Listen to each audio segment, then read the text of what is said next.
Alrighty. As is tradition, I've gone live. That means GGG will post whatever update in 5 minutes. as they always do. As is their way of doing things. As well, Twitch, Viraj, Chambers Shanks. Hope you guys are doing well. D-Land, howdy. We'll see if patch notes drop tonight. Was it romantic? But yeah. Yeah, Nintendo stuff. I didn't see anything of the Nintendo stuff. Enjoy, romantic, enjoy. I hope you become a winner. But yeah, I saw some of the games. Like, I saw some of the things that were being released. What the fuck isn't? Oh, really? That's funny. Yeah, I saw some of the stuff that was like suggested as being released and stuff.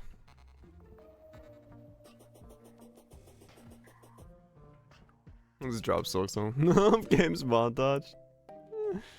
Yeah, who knows? The Silk Song will probably still be like a year out. If I'm not mistaken. I'm sure it's gonna take a while. $80 for the Mario Kart? Oh, I know, right? Fucking $80 for Mario Kart. We're going to the era where games are gonna start being $80. Same with the new FromSoft game as well. Oh yeah, the PvP thing. I think 100 for GTA 6 is definitely like straight up not a meme anymore. Yeah, as insane as it is. He just ghosts them for a while. Yeah, I know. I'm pretty sure Soakson's like, if it was close enough that they would actually be coming out within that time span, I feel like we would have seen more from it already, like at least in a little bit of hype, unless they're gonna just go with like a drop it out of nowhere kind of thing. But I don't know, I feel like that's not the way they're gonna go about it, so we'll see what's with it. What's this? But yeah, I guess we'll we did do dog. Yes, dog is dead. We got Leviathan, Betsy, Duke, Yaron, Exo, and Calamitous. Yep, dog is dead. Dog is easy because of this thing. Moonlord's dead as well. Yes, got that down yesterday as well. This weapon is specifically designed as a meme, and it does 4,000% increased damage against dog. So yeah, you can do it a little bit easier, but it's still insane. It's still like a really like stupid fight. More summertime? I need to figure out what I'm doing next. Yeah, we got the Mirror of Kalandra, so we got the Path of Exile weapons going here. Mech Worm. We have the giant hole that it took to do the Moonlord. Yeah, it's big. Hole is big. But yeah. Now I need to figure out what, should go kill Leviathan real quick. Did dog drop a tier skipping weapon? I legitimately don't remember what dog dropped. I don't actually remember what he dropped. If he did, I don't remember it. Sort by rarity.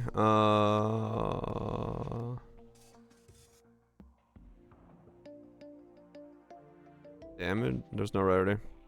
Oh, the fire wand? Yeah, I DE'd the fire wand to get stuff. Shimmer stuff.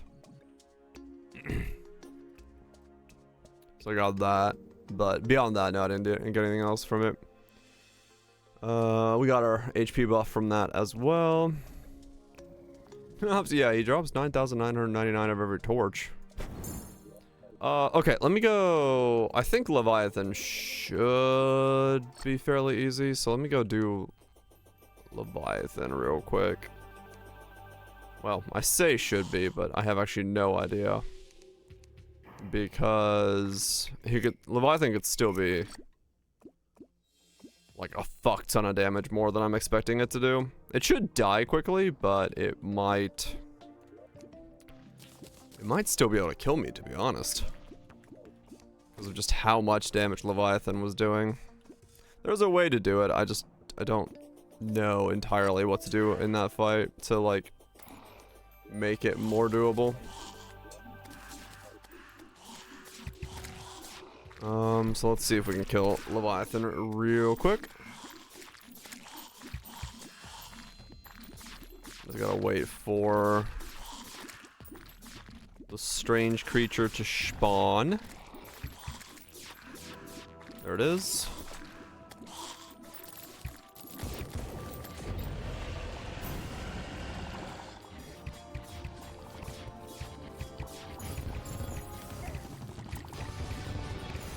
Alright, he does hurt. But I also do fuck tons of damage.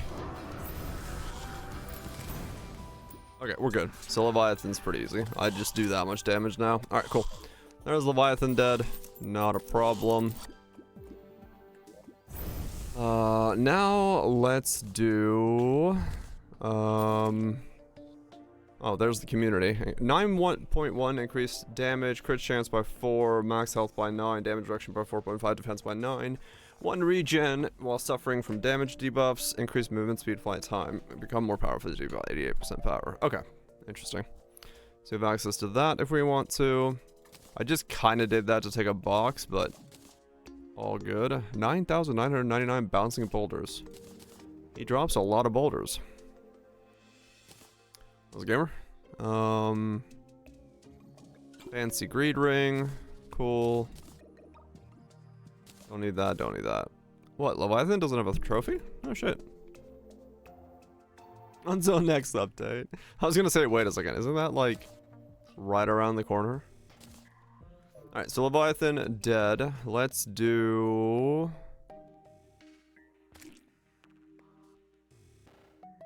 Betsy?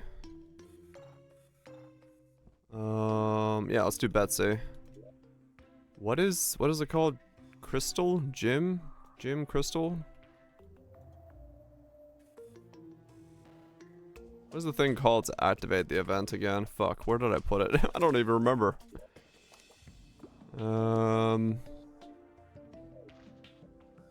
Yeah, I have the things already. I just don't know. I don't know where I put it. Etheria? Yeah, Etheria. Huh. Whatever, I'll just buy a new one. I don't know where I put the old one. Let's see. Is the Tavern Keeper still alive? Or has he been...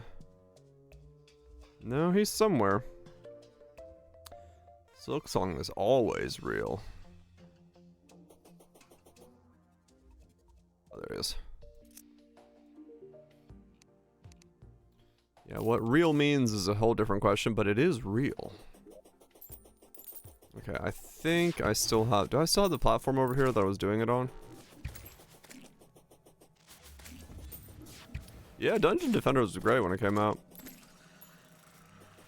The series got a bit weird as it got progressively deeper into its existence, but yeah, when it first came out, it was really cool. And past it. Where the hell did I put it?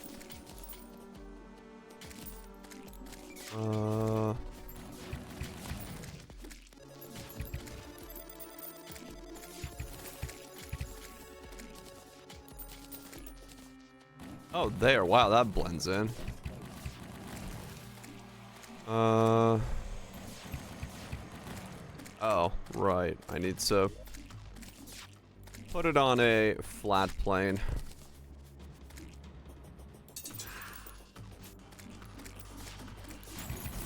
Yeah, one is by far the best version of it, no doubt.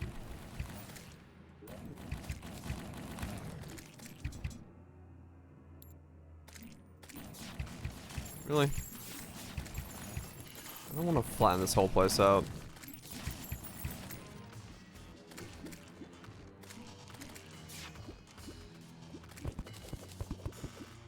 It was better than Orcs Must Die.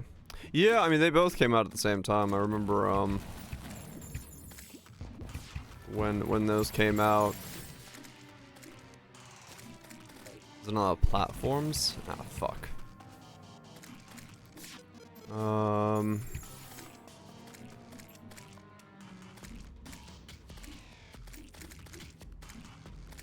Right in there, I guess.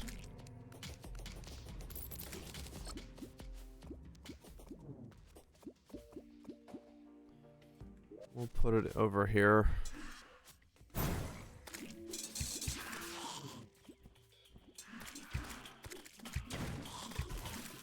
Should be an area that's flat enough.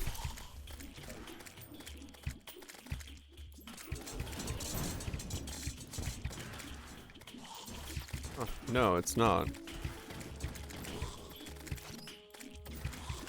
Oh, this is annoying.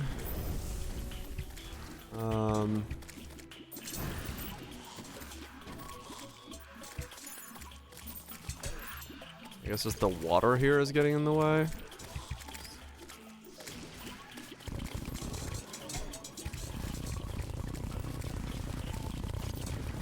Yeah, I'm just gonna make a platform here at the bottom. Yeah, the holes and stuff are getting in the way. I'll just flatten out the bottom here.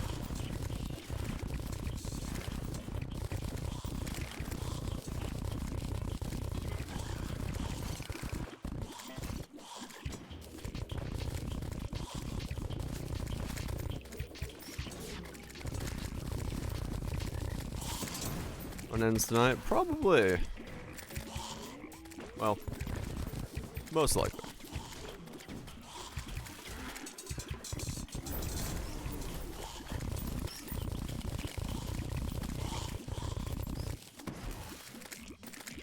All bosses before Pro 2 patch notes. We'll see.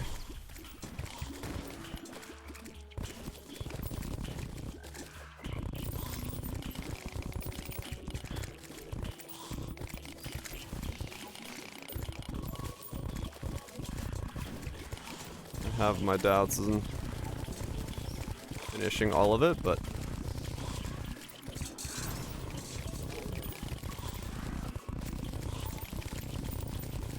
I mean, yeah, like realistically, I got surprisingly close, I'd say, to actually finishing it.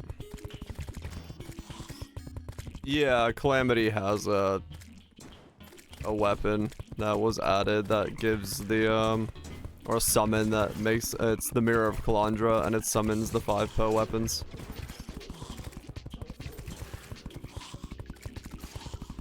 League is Friday, patch notes maybe tonight. Is the current copium of everyone. But yeah, nobody really knows if that'll work out as intended.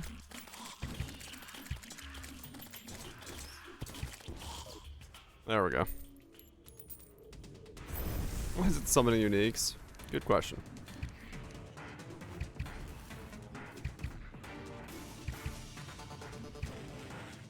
They'll come, yeah. They'll either come tonight or tomorrow.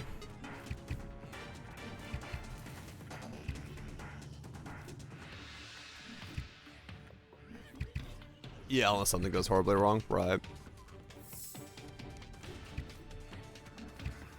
We should get him tonight. So we should be able to read some patch notes today.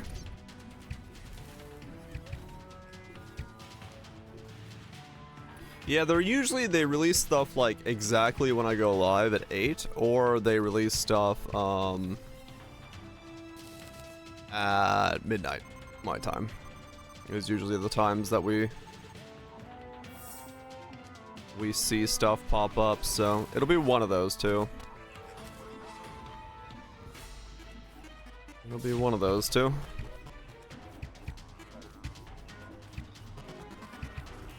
Yeah, 11 PM EST, yeah. It is nostalgic music. So we'll see. We'll see when it happens.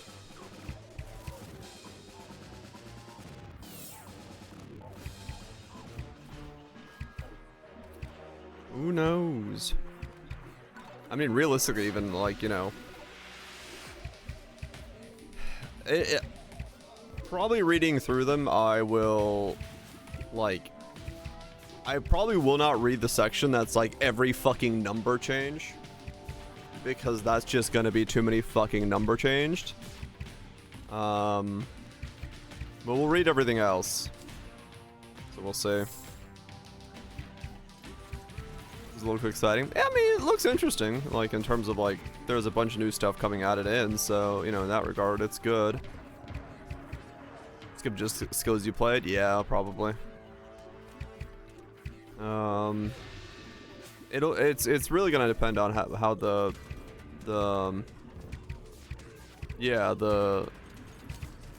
things that they're hoping to do, how much that's gonna shape the landscape of the game as a whole. I think that's gonna be interesting.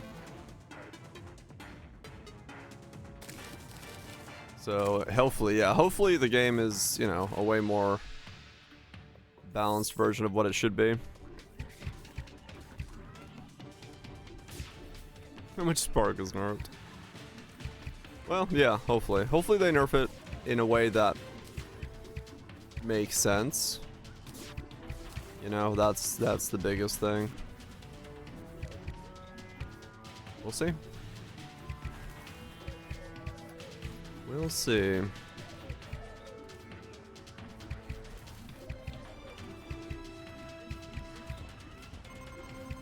We'll see what they bring to the table. Nerf melee.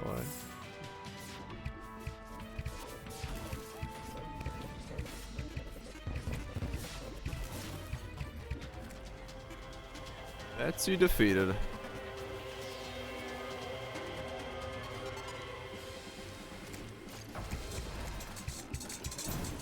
Okay, there we go.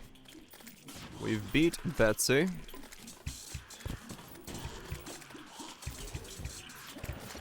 That knocks another one down.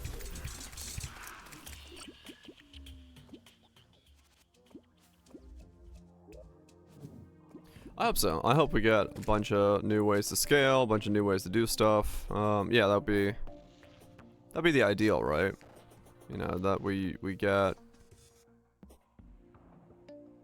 whole lot of interesting things to mess with. Ailments won't be fixed though, so that's gonna be a thing, but we'll see.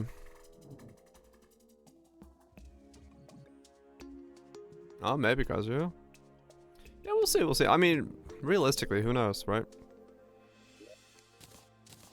A lot of things might be completely okay in their eyes, and they just need tweaking in other directions. Like I said, the interesting thing about this is going to be it's just going to tell the balance overall as to what they're looking for, and that's what I'm excited to see. You know, the rest of the stuff is whatever.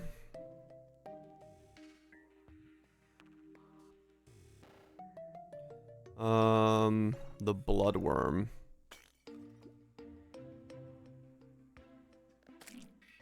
Okay.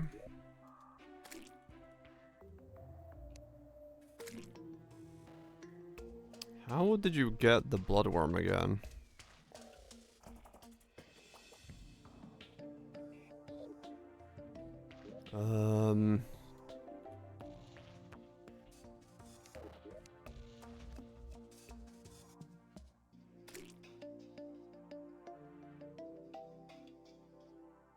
Or you could do acid rain. I'm just thinking, how do I fight the Duke? Because I want to be in this thing for the Duke, which makes it kind of tricky.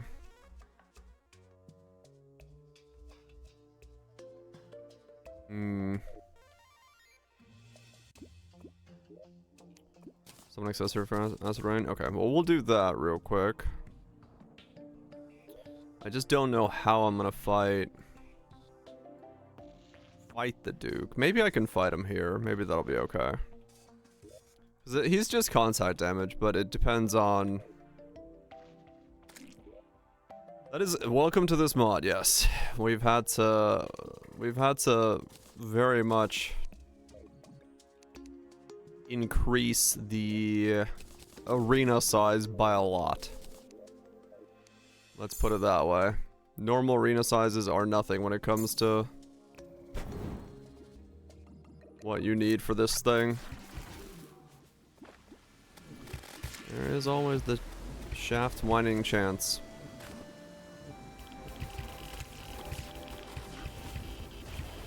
It is not impossible to say it gets even bigger.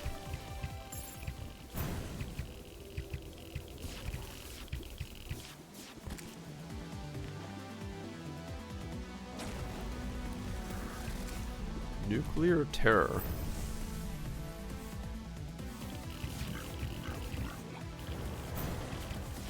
Okay, well, I just killed whatever the hell that was.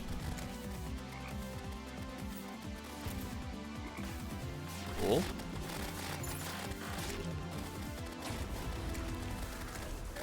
Dropped nothing, but I've killed it. Alright, the self. Okay. That's the problem. This event is only in this section of the lake.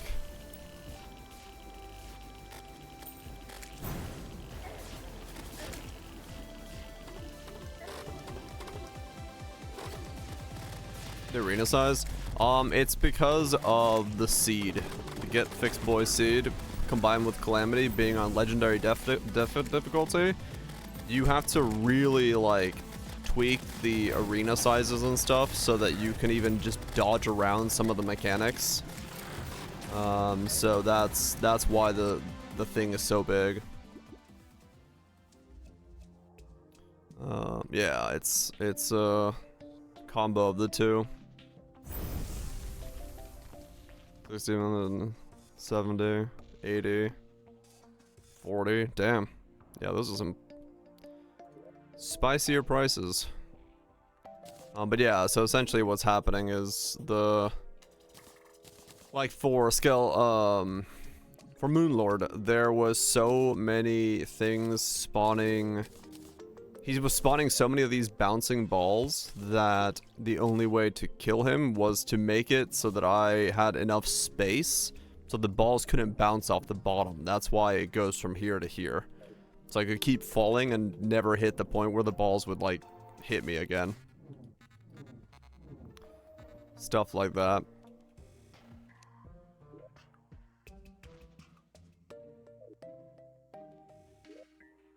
Oh, that's right. I have the Gills potion on.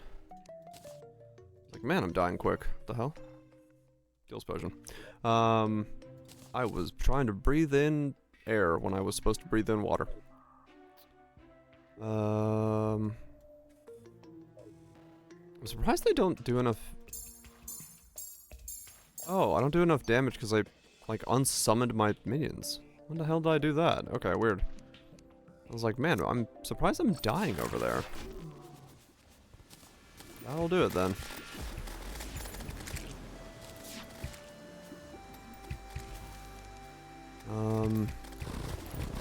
I guess while I'm waiting for the event to end, I shall make myself more space. Combat said Duke.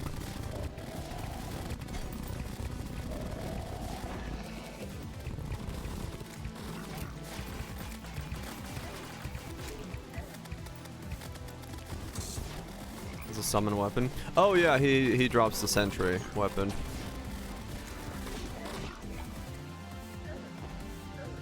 Ow, those are homing.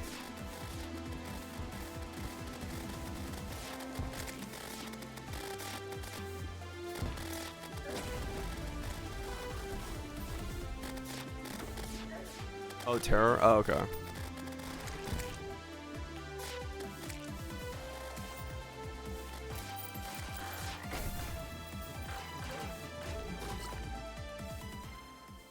Ow. Oh, that shit still hurts, surprisingly.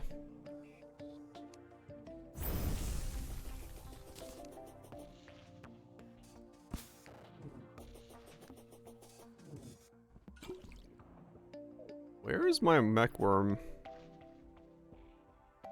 going off to? I don't know. They just kind of zipping on over there. Somewhere. Honestly, I'm surprised how much healing the waifus were doing for me.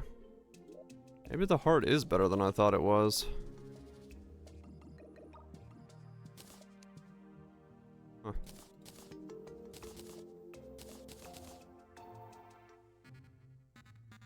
Did it really just pop up? Was I right? Is it patch notes time? Yep. Alright, it's patch notes time. Let's change categories and read some patch notes. We'll come back to this in a second. Oh, we knew it was gonna be a lot.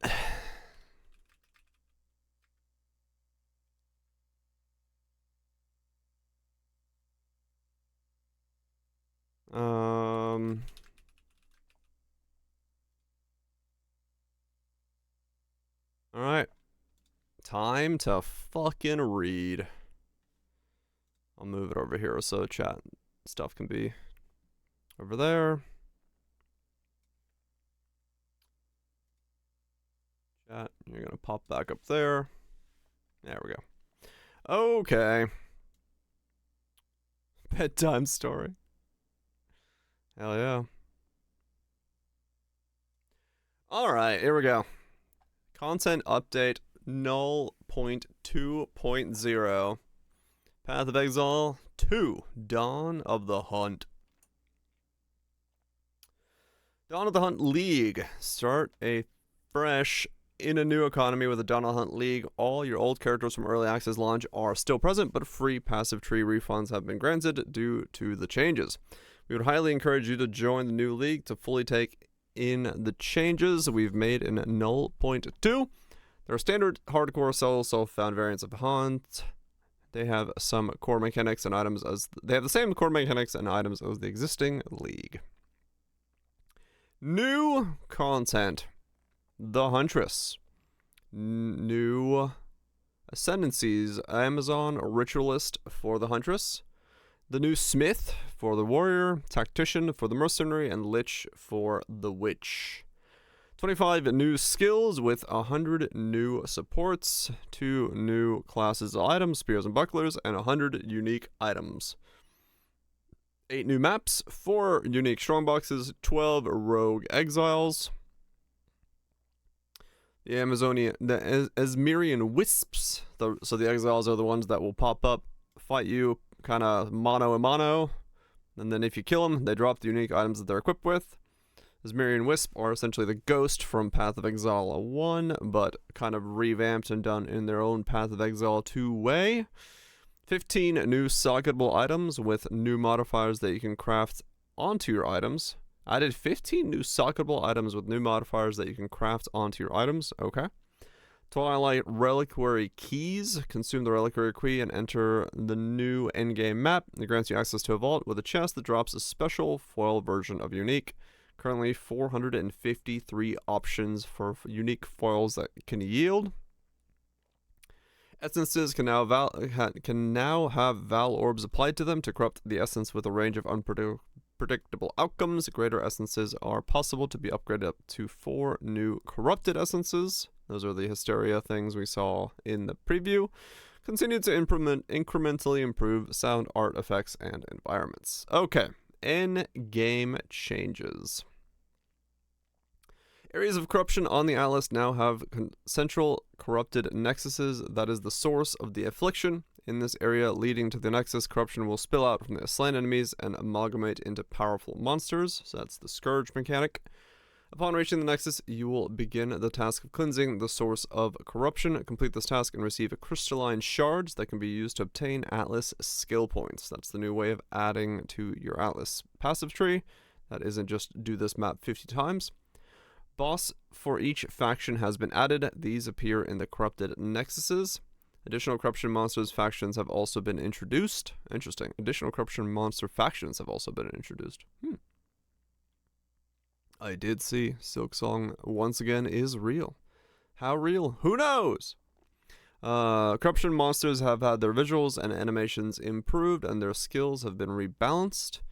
Okay. Corruption areas no longer implicitly have +1 to area level, but now are much more likely to have modifiers, and the modifiers can now be more powerful. Some new corruption modifiers have also been added. Interesting. So they took the +1 out. So did we lose T whatever the fuck we were on 18, 19 maps? Huh. Interesting.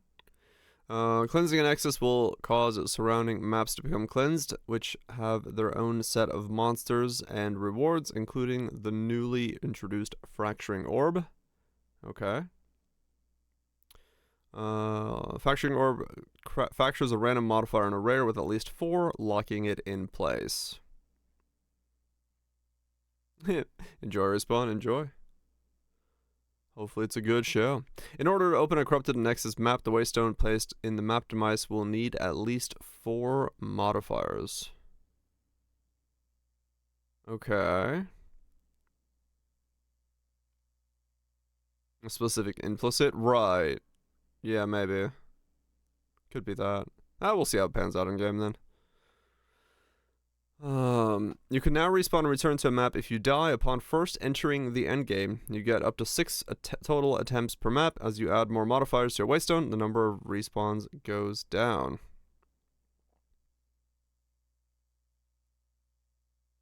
That's different from Valsider. Oh, okay.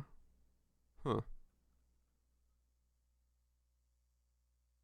All right. Well, yeah, we'll see it. We'll see how that goes. Corrupted ready has breach, etc. Okay, yeah. That corrupted +1 is gone. Right, yeah. That is gone. I guess no more +1s for free. In parties, everyone gets to respawn that number of times. You'll be able to enter and exit your maps as much as you like, as long as you haven't died. The number of portals is representative of the number of revives you have during the map. Yeah, no, I agree. Yeah, it was a fucking nightmare. So I'm glad that they removed that. Once you start a boss fight, the respawning system will change to require the map owner to collectively respawn the entire party. That is, so you must kill the boss from full life. If you decided to rush the map boss without interacting with any of the other map content and then die, you will respawn at the boss checkpoint and only the map boss will be present. All of the other monsters and content will be removed. This is to prevent cases where the players would be able to farm multiple copies of the same rewards by dying on purpose. Interesting. Okay. So you can't activate the map boss until you've cleared the entire map? Or if you just run to the map boss, does it just remove all of the rares?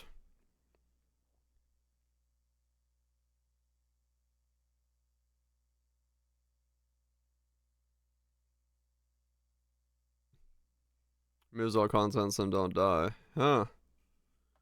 That's interesting. If you decide to rush the map boss without interacting with any of the other map content and then die, you will respawn at the boss checkpoint and only the map boss will be present. All of the other monsters and content will be removed. Huh.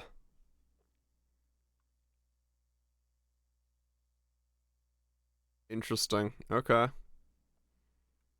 So basically, if you see the map boss area, you just walk away from it and then use the waystone to come back to it, I guess, when you're done with the map. Does mean the map boss is the last thing you're gonna do, right? In that case, if you're risking it, that don't let you leave. Yeah, exactly. The number of towers on the Atlas has been reduced drastically, but each one is more powerful. Tablets, except Overseer's tablets, inherently add twice as many mechanics.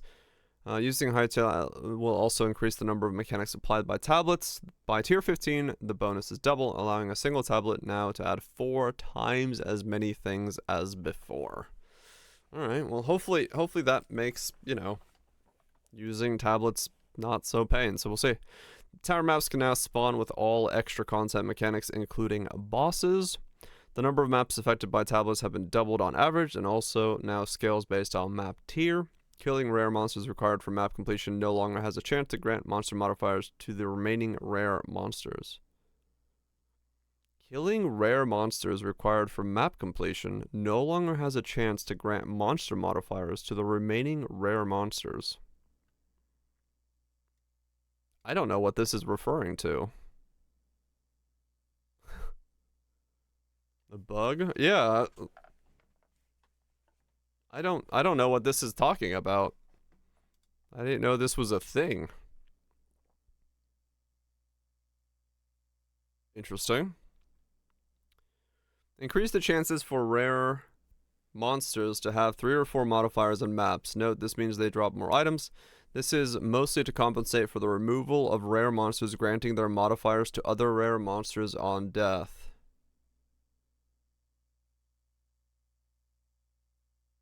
What? This was a thing?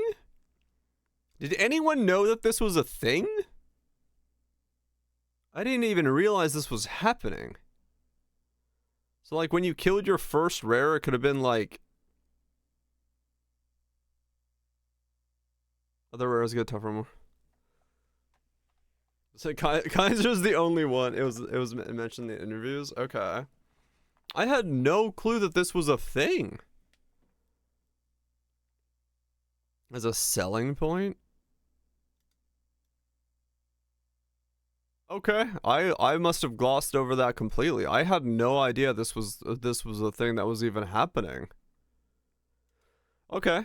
A checkpoint now spawns when the last available optional content in a map has been completed. A checkpoint now spawns when the last available optional content in a map has been completed. So if you do your final ritual, it's just gonna pop up a checkpoint next to you when you finish the ritual, so you can like move around wherever you need to. Okay. That's how rare mod scales loot. Oh, interesting. Okay. Huh. Extra content such as bleach, yes, bleach, vinegar, and iodine solutions. Breach, delirium, expedition, and ritual now start spawning further away from the ziggurat refuge. So we actually have to go further, like get the hell out of the starting point, so that you don't have like a breach in your first map. I see. I see. How waystones are obtained in maps has been redesigned. Our intention is to make both sustaining waystone drops much more reliable and less dependent on random elements. Okay. Bleach girls. Waystones can no longer drop at lower tier than the map you are in. That's good, I think. We'll see how it pans out. I know like in a T15 getting a bunch of T1s was like really fucking weird, but then again, you kind of needed them for the next character, so we'll see, we'll see. But the next character should sustain just fine, I think. Well, maybe. It could be, depending on how it feels. Waystones dropped by final map bosses will now always be 1 tier higher than the map you are in. I actually don't have to wear my headphones right now. Reading and wearing headphones is like weird. Reading out loud, I don't know why. Sustain felt awful, yeah. Yeah, I don't know. I don't know how that's gonna work, Raj. It's gonna be weird. But I mean, maybe they figured out the numbers and it feels fine. I'm just gonna see it. Right? Yeah, you had to like all of it. Peace out, nuke. Cats go sleep. We'll see. Waystones dropped by final map bosses will now always be 1 tier higher than the map you're in, unless you're in a T15, which I hope they drop T15s. Final map bosses and final naturally occurring rare monsters in T1 maps have a 100% chance to drop a waystone. This chance scales down as you get into higher map tiers, but will be guaranteed with appropriate investment into waystone suffix modifiers and through the Atlas tree. Natural waystone drops have been reduced to compensate. Okay, never mind. I feel weird without headphones on. Okay. I hope it's not that we have to spend too much of our Atlas tree just sustaining, because we only get 40 points. I hope it's not too much of an investment. As a result of, you know, the waystone suffix modifiers to like generate waystones at higher tier levels. Because they've had that issue in the past, so hopefully that doesn't crop up again. T15 boss can drop a T16. Maybe, we'll see.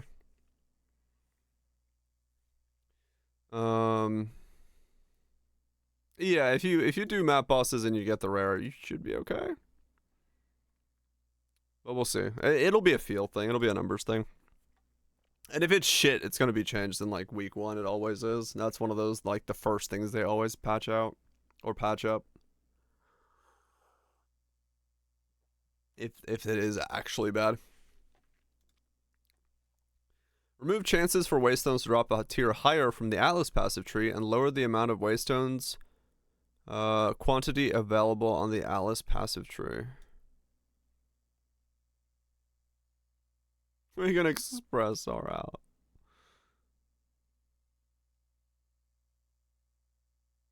Yeah, he's very excited. He is very excited. So they've removed the chance for higher tier off the passive tree, so you have to actually like do bosses to get higher. Okay, interesting. Ready to what? The pause. The moment before. Sources of map bosses have a chance to drop a waystone of the current tier or higher have been replaced by increased quantity of waystones dropped by map bosses. Okay. Doriani now has up to 10 waystones available to purchase either at T1 or 1 tier below your highest completed tier. Huh. Yeah, I mean, this is what I usually go for. So Dory will sell T14s? Is that what that's saying if you do like a T15? I wonder what the price of those will be. And when does it reset? That's interesting. Like if you buy all 10, what happens? Gold sinks? Yeah, I guess so. When you need it least. That'll be interesting to see. That'll be interesting to see. Overseer's tablets now cause up to 2 to 4 maps in range to contain bosses, previously 3 to 7. Okay, so it's a little bit less bosses added just due to the way they want to do things. A waystone chance granted by waystone suffix modifiers has been reduced as a result of the new chances to drop waystones. Okay. Yeah, it says up to. It could be, you know, whatever, so we'll see. So they're really banking on this like natural drop system to work because they're reducing most of the other stuff a lot. So the numbers on this natural thing have to be pretty fucking good for this to not be a problem because we have like no way to invest into waystones as much as we did. We'll see. Unidentified waystones now provide 30% increased waystone drop chance instead of 30% increased quantity. Unidentified waystones. So if you run an unidentified waystone, you get better chance of dropping another waystone rather than quantity. Okay. I feel like with this system, it's really risky to run unidentified waystones because, I mean, I guess you know how many mods are on it by the number of portals you have? I think? No. Resurrections? Is an unidentified waystone going to tell you the number of resurrections you have when you open it? Because if you're not running like 5 or 6 line things, then I guess we'll see how that plans out. I don't know. I don't know. I would never run unidentified stuff. The first 5 different unique maps you complete each now grant 2 Atlas skill points for a total of 10. Okay. I mean, yeah, once you see unidentified, you can just run this. Yay, uniques. I mean, hopefully the uniques are good, the unique maps. The specialities of some maps have been adjusted to account for the addition of Izmirian spirits. Okay. Added new modifiers relating to Izmirian spirits for Overseer's tablets. Added new modifiers for spirits and Rogue Exiles to Precursor's tablets. The Untainted Paradise now has 200 to 400 from 150 to 300. I will see, but I think that's still not gonna make that map like an exciting thing.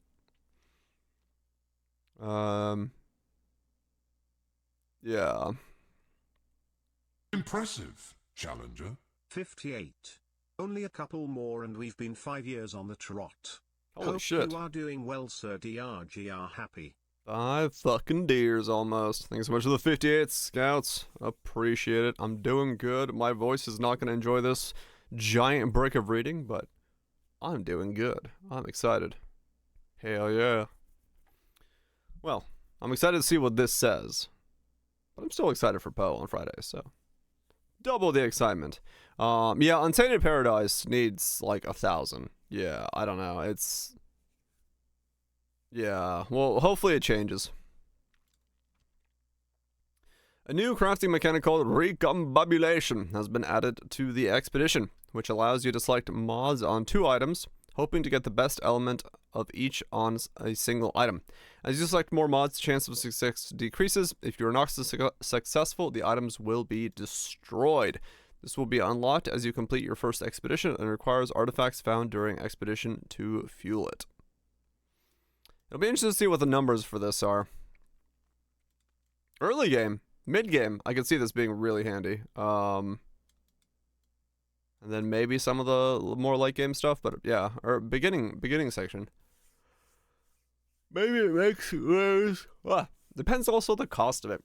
Like how much expedition do you have to do to make it happen? Yeah, we'll see. Yeah, 3 mods strong, so we'll see. Might have to actually do expedition this time around. I didn't do any last at the beginning because yeah. Lurk away, scouts, lurk away. The tablet modifier that causes ritual favors in your maps to have 5 to 10 increased chance to be omens now has a value of 15 to 25. Modifier for map bosses to have 10 to 20% chance to drop a waystone of the current tier is now 5 to 8. Man, they really like hit waystones a lot. I guess they're just, I don't know, it's really weird. They're like saying the natural stuff for waystones is like really powerful, and they're hitting like waystone sustain everywhere else. Which is interesting. You know my Twitter on stream? Absolutely not. I like being able to stream. 3 mods is all you need. Yeah, but essentially, yeah. I wanted to get into slam fairly frequently. Once an expedition or more. Okay, interesting. Once an expedition's not bad. See the tune nudie. Precursor tablets suffixes that grant additional base chance for random extra content now instead grant increased chance. The tablet modifier that provides rarity. The tablet modifier that provides increased rarity of items found in your maps has a value of 10 to 15, previously 10 to 20. Quantity of items 3 to 7, previously 3 to 8. Was that even like that 1% was really necessary? Okay. Pack size 3 to 7, 3 to 8. Gold 10 to 15, 5 to 10. So gold went up, but all the other quantities went down by a percent. Okay.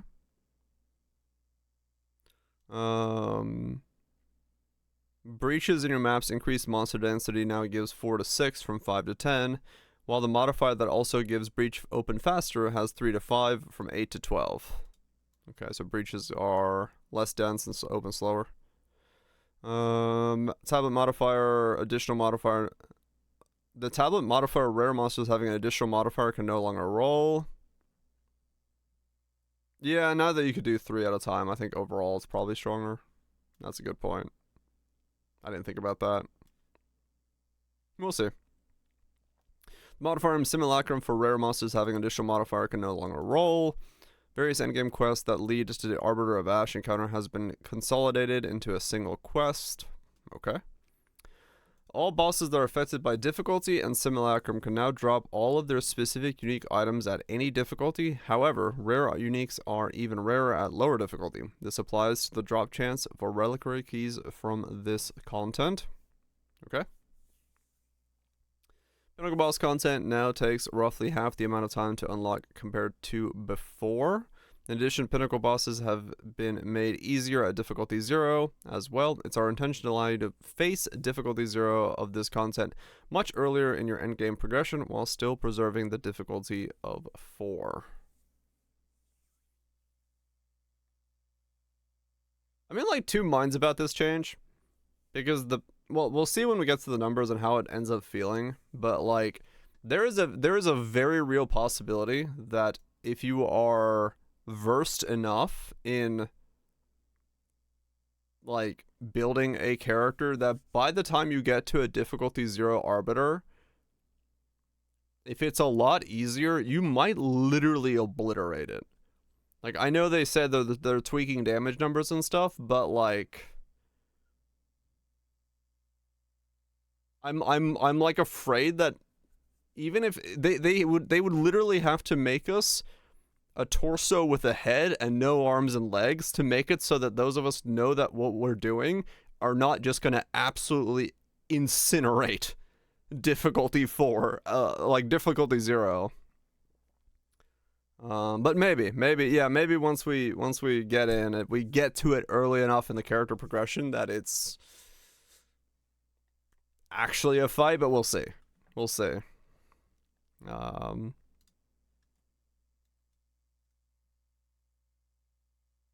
Yeah, maybe it's so much quicker that you actually have to like, you feel like it's a challenge, but like, yeah, with the fog of war and we can see where stuff is, it's possible. And I go twice incorrectly. Gotta do it. Enjoy Green Voltage. Players no longer lose experience from dying in a simulacrum, the Twisted Domain, or Lost Arena inside of logbooks, the Crux of Nothingness, or the Burning Monolith. Players are no longer gain experience from killing monsters in these areas. So it's all mobs. Okay. So running up to the breach things. Being easy, to be honest. My problem with making difficulty 0 bosses be too easy is it goes against their point of saying that they want you to learn the boss's mechanics as you go through the process of killing the boss, like multiple times. If it's too easy, you will never learn a single mechanic because you will obliterate it. Meaning that by the time you get to 4, you're just fucked. I mean, yeah, sure, fair enough. Yeah, if they're easy enough that you can just kind of face tank something, but I think most players are just gonna be like, I want to get on with my day, let's fucking nuke this thing. And the problem is difficulty 4 is when they add new attacks, and then that kills you. So like, I don't know, this to me is the wrong approach. I think difficulty 0 should be at a level where the player is having a challenge doing it, but able to do it over and over again. We'll see how this plays out. Move the location of the stash in simulacrum and make it harder to accidentally start the encounter when trying to open stashes. I've never done a simulacrum. Reduce the power of notables on the league-specific atlas trees for acquiring logbooks, breach splinters, simulacrum sprinters, and the audience with the king. Right. Reduced the power. Okay. That's what I want to see. I want to see the audiences with the king being even harder to get.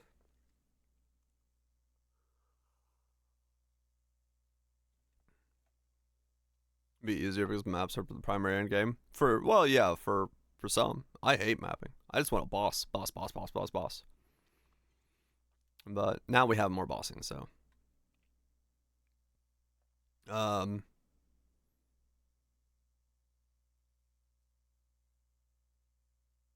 know. Yeah, I know. I'm definitely an outlier on that point. Interesting. I wonder why this was changed.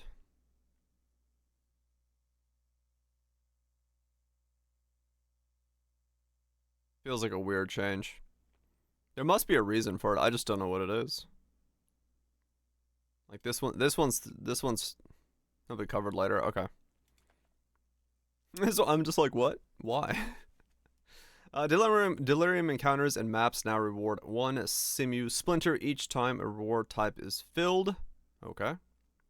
Simulacrum splinters can now be obtained through delirium encounters in all map tiers, with the amount scaling up per map tier.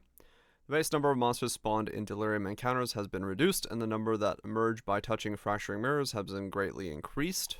Okay. Reduce the intensity of the fog in delirium encounters, as in please have removed the fucking fog. The number of monsters spawned from breaches has been reduced. A higher percentage of the total number of breach monsters spawned are now spawned earlier in the encounter. Okay, so you get swarmed earlier, but then it kind of peters out. Reduce the number of small breach chests found. Breach splinters can now be obtained from breaches in all map tiers, scaling with map tier.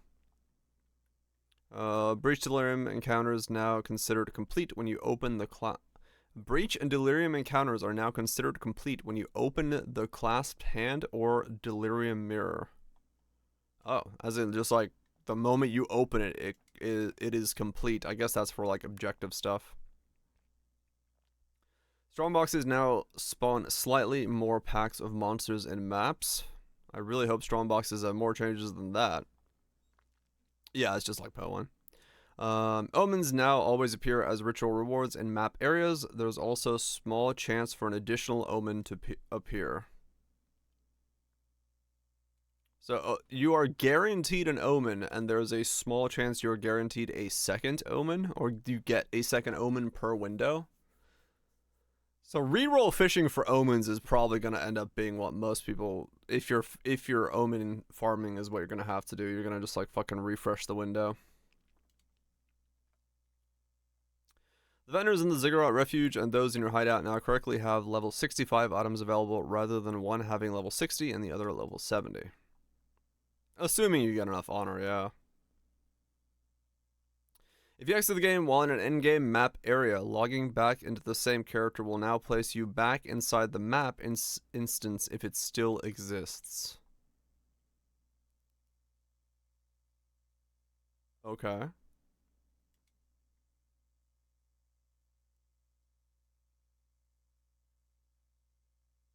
I wonder where you get placed. The nearest waypoint? Checkpoint? Where you were standing? I wonder where this shits you out at. Like if you log on macro Alta for the game, then you come back in and you're just in the same fucking pack of mobs that you were in to begin with.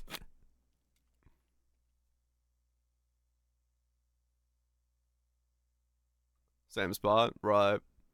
So, I mean, does that just kill logon macro entirely? If you log out in a fucking slam, do you have to wait for your instance to close to get back in the game? You're gonna like log in on a different character to close your instance? Yeah, you have to have two characters to fucking like close the instance of your map so you can get back in. I really wonder how that's gonna work. If it is the same spot, I mean, that basically nullifies logout macros. Once you spawn with invulnerability. You might, yeah, but if you're like swarmed and stuck in the middle of a pack, right? Even if you have an invulnerability window, should spawn pause, not invulnerable. Oh, I mean, yeah. Well, we'll see. I'm sure we'll see a couple hardcore deaths coming from that if that's what it is. If they shit you back out in the same spot. I guess we'll find out. Atlas passive tree changes. Added support for spirits and rogue exiles to the Atlas passive tree. Added more notable passives and reworked some existing ones to make available choices more interesting. The Deadly Evolution Atlas keystone has been replaced by a new keystone called Ecological Shift, which causes your maps to have 40% more chance to contain random extra content and 20% less number of monster packs in your maps. Was it liquid? You missed the beginning of the changes. We have many changes to go. We begin the reading. So you could basically change your whole thing from having mob packs to random encounters. I mean, I'd honestly probably have... I don't know, maybe for me, I would actually spec that. Like, more random shit rather than mob packs. More rogue exiles, more stuff like that. Could be more so what I would want to do. The net can now obtain 40 Atlas passives, previously 30. Slam those exalts, hell yeah. The Crumbling Wall Atlas passive now has a 10% chance for additional breach, previously 15. 3% chance for additional breaches, previously 5, and 1 chance for 10 additional, previously 2. Pack size still affects it. This pack size in Ritual is less favor. Less number of monster packs. Less number of huh.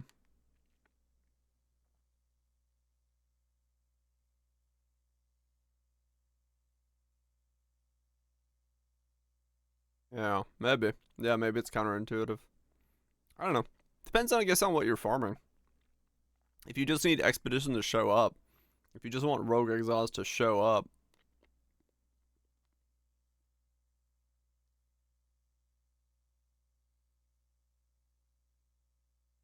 with worth odds, right?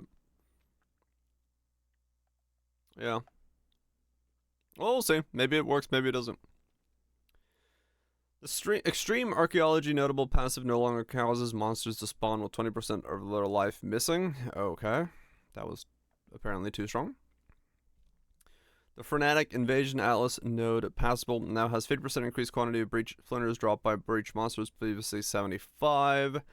Grasping Hands now has a 30% more clasp hands, previously 50. Clasp hands have 20% chance to be guarded, previously 25. I mean, breach is just getting fucking smashed. Right, yeah. Makes sense. Yeah, this was probably pretty strong. The Interdimensional Assault. Breaches in your maps have 10% density, previously 15.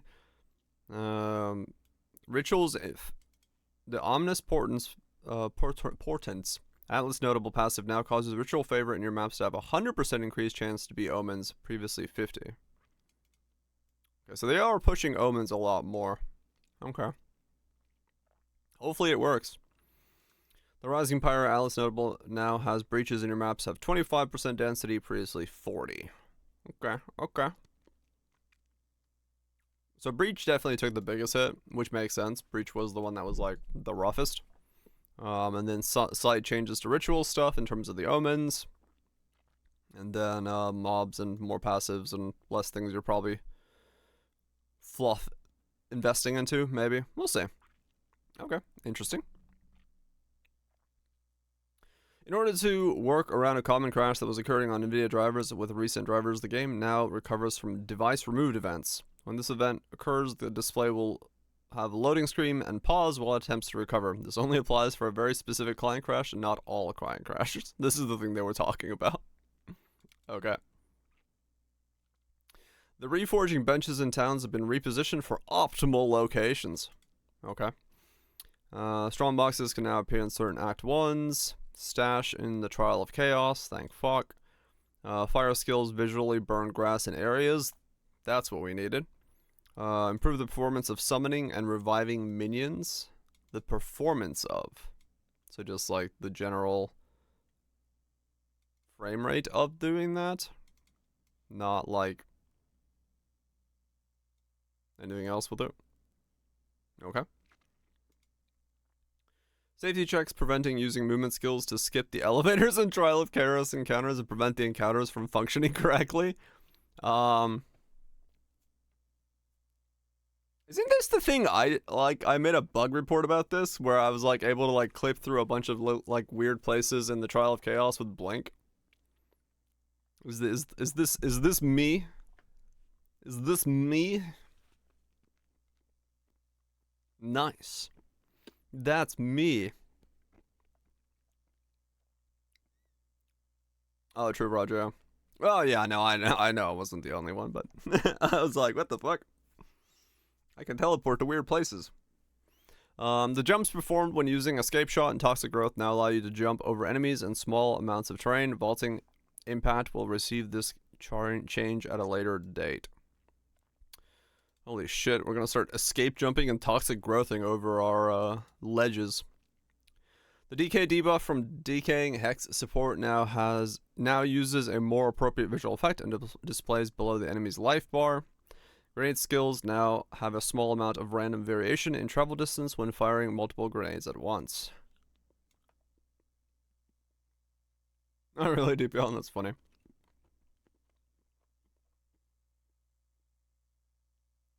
Firebolt now uses the same animation as freezing shards instead of a generic spell thing. Okay.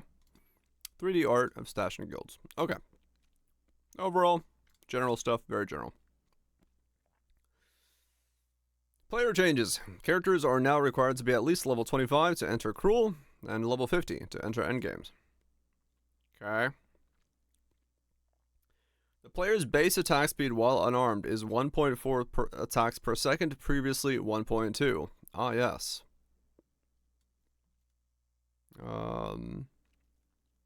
Killing Palm, Shattering Palm, Staggering Palm, and Hand of Chila now have 25% less attack speed to compensate for this change, previously 10. I say. We were fisting too fast. Or something. Too slow? We fist faster, but now we have less attack speed.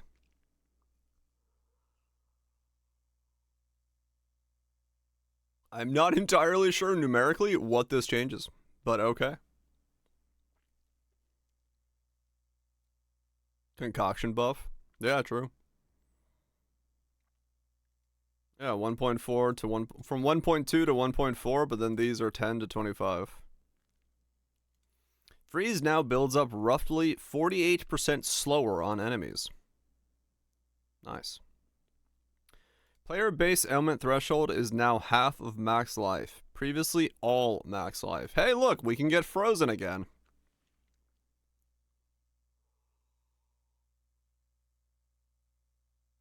Presence base radius is now 4 meters, previously 6. Hug me. Hug me even tighter. Monster modifiers stolen from rare monsters, such as through Behead support, have had the effect they provide to players adjusted to be more appropriate. Instead of presence rating. There's gonna be a lot of stuff in here where I'm just like, yep, that's a change. The cruel version of Candlemass's essence now provides 5 increased life, previously 8. Okay, we were getting too much life. 3% life was too much. Got it. Yep, that's a change we needed. The Worm Sandal's Trial of Secuma's Affliction now grants 30% less movement speed if you've been hit by an enemy recently, previously 25% reduced speed. Okay. Blocking a hit by raising your shield or parrying now gives you a chance to avoid accumulating heavy stun buildup equal to the chance you would otherwise have evaded the hit. Okay. Yeah, 30 less, 25 reduced. Slight change. But if it's only if you've been hit recently, which, you know, Sekimas, you never take hits. Unified stun mechanics and terminology between players and monsters. The stagger that players suffer when blocking too much damage with their shield raised is now a heavy stun. Players are still unable to be heavy stunned unless a mechanic specifically states otherwise. Okay. Players can no longer be light stunned while their shield is raised. Modifiers to curse effect have been changed to instead apply to curse magnitude. This means that they are multiplicative with any other modifiers to the effect of the debuff on the target. For example, curse magnitude and slow magnitude are now multiplicative with each other for temp chains. Modifiers to curse effect have been changed to instead apply to curse magnitude. This means that they are multiplicative with any other modifiers to the effect of the debuff on the target. For example, curse magnitude and slow magnitude are now multiplicative with each other for temp chains.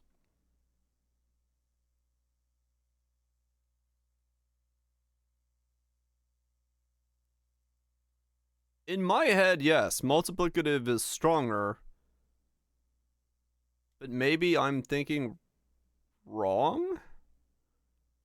And we'll see if there's some change to it, but yeah, this alone makes it so you should be able to hit.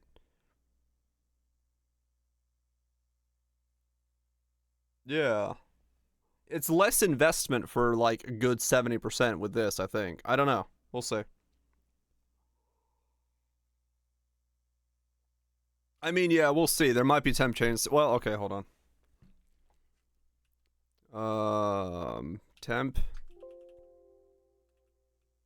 Temporal chains. No, there's only one mention of it. Okay. This is the only mention of it, so okay. I don't know. We'll see, I guess. Player created objects such as ice crystals can no longer have a monster power value. Okay.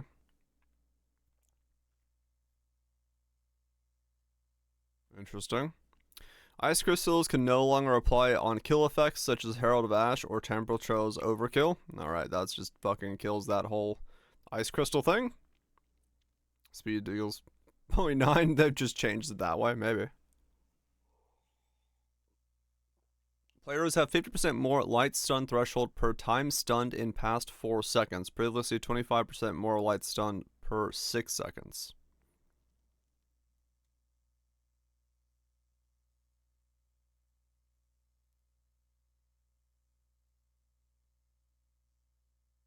Is always less than if it was additive. Yeah, that's why I'm wondering. It's like, well, it depends on how this works because it's curse effect is now applied as a curse magnitude. So if it's boosting the magnitude multiplicity of temp chains, I don't know. We'll see. It'll be a numbers thing. We'll see what it means and if there's other changes to it. Your heavy stun bar now doesn't start emptying until the heavy stun animation has finished, instead of when the heavy stun animation starts. Heavy stun duration on players is now 3 seconds, previously 1. They're really going with this fucking heavy stun thing, aren't they? Okay.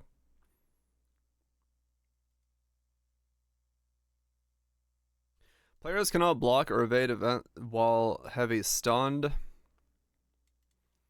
Critical weakness stacks now track. Well, heavy stun is only from the shield stuff, which I don't know. We'll see. Critical weakness stacks now track duration individually, rather than refreshing the duration of all stacks when a new stack is gained.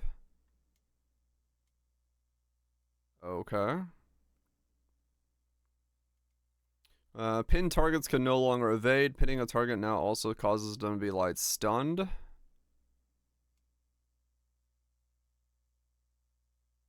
Yeah, the shield stuff and stuff, yeah. Base duration of Endurance, Frenzy, and Power Charges is now 15, previously 20. Okay. Fully broken armor now causes enemies to take 20% increased physical damage from hits. That is good. Okay. Revivable minions now spawn with their skills on cooldown. This only applies to newly summoned minions, not minions that have just revived. Revivable minions now spawn with their skills on cooldowns. This only applies to newly summoned minions, not minions that have just revived. Okay. So they don't want you like spamming a mob right away that has like cast speed or something. Yeah, exactly, Chamber. Yeah, I mean, this is good. We'll see if there's anything more to it.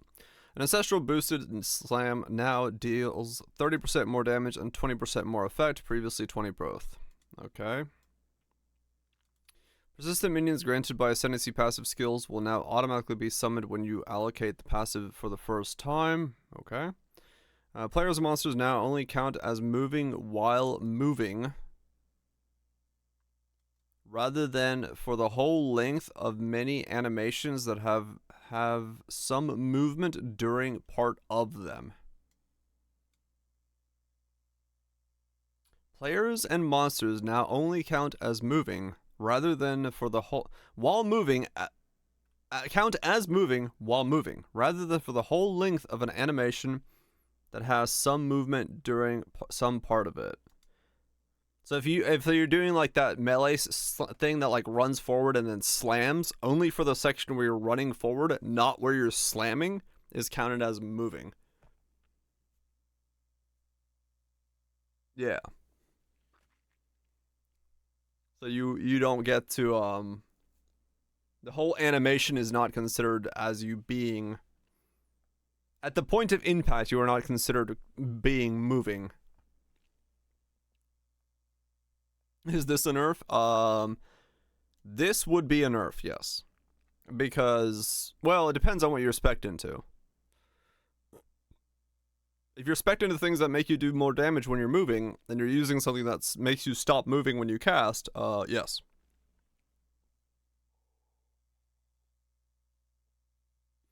Here we go. I knew this was gonna happen. Setting a stat to a specific value, such as Chaos Annihilation setting your life to 1, or Blood Magic setting your mana to 0, now occurs before conversion is applied to that stat, rather than being ignored by conversion. Yeah. Straight up, like... You knew that shit was not supposed to be happening. Like, that was 100% the wrong order for that shit to be happening. Yeah, it makes way more sense, so. Does mean, like, most of people's Archmages, that shit is, like, broken. And so, yeah, a lot of respecking for a lot of people. He is supposed to have downsides. Yeah, I mean, this was 100% necessary. Titan. Alright, Ascendancy changes. Oh, shit. Okay. What's beauty? It's going good. We're getting to the juice. The juicy part. The first big hit has happened. Let's see what's next. The surprising strength ascendancy now provides 50% more damage against heavy stun enemies, previously 40. Earth Shatter does 25 chance for slam skills used yourself to cause aftershocks, previously 20. Okay. Yeah, probably, Raj. Yeah. It's only the beginning of it.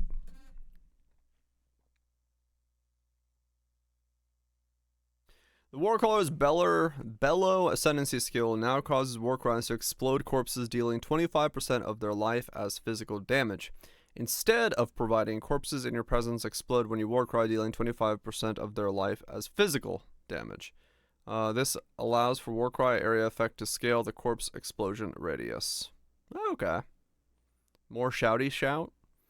Turtle Charm Ascendancy has 25% less block chance, previously 35. The Encased Jade has been reworked and now consumes all stacks of Jade to grant guard based off your maximum life for each Jade stack consumed. I didn't use anything Jade-wise, so I don't know that well.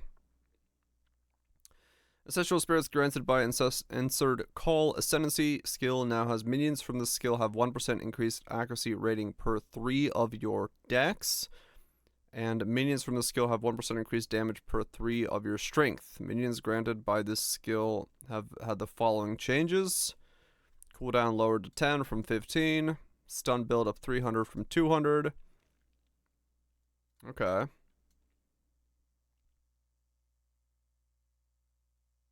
Alright. So stat stacking minion scaling with better cooldowns, more stun buildup. Alright, alright. The Warcaller's Bellow buff from Ancestral Warhorn now grants 10 rage, previously 5. 20% increased skill speed, previously 10. Okay.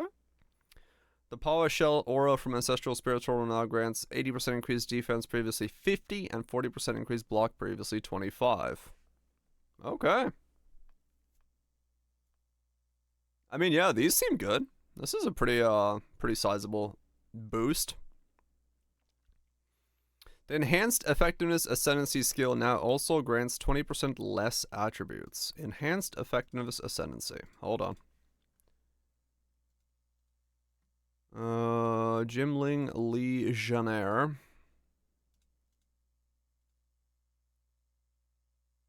So this thing. Okay. So you get inherent bonuses are doubled, but you pay a 20% less attribute cost to do so. Okay. That's good to see, DPL. That's good to see. The Interrogated Efficiency Ascendancy skill has been swapped positions with Gym Studded. It no longer provides +3 skill slots. Instead, it now causes skills to gain 20% increased damage per socketed red gym. Skills gain 6% increased skill speed per socketed green support gym. And skills gain 20% critical strike chance per socketed blue gym. Interrogated Efficiency has been swapped with Gym Studded.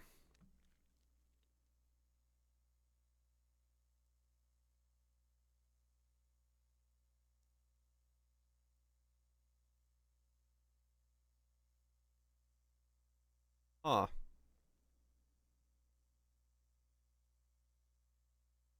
Okay. So that goes here. So this node is no longer this, and it does the red, green, blue. But this goes here, and so you can actually use 2 copies on different skills.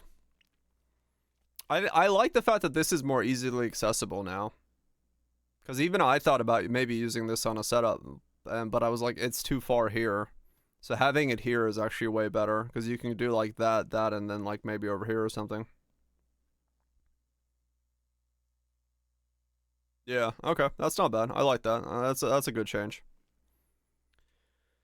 The implemented Gym's Ascendancy no longer grants +1 all skills. Instead, it now provides a choice between +2 level of skills with strength, +2 level with dex, or +2 level with intelligence. Ah, okay. So this has... no. This has become choose a +2 of something? I think that's fine. I mean, the +1 was great, but like even for my setup, I didn't use the +1 at all. So yeah, your primary focus is stronger if you're gonna go into it, and it's not so like all over the place. Yeah. Okay. Cool. I'll take it. I feel like those are fine. And yeah, you could pick something as well. Yeah, that's cool. Witch Hunter. The No Mercy Ascendancy skill now deals 40% more damage to enemies based on their missing concentration from 30. The Obsessive Ritualist provides 35 less armor and evasion, previously 50. The Sorcery Ward barrier recharge delay has been reduced by 2 seconds at all gym levels. I never made a Witch Hunter. I have no idea what that is even talking about.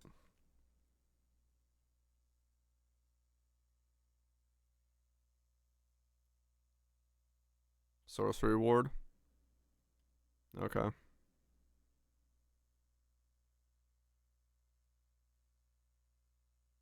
All right. Somebody who knows Witch Hunter can chime in on that. I have no idea. The Thrilling Chase Ascendancy skill now provides when you consume frenzy charges, you count as having consumed twice as many. Previously a 50% chance, described in a slightly different way. Okay. So this is just you count what every one you consume is counted as 2. All right.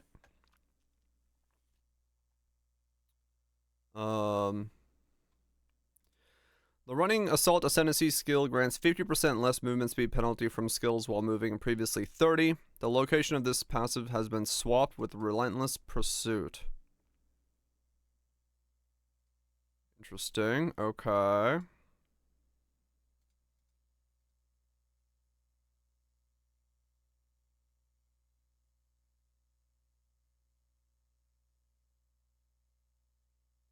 So Running Assault is now a 4-pointer, but it gets you 50% less movement when running.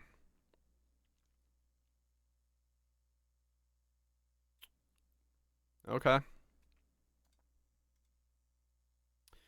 The Connected Chemistry Ascendancy skill has been removed. Enduring Elixirs no longer has a prerequisite.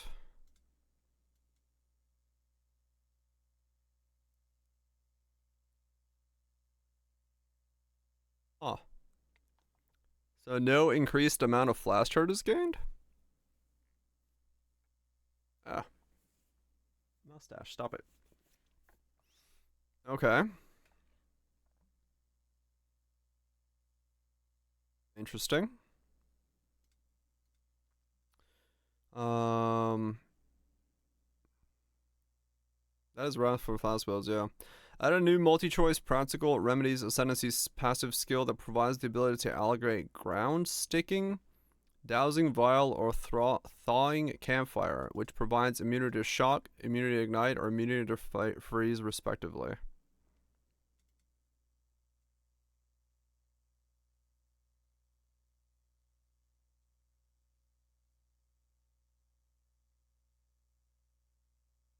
Huh. Okay. Added a new susceptible practices ascendancy, which provides 30% of evasion rating also grants elemental damage reduction. Requires practical remedies to suck it.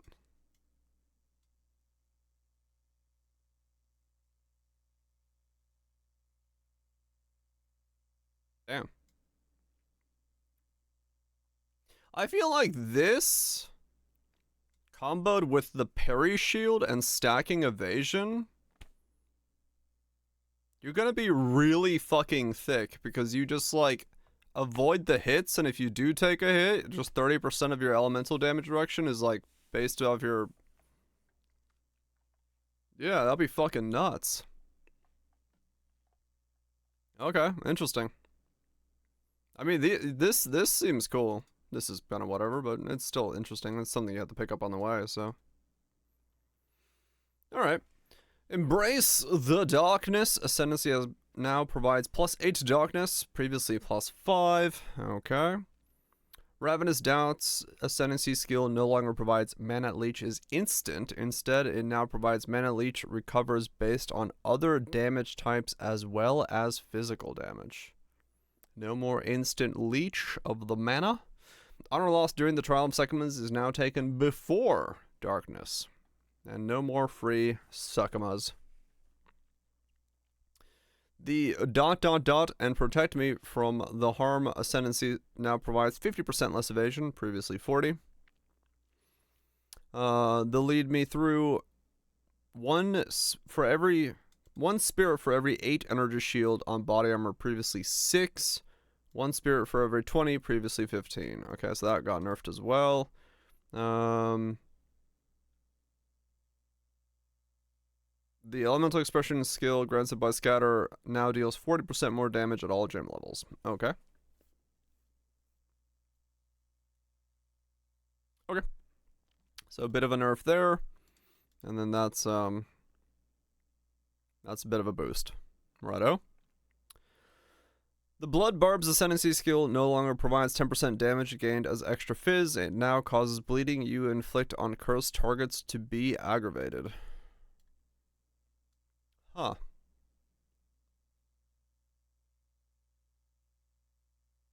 Huh. Okay.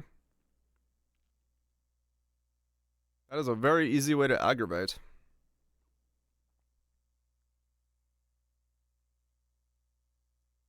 Yeah, I was gonna say, there really was not an easy way to aggravate. And depending on what they've put in, um... that's actually pretty nice. As a just an easy, like, no crit reroll, no nothing. Like, you just aggravate as long as everything is cursed, so... That, what is Blood Barbs?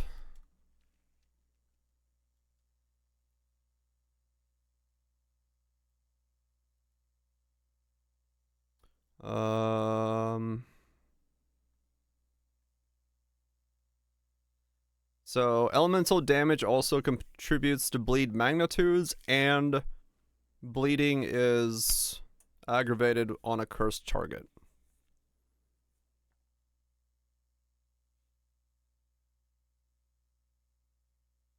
Yeah. I mean, that's a straightforward, really straightforward way of getting. Yeah, big bleed and then like a blasphemy with a bleed. That's good. That looks spicy.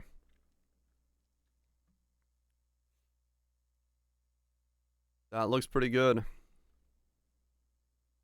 And then whatever else you want to do. I mean, unless there's element changes, you just go Sunder the Flesh.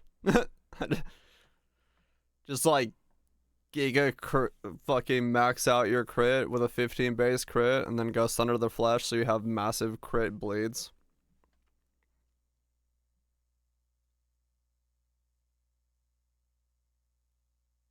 Okay, interesting. That's a really nice one. Add a new Between the Cracks Ascendancy passive skill that causes critical hits to ignore monster armor. Requires Sanguinism.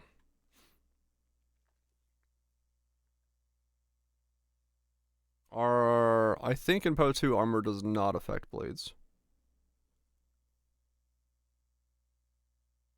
I think. Someone correct me on that. I don't actually remember.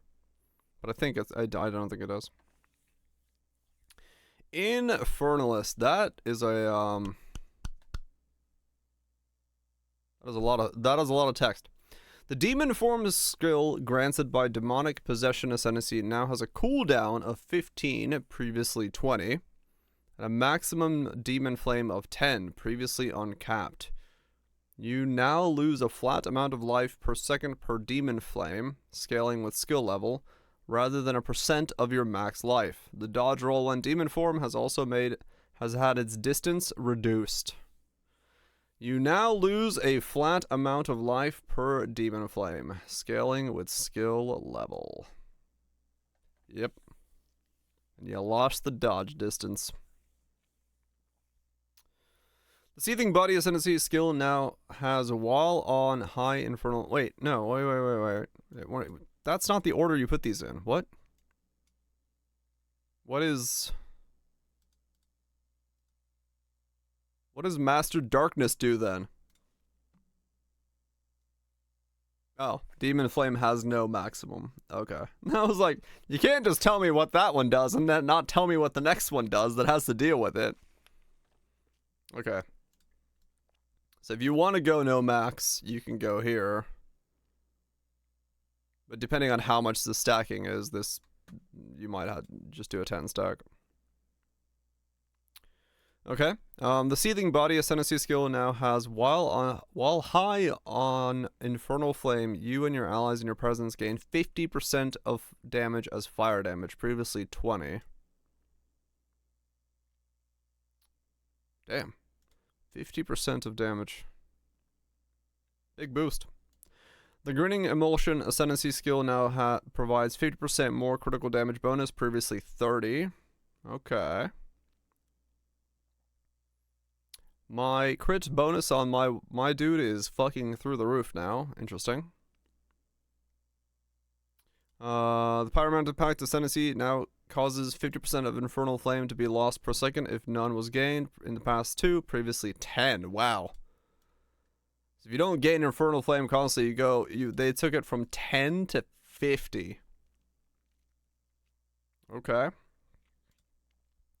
Bringer of Flame Ascendancy skill now causes all damage from you and your allies in your presence to contribute to ignite chance and magnitude instead of while not. Okay, so they made it while not on low Infernal Flame, all damage from you and your allies contributes.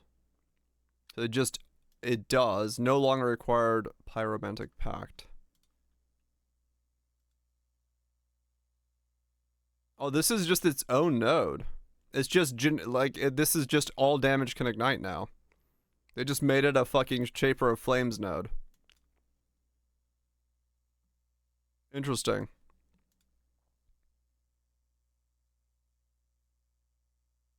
Huh, okay. The Loyal Hellhound Ascendancy no longer causes 20% of damage from hits to be taken from your Hellhound's life before you. Please tell me that's not the only thing you're doing to that dog, because right now that dog is shit. Small Mana Ascendancy now provides 3 increased mana, previously 4. After allocating Pyromantic Pact Ascendancy, you will now have at least 1 maximum Infernal Flame, even with 100% reduced max mana. Using Blink while in demon form now plays the appropriate animation instead of Blink. Okay. If you spec minions. I mean, maybe, yeah. Maybe that's just what I didn't do. I don't know. I thought it was going to be better than it was. Chronomancer. I didn't do anything with Chronomancer, so I'm not versed on it. The Circular Heartbeat Ascendancy has been removed. Rapid River no longer has a prereq. The Quicksand Hourglass Ascendancy skill now grants 10 seconds, gain 50% more cast speed for 5, previously 12 for 4. Okay, so faster rotation, longer time. Okay. Add a new Flood of Echoes Ascendancy passive skill that grants the Unleash skill. Okay. The Unleash skill. Okay. Stormweaver. The Force of Will Ascendancy skill now provides 1% increased effective arcane surge per 25, previously 15. Okay. Scoring Winds now causes exposure you inflict to lower resistances by additional 12, previously 20. The Strike Twice Ascendancy Noble no longer provides 50% less shock duration. Instead, it now provides 25% less magnitude of shock you inflict. Small Mana Ascendancies provide 4, previously 12. Okay. I mean, that alone is not that bad. This hurts. But it's not like it's not, yeah, it wasn't taken out back and sent to the farm. It's still strong given context. Passive skill changes. Okay. With the addition of the Hunters and the new mechanics, we've added support for these throughout the passive skill tree. There are new clusters, mostly in the Hunter Ranger area, and many existing passive skills have been updated.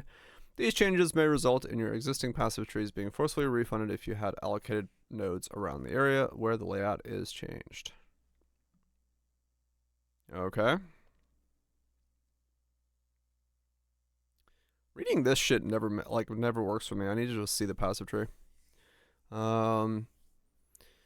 Crimson Assault causes bleeding you inflict to be aggravated and base bleeding duration to be 1 second.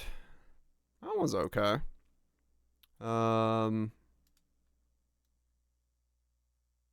Just straight up causes it to be aggravated, but shorter bleeds.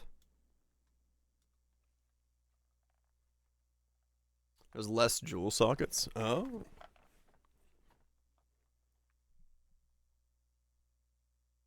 Trusted Kinship allows you to have 2 companions. Causes companions to have +1 each defense for a 2 defense you have. You have 30% less. The following notable passives have been removed. You will no longer be able to instill them, but existing ones will still function. Break Focus, Fold Focus, Lasting Concoctions, No Escape, Pin Down, and Potent Concoctions. I don't know what these are. What is Concoctions?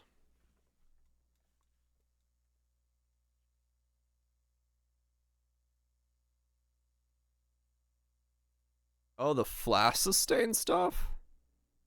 Really? It's all flash stuff. Okay.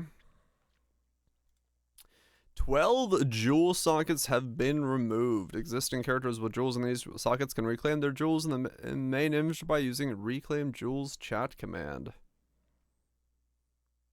Okay. 12 jewel sockets, huh?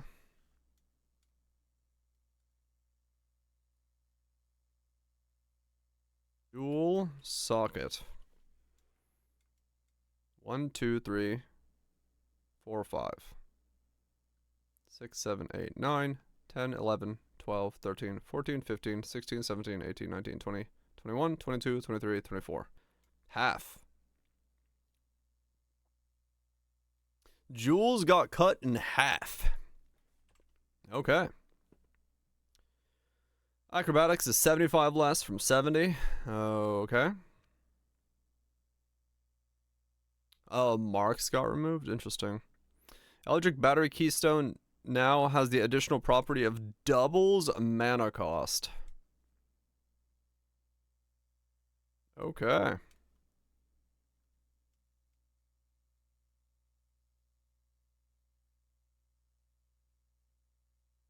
Oh, damn. Just, you know, a casual 6,000 to cast a curse. I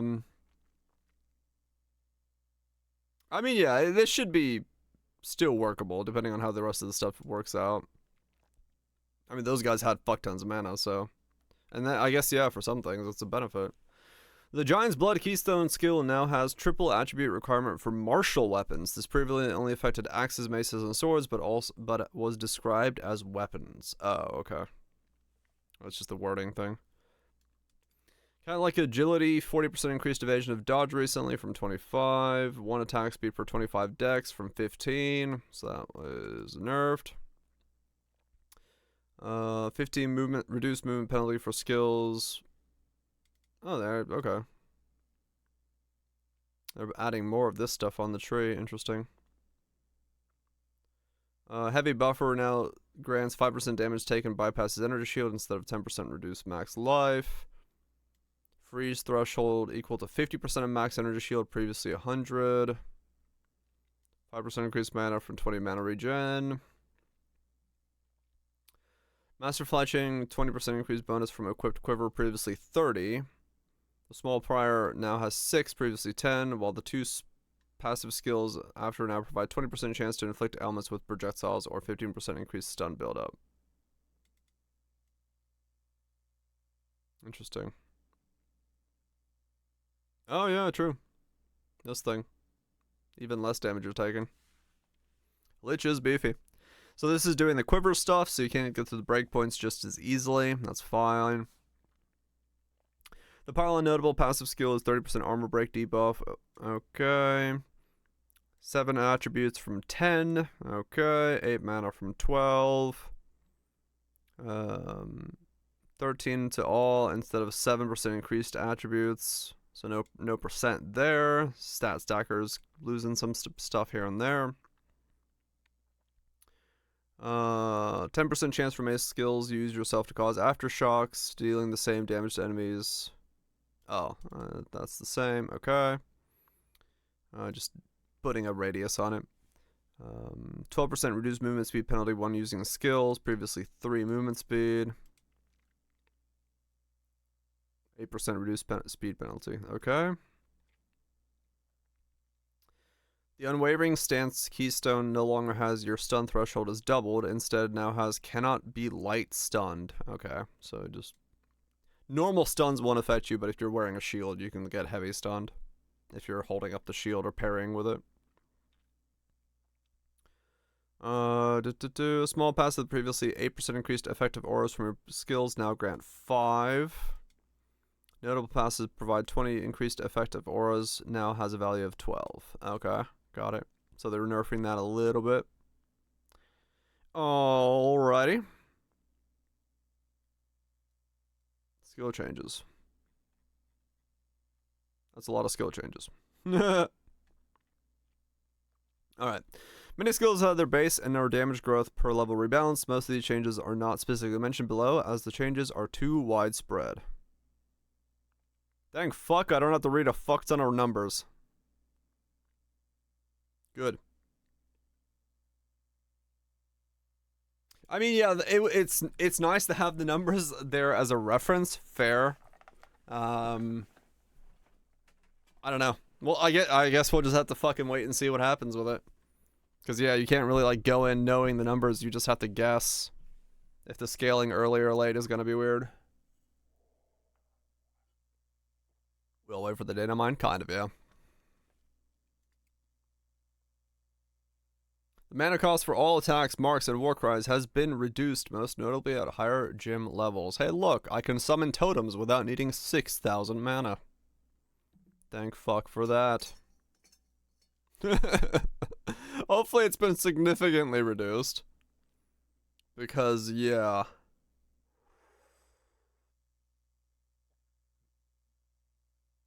Adjusted minion damage and life scaling.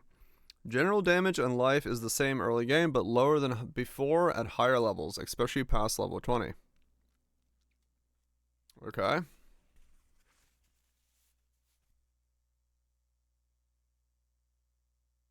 Got it. Adjusted the target life threshold for Skeleton Arsonist Explosive Demise skill according with life changes change. Okay, I don't know anything about that stuff. I can only really read stuff that I know about.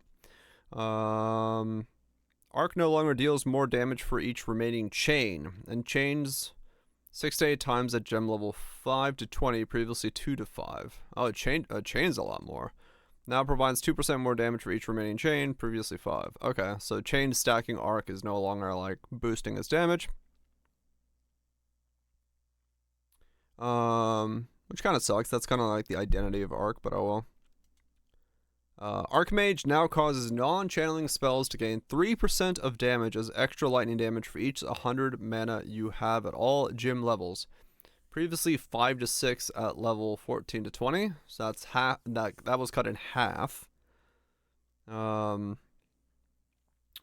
spells now cost an additional 6.7 to 6.1 from 5.3, so it's 1% more mana cost. And quality now provides 10% reduced reservation instead of granting 2% damage as extra lightning for each 100 max mana you have.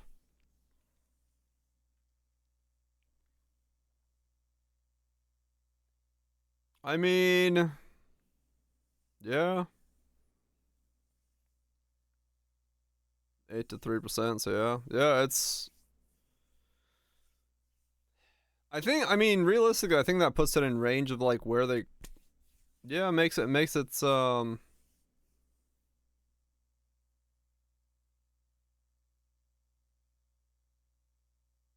know if more than 50% nerf while costing more, yeah. I think that's fine still. I don't know. At least from what I saw, like, personally, of Archmage stuff doing...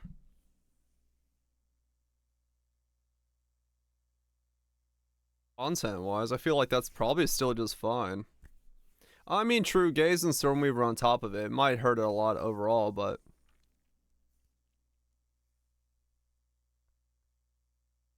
we'll see. We'll see how it goes. I think, in isolation, yeah, it's fine, but yeah, if you take all the things, Stormweaver, Gaze, Archmage... yeah, we'll see. Yeah, true. Was a kill. Okay. Armor Breaker has had the armor break amount lowered by roughly 20% at all gem levels. Why? Okay. Artillery Ballista base physical damage now matches with other totems like Shockwave Totem and Riptide Ballistas. The artillery explosion now converts 100% physical damage to fire, previously 90. Quality now provides 4-second base attack time, previously increased attack speed. Interesting. Alright. I mean, I guess TPL, yeah. But I mean, I used it in the Thunder build, armor break, but I invested into it so I could armor break like per hit. But oh well. I mean, yeah, totem's still gonna fucking deck it. Just put it down. Instead of 1 hit, it's 2 hits now. It's not that big of a deal, but just feels like an odd change.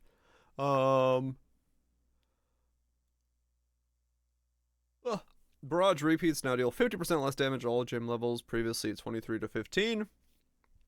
And 560 to 410 of the repeated skills attack time is now added to skills cooldown to a maximum of 30 seconds at gym level 5 to 20. Previously 1400 to 1200. Quality now causes the repeats to deal 5% more damage. Okay. Seems more usable. Oh my god. Bleeding Concoction now has a 200% more magnitude of bleeding inflicted, previously 100. What in the fuck?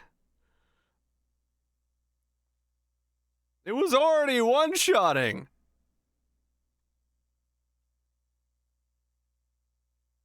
Okay.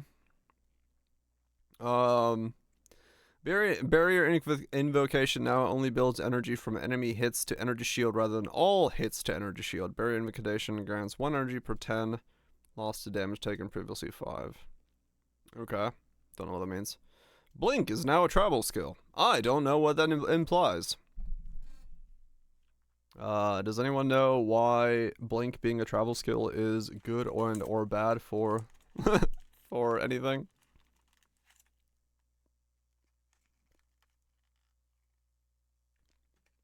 Sure has cooldowns. There's travel skill stuff. Okay. Bone Blast now has a 40% chance to inflict bleeding on hit, previously 20. Bone Storm. Shrapnel has become the generic mechanic called Impale. Similar to the Impale mechanic from Battlefield Exile, hits that impale an enemy cause the next attack hit against the enemy to gain added physical damage equal to 30% of the physical damage dealt by the impaling hit. Hey look, we got Impale. Bone Storm now impales on hit instead of applying a specialized debuff and has 20% more impale magnitude. Cast on minion death now only gains energy when persistent minions were killed. Additionally, minions that are created by very underleveled minion skills relative to the current area now grant less energy when killed. Level 20 minions skills will incur no penalty and endgame content. Okay. So no more spamming minion death stuff.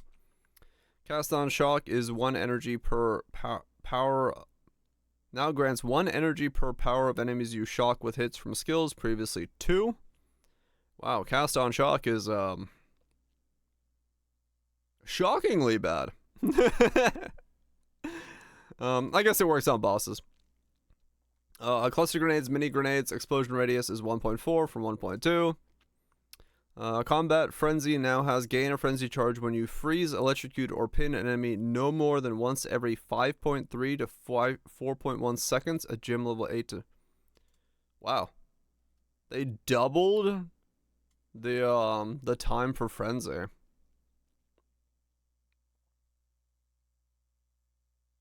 Okay.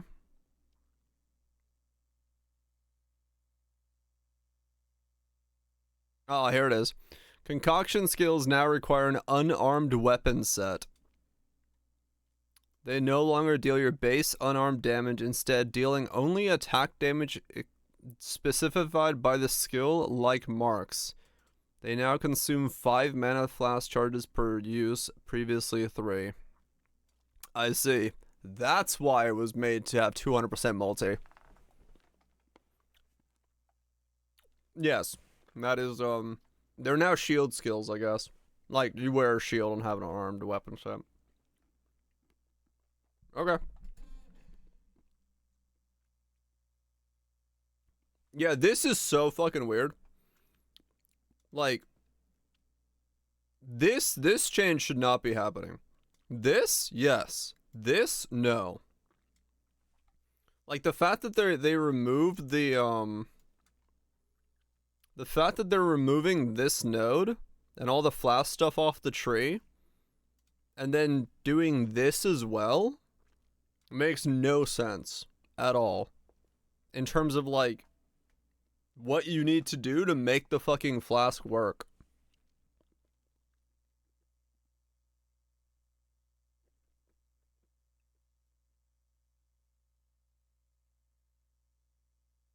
I mean, maybe Raj, yeah. I know, that's fucking weird. Okay. It is what it is. I just probably won't play a flask skill this league. That's okay. Conductivity now causes the cursed enemies to have minus 25 lightning, previously 32, scaling up to minus 29, previously 36. Nerf curses a little bit, okay. Cold Snap now has a radius of 1.6 from 0.7. Wow, okay, that's a fucking... Cold Snap got boosted. That is boosted as fuck. Yeah. Curse skills now apply in a curse after 1.5 second delay, previously 1.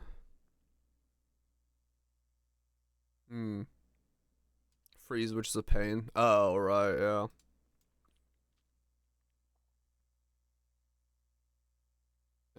What's it been? Dark effigy projectiles have a crit chance of 7, previously 11. Impact radius of 1.2, previously 0.8. Quality, 20% chance to inflict weather from 0 to 50. Okay, so less curse ability from effigy. Fair enough. Decompose, the skill granted by the Corpse Wade unique boots, now causes the poison cloud to poison enemies as though dealing chaos damage equal to 10 to 19.5% of corpses max life from 30 to 39. Cut that boot in half. Only wear one boot. Can't get both boots anymore. Curse is now minus 24 from minus 36. They really went after curses. Fucking hell, with the delay and everything else. Okay. I didn't feel like curses were a problem, but maybe they were. Color the patch notes. That'd be pretty easy to do. Yeah, I guess they've made pen relevant again. Because, yeah, I guess in that regard, that's... Dead Dead now deals physical damage equal to 10%, previously 20%, scaling further at level 20. It also now deals 41 to 61, 139 to 208 from 169 to 205. Okay, so DD got nerfed again. Cool. Always got, like, it's not a patch if you don't nerf DD, right? If Dead Dead is not getting a nerf, is it really a patch? Like, I don't know.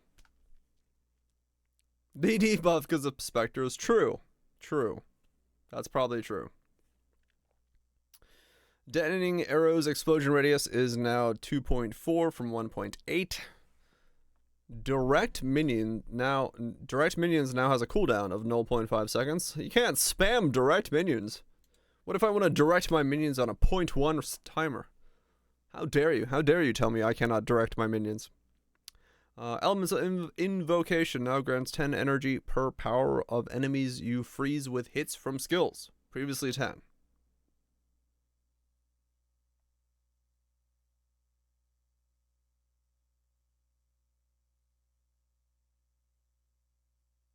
Yep. So it's 10 to 10. Time to stack some CDR. It's probably a typo. That's scary though. If it's a typo, does that mean this is supposed to be a 1? No, I refreshed. It was 12. Okay. So from 12 to 10. 2 energy per enemies you ignite from skills previously 3, and 1 energy, previously 3. Okay. 12. Okay. So, yeah. 10 from 12, and then... So, the elemental invocation just got nerfed across the board. Okay. A little bit. There's the magnitude for that. Escape shot now scales freeze buildup with gym level up to 585, previously 300 at all levels. And quality is 120 more freeze buildup from 80.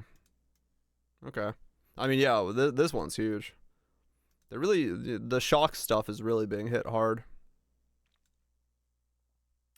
Explosive grenade now has a cooldown of 7 from 3. Has a radius of 2.4. A detonation time of 3 from 2.5. 7 from 3. Woo! Ah, damn.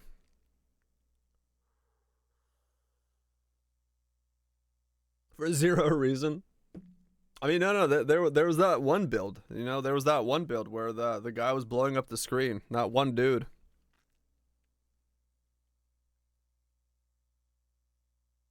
It's that one Titan guy's fault, yeah.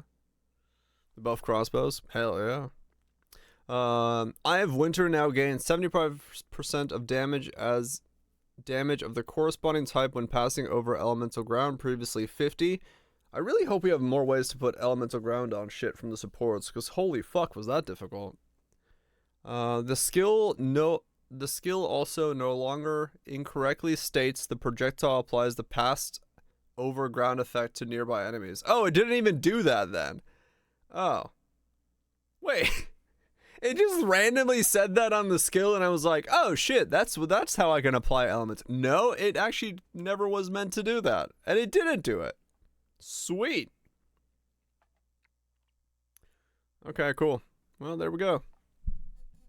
The Falling Thunder projectiles now have 50% more damage per power charge consumed from 25.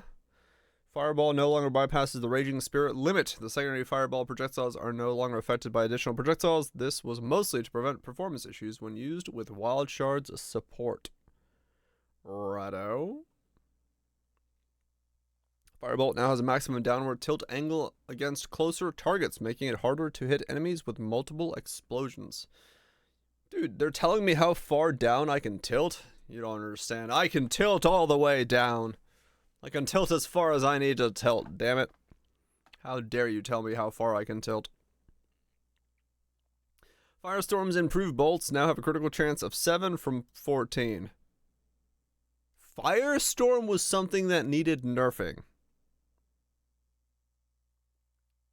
Firestorm was something that needed nerfing.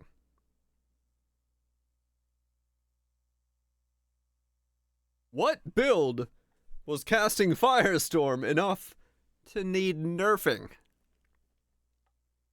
Is it on Archmage? Maybe. Holy shit. Flame Blast now has a cooldown of 15 seconds. Previously none. And now has 75% more damage per stage. Previously 200. Now it has an explosive radius of 0.6 and a quality of 20 more cast speed. Holy shit! Look, I know my build was sexy, but it wasn't this sexy. It doesn't need to be destroyed that hard. What the hell? Damn. If it's been buffed? I mean, maybe, yeah. I mean, pretty much every one of my builds has been destroyed, yeah. I mean, this is fucking nuts. Totem is still fine. Fingers crossed. Fuel Slide's also fine, true. Why Flame Blast, though? Like, that felt so good to play. With the temp chain stuff and, like, weaving it in there and, like, making it explode. Like... Wow, okay. It wasn't even that fucking powerful, man. That's fucking crazy. If someone had told me to bet whether Flame Blast got nerfed in this thing, I would have said absolutely no way. I mean, yeah, I guess so, guys. Yeah, this fucking is crazy to me though. No one is using Flame Blast. They're like this has to have damage numbers that are to the fucking moon. Cause the stage is down to 75 from 200 and it's got a cooldown. This is the first one I'm just like, I don't understand.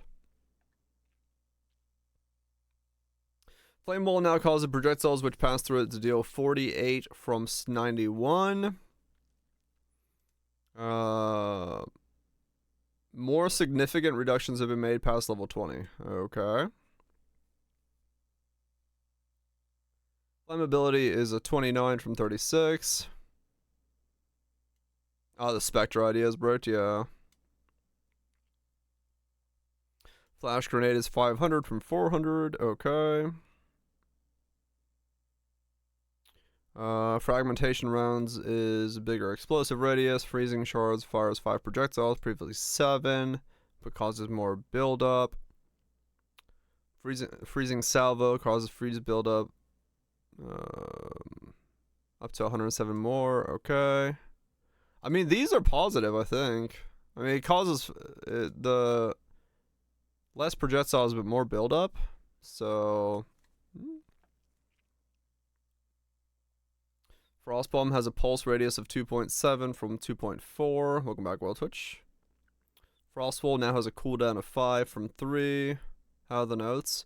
So far, everything is understandable except they gave Flame Blast a 15-second cooldown. And everything else I've been like, yeah, fair enough. Frozen Locust Explosion deals 212 from 134. The Frozen Locust got a buff. Okay.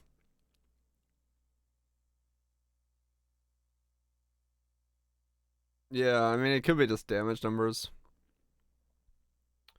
Concoction is 200% shock, right? Because you can't use quivers anymore. Galvanic Shards converts 60% of fizz to lightning, previously 40. Gas, Arrow, Grenadier, and Decompose now have a limit of 6 poison clouds. Okay. Got it. No more giga stacking that. It's more it is. You should get some sweep. Glacial Bolt Walls now last 8, previously 6. Glacial Cascade quality is 10% fizz as cold instead of attack speed. Grim Feast can no longer be engraved in the gym cutting menu. Existing Grim Feast has been disabled. We aim to rework Grim Feast in the coming future. Grim Feast literally just got fucking removed. They're just like, nah. We don't even know how to change it. We're just fucking removing it.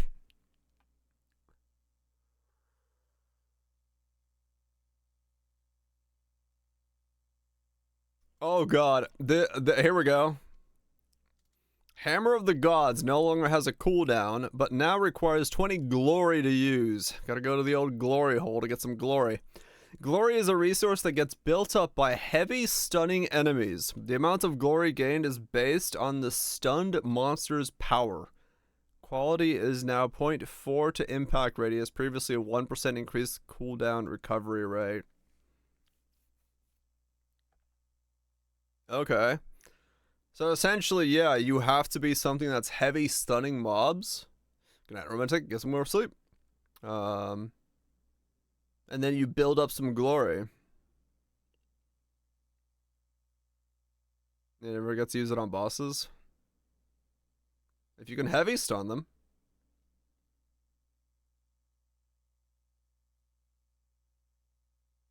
Yeah. That's a lot of glory right there. Okay, interesting. Well, fair enough. We'll see the new meta of not one-shotting things. Crossbow build, but Hammer of Gods. Hand of Chila now specifies it triggers socketed marks. This is purely a description change.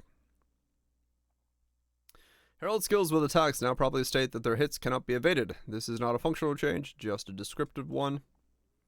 Ash has an explosive radius of 1.2 from 1. Herald of Ash quality now provides an additional 5% overkill damage contributes to basic Knight instead of Ignite surrounding enemies if overkill damage is at least 2% of max life.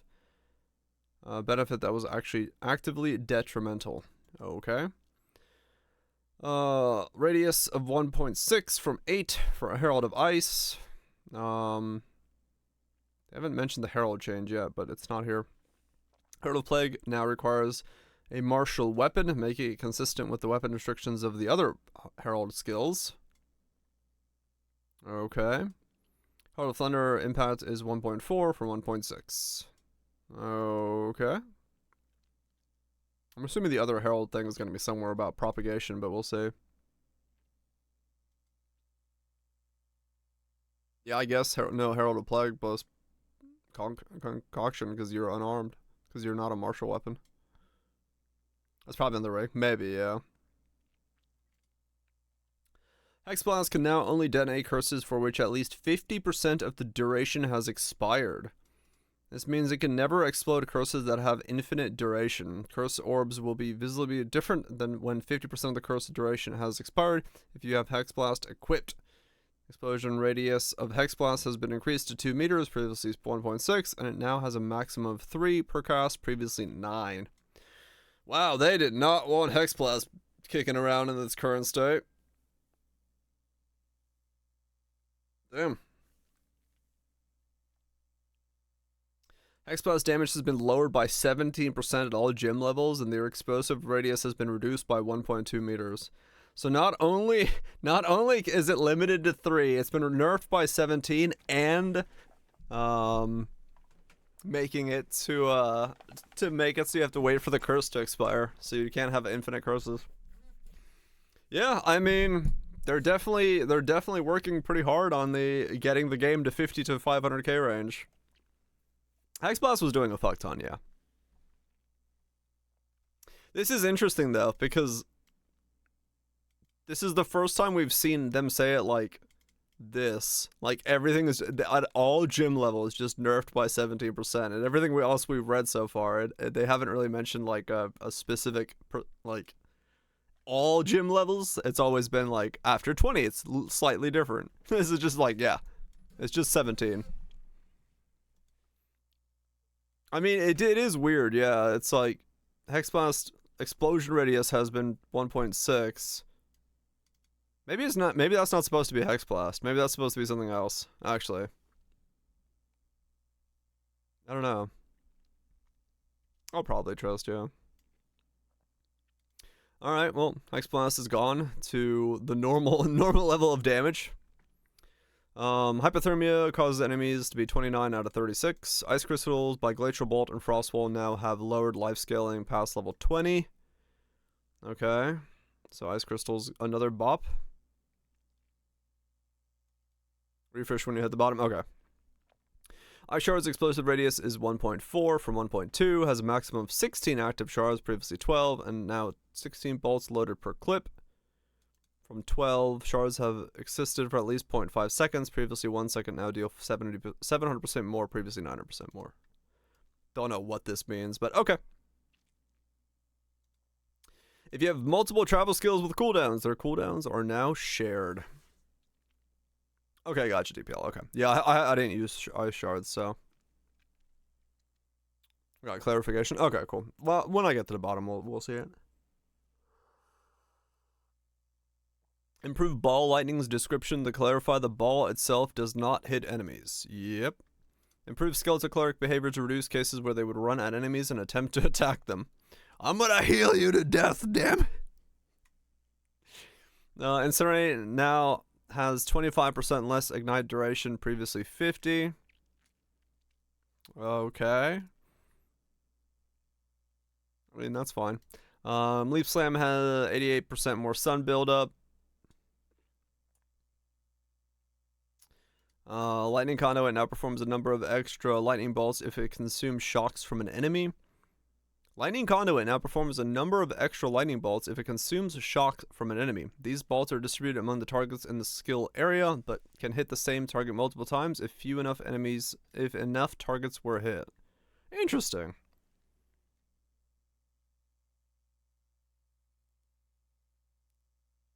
Oh. Lightning Conduit now has 20% more damage with hits per 5 shock, previously 100% more damage.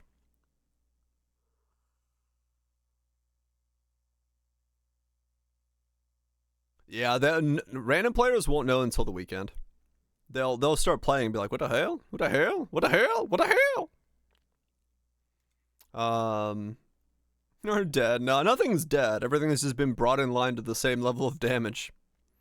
Because they're aiming for us to be sub 500k.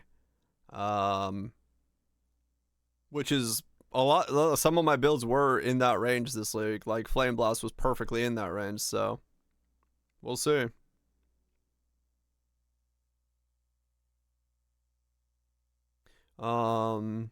Lightning Bolt now has 2% more chance to shock. Okay. Lightning Rod Arrow now disappears after being changed to 6 times at all gym levels, previously 8 to 14 at level. Okay. Arrows now take 1 second to charge up before releasing a bolt lightning burst when chained to. Lightning arrows that chain to lightning rod arrows cause the pulse to happen instantly instead of needing to charge up. Okay. So this is, you can't use the same lightning rod as many times. Okay. Lightning Warp no longer creates shock ground if targeting a ball lightning projectile. But why? That was a cool interaction. That's legitimately like a cool interaction. Like, me. Magma Spray from the Magma Barrier skill now deals 226 base fire, previously 351. 6 to 8 per 15, previously 2 to 4, 3 to 6. 405, 4. So damage effectiveness went down a little bit, but it gains more per armor. Okay. Interesting. Magmatic Salve now deals attack damage with impact. A gym level that. So a bit more damage. Okay. And a bit less damage later on. Okay. Is there armor in this game? Somewhere. Yeah, it fires 8 missiles at all from previously 14 to 17. But you get more missiles. So you still get 12 missiles with quality, so it's 2. I mean, it's still like 5 down. Okay.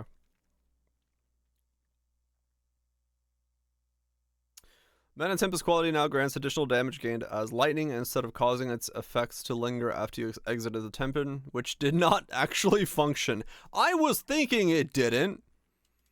Every single time I was suggested Mana Tempest, and I used it with quality, and people are like, oh no, you just gotta put it down and you can walk out of it. I'm like, no, it doesn't. It did not seem to fucking work. Where you could just like put it down and walk out of it. I was right. It did not actually do that.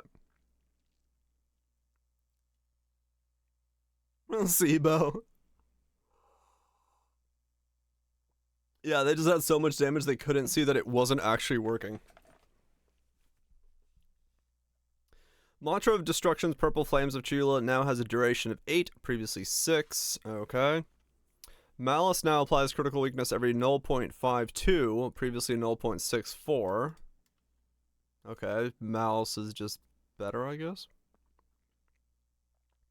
Molten Blast now has, while dual wielding, fire twice as many projectiles with 15% less attack speed, previously 30. Okay.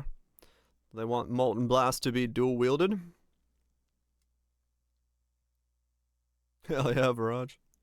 Pain Offering Aura now grants minions increased damage, more damage. Okay. And cast speed. Okay, so Pain Offering is just better. Okay. Attack speed fell so bad. I mean, yeah, 30% less is huge. That's kind of cool. Perfect Strike no longer always ignites, and now has an attack speed of 35 at base, previously 45.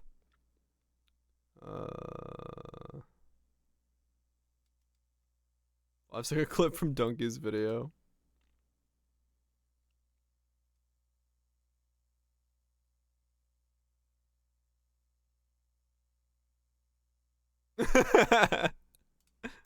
That's where that one guy lives. Oh, that's great. Yes, that is where Yokotaro lives. Love it.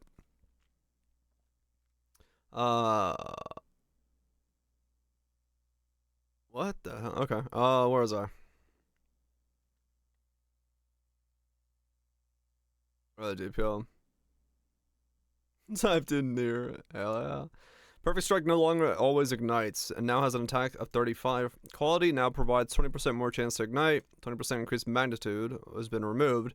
Perfect Strike also now deals damage in a wider area close to the player, making it less likely to miss enemies standing next to the player. It would whiff. That's funny. Permafrost bolts now scale freeze buildup with gym level. 186, previously 80. Alright. Plague Bearer now stores 15 from essentially 15. But just a little. But, the damage past gym level 20 has also been reduced. Okay. Poison Concoction now has 200% more magnitude of poison to inflict. Now deals base physical instead of chaos damage.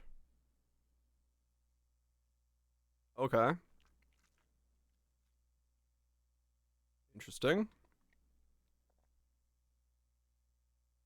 Yeah, I guess it's easier to scale because there's not that much, like, physical in that section of the tree. Or, chaos. Oh yeah, true, Unholy Might, if you can get it in there somehow, is another scaling factor. Yeah, true. Okay. Profane Ritual has a radius of 2.2 from 1.8. Raging Spirits now has a spirit duration of 5 seconds, previously 4. And a maximum of 2 spirits per cast spell, previously 5.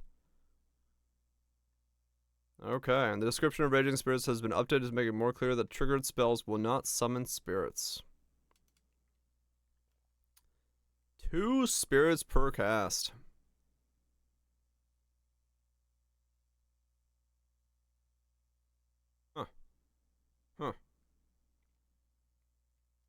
Improve the performance of spawning very high amounts of Raging Spirits. If you spawn a large number of spirits at the same time, the spawning of them is now spread out over a short duration.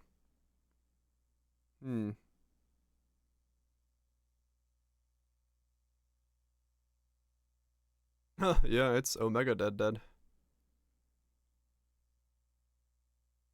But yeah, I mean, patch note stuff, maybe.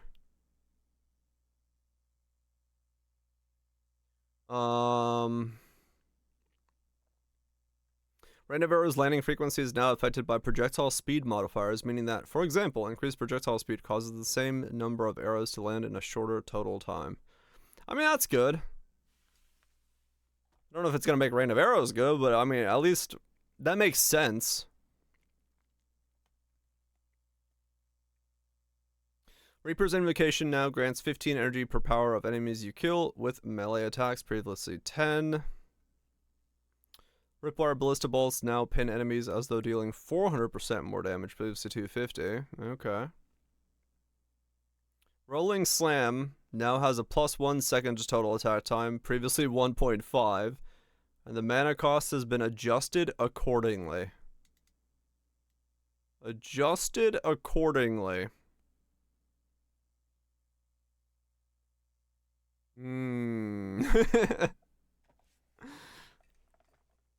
Okay. They said mana cost has been reduced on all melee skills, and this is the one that says mana cost has been adjusted accordingly. Watch Rolling Slam have like a double mana cost. Because everything else so far has not been saying about it, like melee skill stuff or like which way it's been. Sacrifice now has minions revive 66 more slowly at gym level 14, previously 37, and scaling up to 60 more slowly at gym level 20, previously 31. Okay. You can get a 0.7 attacks. Oh shit. Seismic Cry no longer has increased Warcry speeds. You know what I haven't seen yet? We might see it at some point. But I wonder if they nerfed default attack. I dawned on me right when you said that, your attack speed. I was like, I wonder if we'll see somewhere they've nerfed default attack. Default attack is now 20% slower. In the data mines. Shard Scavenger now instantly reloads your crossbow when upon consuming. No longer more than once every 6.1 seconds. Okay. We passed Maze Strike, exactly. Oh, they buffed unarmed attack. Yeah, true. You heard unarmed attack. There's been some stuff. What's up, Nisus? Is there anything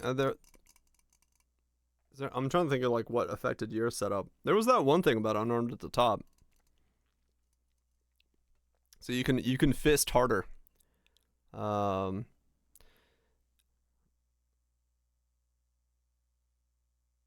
Shield wall segment's life past gym level 20 now matches that of Ice Crystal from Frostwall, for example. This is a reduction in total life. Explosion radius is now 4 meters, previously 3. Okay.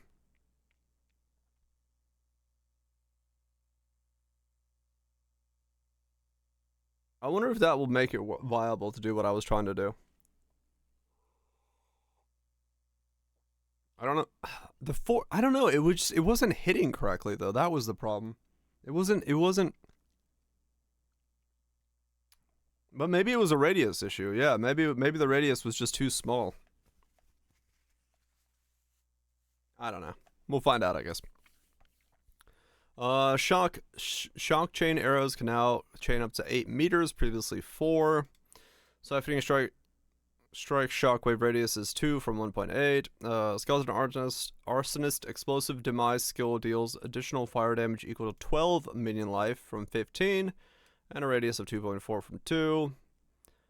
Skeletal brute quality now causes brutes to inflict more stun buildup. Skeletal frost bombs have an 8-second from 6. Skeletal reavers correctly gain rage on hit, while their commands rage is active. Storm Mage chain count now scales up with minion level plus 4 chains at level 20, previously plus 2 at all levels. Okay. I don't know like anything about skeletons, so I'm just kind of skimming through these real quick. Skeletal Warrior can no longer be engraved in the gym cutting menu, as it was only provided as a stopgap until its functionality was implemented. Existing copies of Skeletal Warrior skill have been turned into Skeletal Sniper gems. Skeletal Warrior skill granted by some specters now allows you to summon additional skeletons by reserving spirit, in addition to the 2 free skeletons it grants automatically.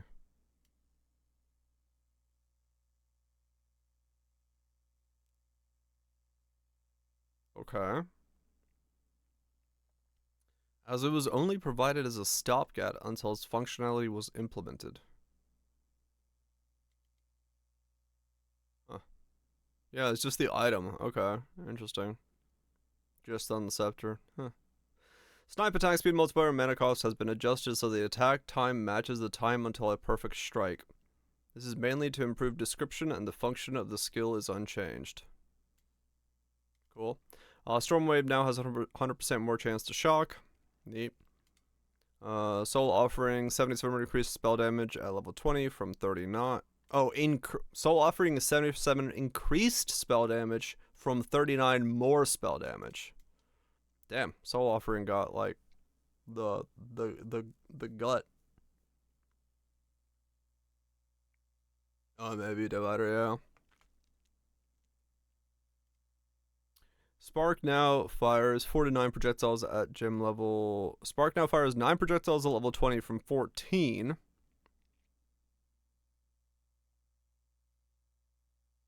What's the difference between increased and more?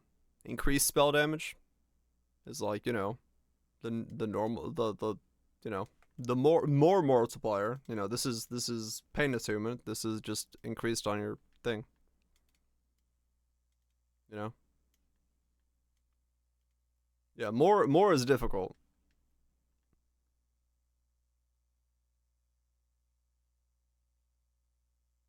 Yeah, this is the one that's like the big one.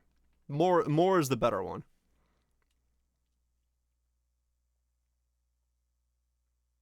Because more is the one that's like, you know, Righteous Fire gives, you know, more. Pain Attunement gives more. So this is like, yeah, if you get 77 plus 100% increased, you have 177 increased, and then more is the one that takes you above that. It's the multiplier on top of it.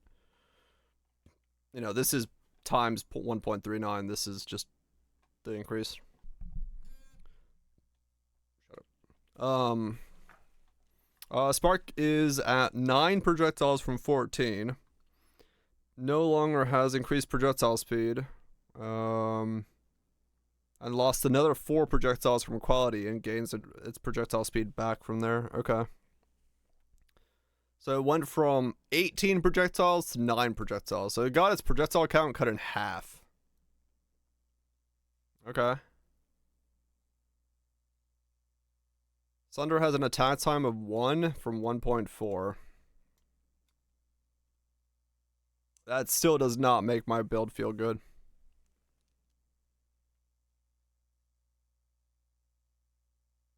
I still don't think...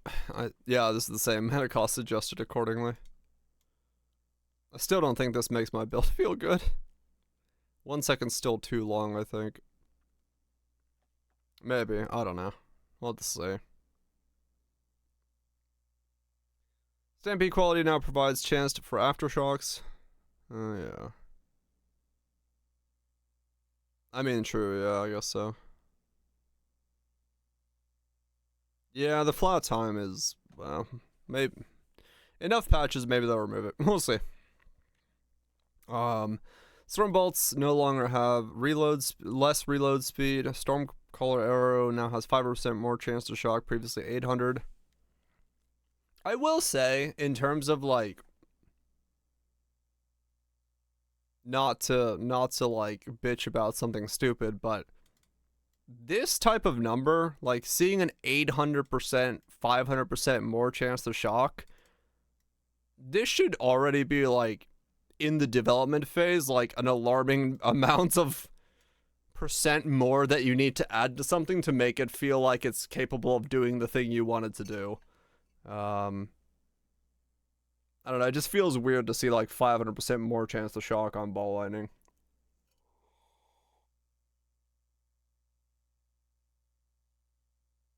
Yeah, exactly. Like, how bad's the base to need 500% more? Or previously 800% more? It's like... that... it's unintuitive, yeah. Like, 500% more is... it sounds massive, but... yeah. Tempest Bell now deals 490 attack damage at level 20. Now requires 10 combo from 4. And the bell is destroyed after 10 hits, previously 19. And then quality gives it 2 more hits, previously 6. So 25 hits down to 12 hits, requiring 2.5 times more combo to summon a bell for the Tempest Bell. Okay. Oh, a second change. A third change. Tempest Bell Shockwave no longer has deal 30% more damage per elemental effect affecting the bell, or 60% of physical damage converted to the corresponding damage type of the bell. Instead, it now has gains 30% of Fizz's extra damage of each type, matching an elemental effect on the bell. So it's a gain. And it lost the other line. And also has 132 attack damage at level from... okay, so this lost a lot. This lost the more for each. Doesn't have the conversion. Less hits. Takes more to combo with. Tempest Bell can now only trigger a shockwave every 250 milliseconds. This value is strict with no cooldown and cannot be modified. Yeah, I mean... Tempest Bell limit on number of bells placed is now shared between different copies of the skill as well. It makes sense. I mean, like, honestly, like, Bell was... oh, did it, Raj? No, it's alright. I'll watch it later, just because we're all reading this, and this is what people are interested in.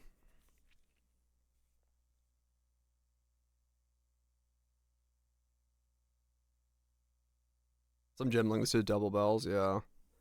Yeah. No, it makes sense. I get nerfing Bell.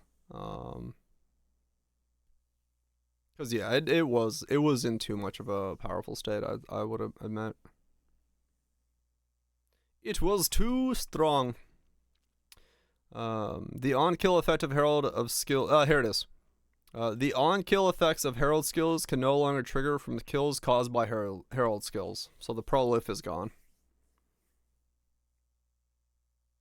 That's the screen wide shatter is once again no more. So we got that going. Tornado shot splitting effect now also applies to thrown spears. Huh. I mean, that's kind of cool. So you can tornado shot with spears?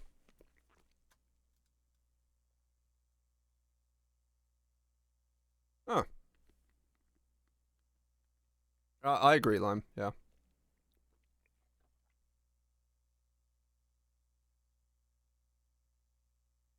Oh, you cannot? Wait, what do you mean?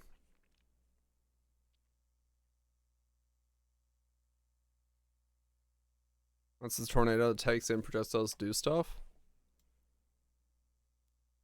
Is it?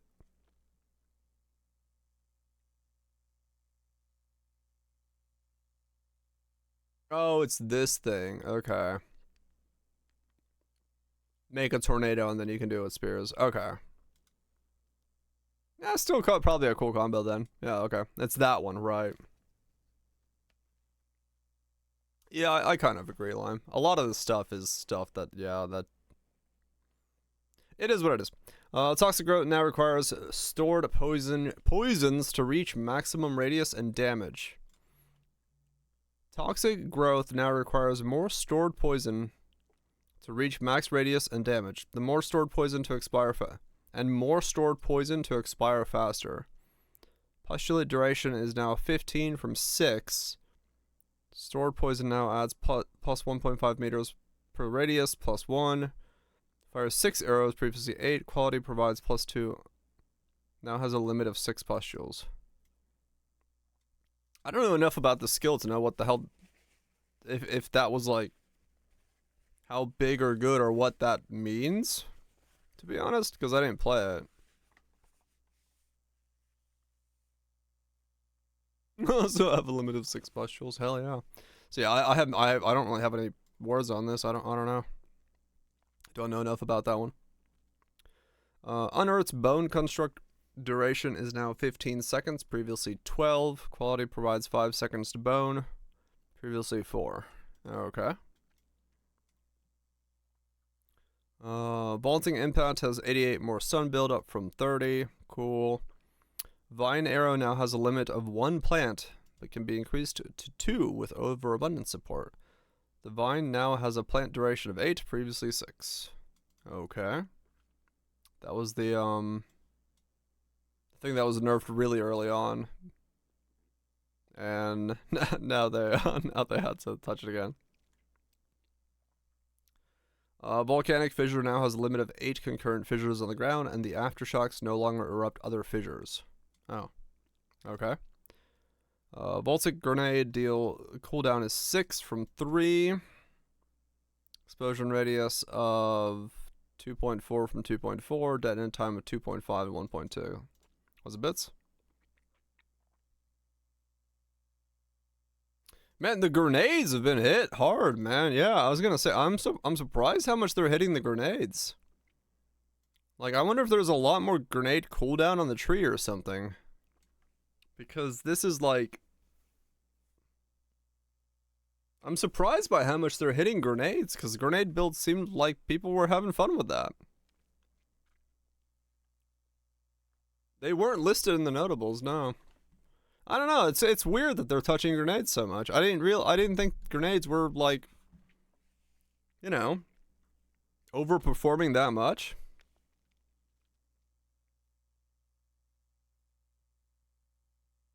I mean, maybe Trost too. Who knows? It's crossbow damage mods buff. They think it's crazy. Maybe crazy, yeah.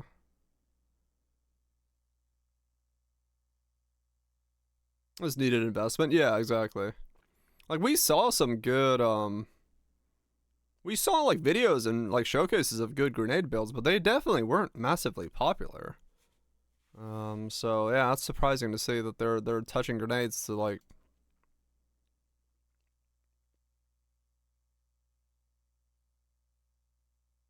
Right, Lamau. Yeah, kind of DPO. Yeah, I'm surprised.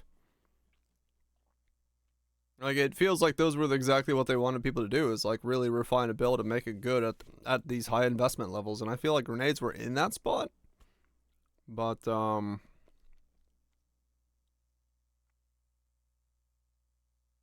yeah, weird. Yeah. Okay. We'll have to play it and see. Just feels odd.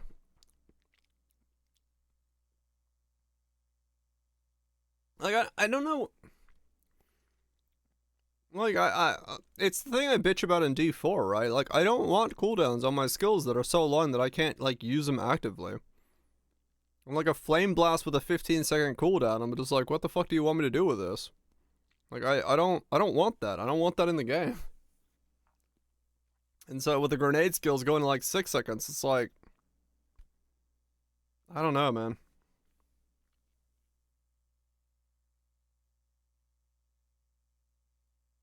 I mean, I guess Deepo, yeah. I don't know. That's weird. Okay. Keep going. Wind Dancer.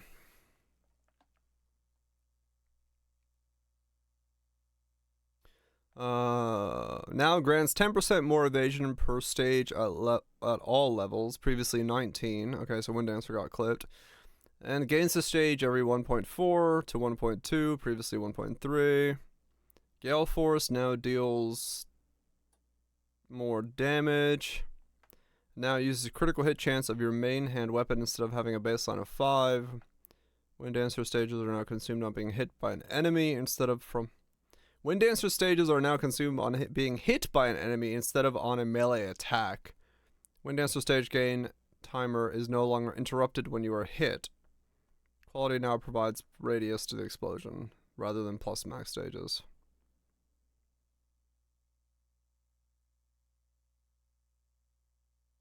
Let yourself get hit. Yeah. So it lost half of its evasion, but it gained stages without worrying about the timer for it, maybe? Okay. Less evasion by a lot, but.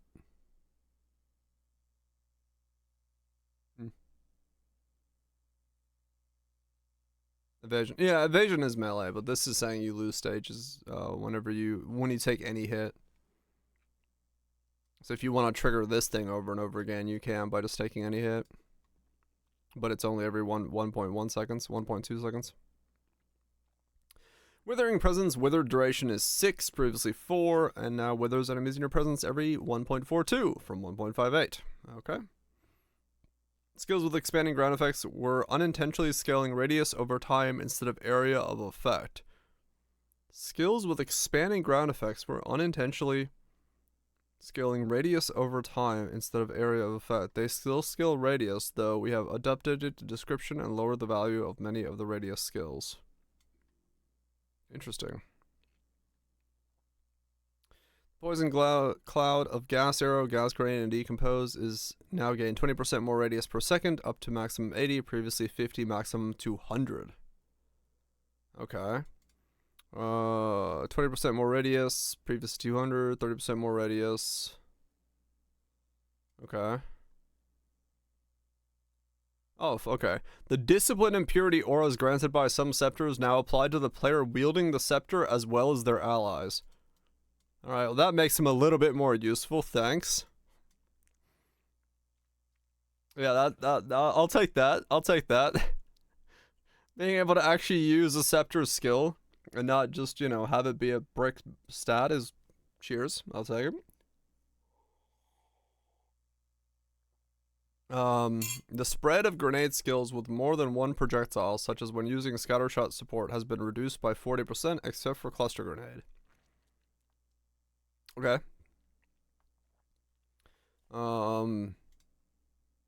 Releasing Raise Shield immediately after blocking a skill now performs a shield bash that damages and stuns enemies in front of you, and also dazes them if you're using a tower shield.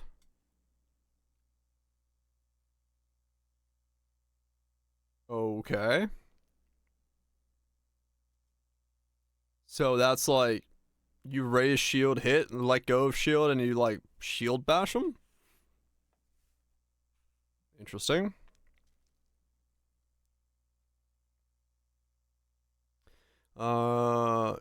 Conditional. This type denotes a skill which cannot be used unless a given condition is met. Combo is an example of this. Okay. Modifiers adding or subtracting a value to the cost of a skill now apply before cost multipliers from supports. Modifiers or adding or subtracting a value to the cost of a skill are unchanged. These still apply after all modifiers. Modifiers adding or subtracting a value to the cost of a skill now apply before cost multipliers from supports. Okay, so if you're adding to your like base value, it's gonna then be multiplied by your skill supports afterwards.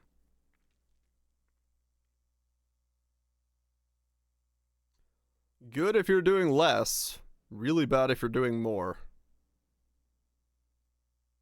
Because you're gonna take like, you know.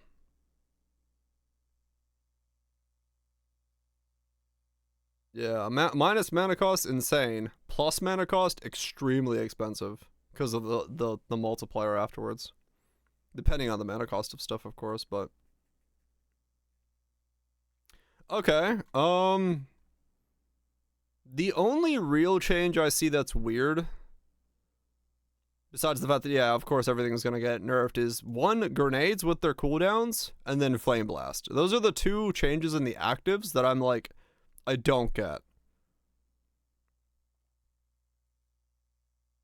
I think for the most part, that's the two ones that are surprising to me. This is just fucking bizarre to me. I don't get that one at all.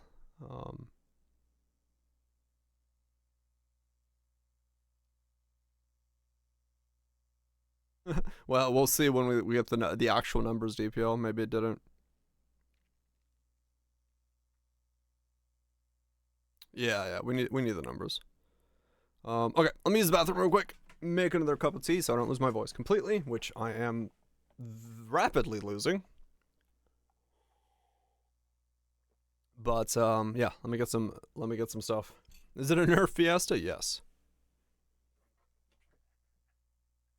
Some of the stuff is very understandable. Like I get Bell, I get Spark, I get Archmage, all that stuff, but some things are weird. But yeah, it really will come down to like, well, the problem is that the reality of how these nerfs are going to be impactful or not is if we get into the game on Friday and by Monday someone has figured out something that is broken and they're not willing to do enough to like fix it. I hope that they're willing to nerf on like the following weeks, because if something stands out after this many nerfs, everyone's gonna, not everyone, but there is gonna be a vast amount of people who want to gravitate towards that one thing, and it's just gonna be a league of that one thing. So they really have to be able to bat down the thing that stands out too tall if it stands out too tall too quickly. It'll be interesting to see when we get to the uniques if they've done anything like to touch the other problem of the games. Not yet, you know. Or maybe, I don't know, maybe some of it has been shown.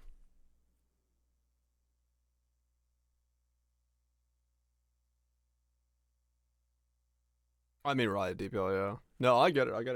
Let me use the bathroom real quick.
I found Jello for some reason in my fridge.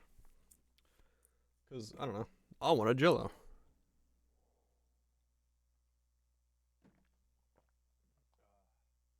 Yeah, it'll be interesting to see what the ramifications of them doing this is for the weekend of people getting in and trying to figure out what the hell they're building. But I mean, maybe it'll work. Maybe it's okay. Maybe it'll be fine. Flame Blast with a 15-second cooldown though. Fuck me, man. I don't want a 15-second cooldown Flame Blast. I want a Flame Blast.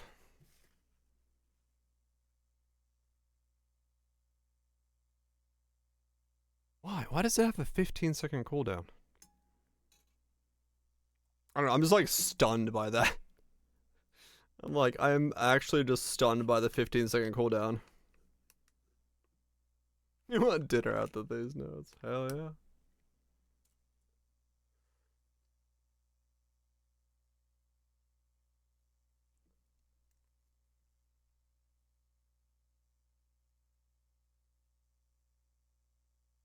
Fifteen-second cooldown. Hell yeah. Hold on, let me enjoy some Jello. Incinerate on packs and Flame Blast on rares? Maybe.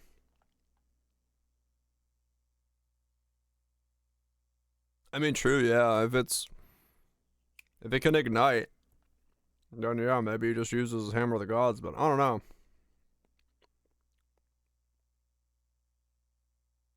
Do you have any CD reduction? I mean, there's some, but 15 seconds will never feel good enough to use.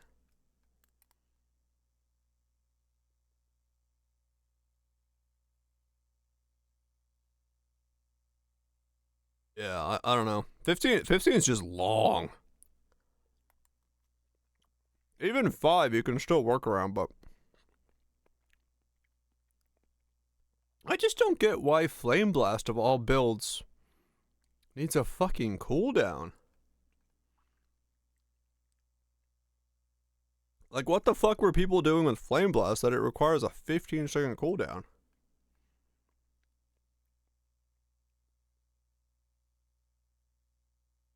Had fun. There must have been a Flame Blast build out there that I didn't see. That was doing something weird with cooldown, like Flame Blast. It was like, my build definitely didn't do anything that important to require a cooldown. Well, it's not my build they're basing that off of.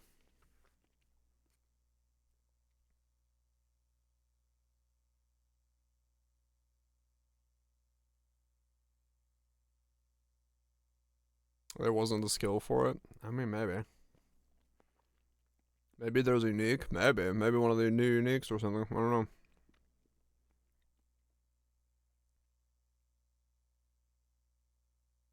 I mean, maybe, Lime. Maybe they don't see it as a nerf.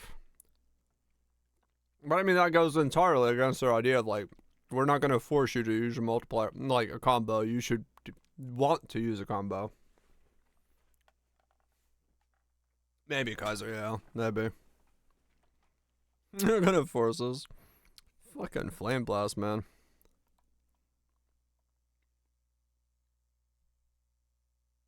It's just like, man. That was probably my favorite build I played last league. Was my Flame Blast build. That, like, legitimately makes me sad.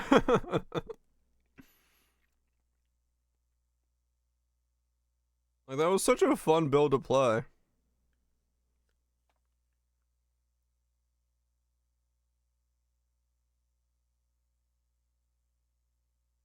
A fun build to play, man. Yeah. Oh, these. Yeah, I've seen this a lot of times. Birds that have been fed don't know how to feed themselves.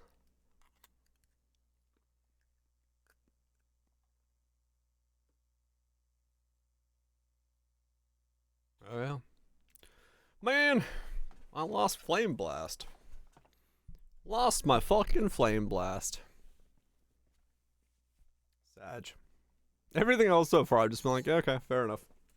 Changes are changes. We'll live on with it. But the Flame Blast one, I'm just like, meh. But meh. Fucking turning into Cartman. But meh. Okay. Let's look at the supports. Astral Projection now has a 25% less area from 35. That's a buff. Brutality is 25% more physical from 35. That's a nerf. Let's combine with Blood Mage. Oh yeah, this thing. Aggravate any bleed. Also aggravates the ignite. Double it up. Oh, maybe.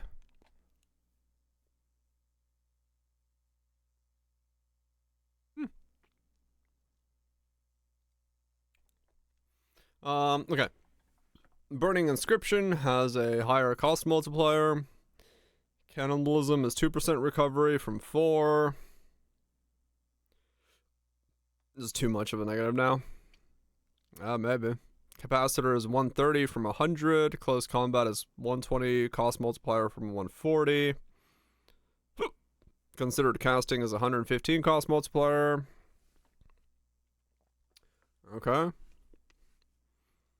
Controlled destruction extraction supports now correctly are not socketable into skills which had a secondary damaging hit but no spell damage hit.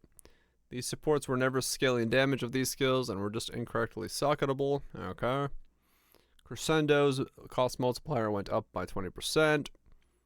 Culmination now causes supported skills to deal 3% more damage per combo, previously 2. And now lose combo if you generate no combo for 4, previously 3.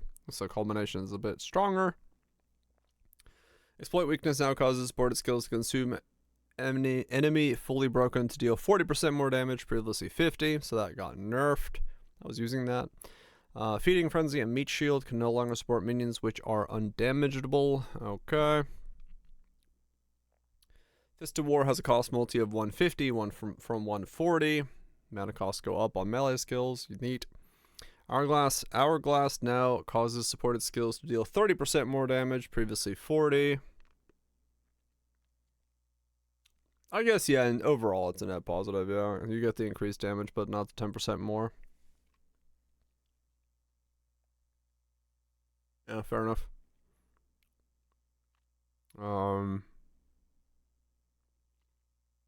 Impact Shockwave now causes supported skills to cause aftershocks when they heavy stun an enemy, dealing the same damage to enemies within 1.8 meters, previously 2. Impetus has a cost multiplier of 15% increase. Lockdown has a cost multiplier of 20% down.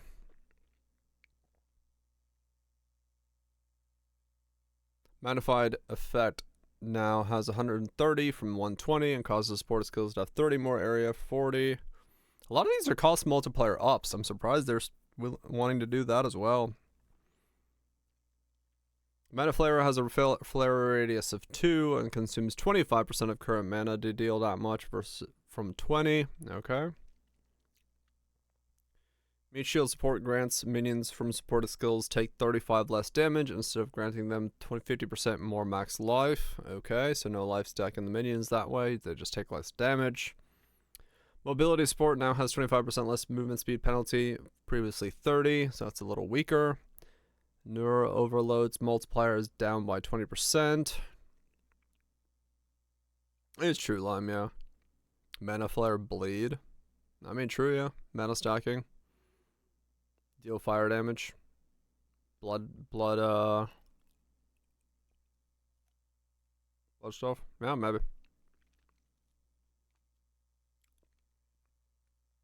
Overcharge no longer causes supported skills to have less shock duration, and now how shocks caused by supported skills are reflected back to you. Of course. Sweet.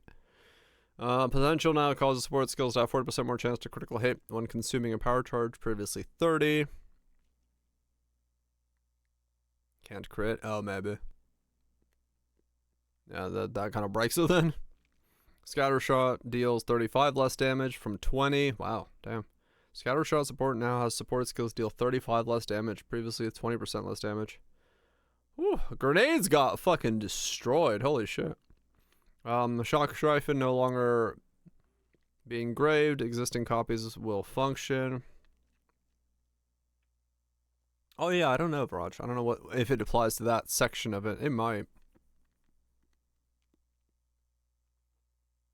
Spell Echo Sport can no longer support triggered skills. Okay. Spiral Volley now fires directly forward when the first arrow instead of the final arrow. Okay, thank fuck. This was so annoying. In that one setup that I tried to do, if you use Spiral Volley, you would fire to the right of the thing you clicked on, and you would always miss until you did a full fucking rotation. So you could never hit in front of you until you fucking did a pirouette. Thank fuck it fires the first arrow forward now. Strip Away now causes exposure applied by supported skills to be 20% increased rather than 30, so exposure is weaker as well. Unbreakable now has different stun threshold multiplier values for incoming light stuns as opposed to incoming heavy stuns. Okay. Window of Opportunity now causes supported skills to deal 35% more damage when released with perfect timing, previously 50, and have 35% shorter perfect window timing, previously 25. Wow, really?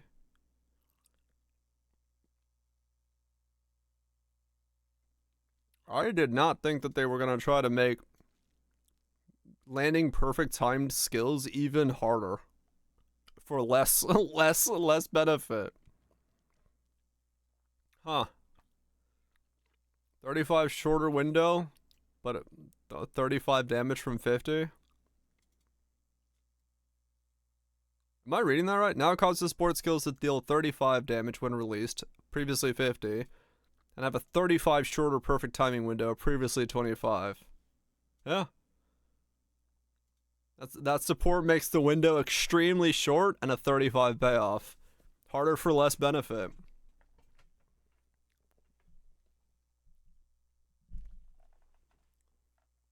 But not massive. No, I get it, but like this is harder for less benefit is what this is. Maybe, I mean, yeah, maybe. Maybe you can make it so small you just right click, like you just tap and it just fucking fires off. I don't know. Fucking crazy. Okay.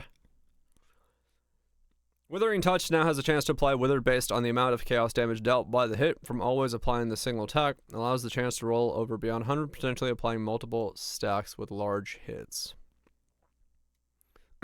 Okay. I mean, yeah, sure, fair enough. Now we get to the uniques. Yeah, this is the first over 100% chance we've seen. It's in a lot of other games, but this is the first we've seen here.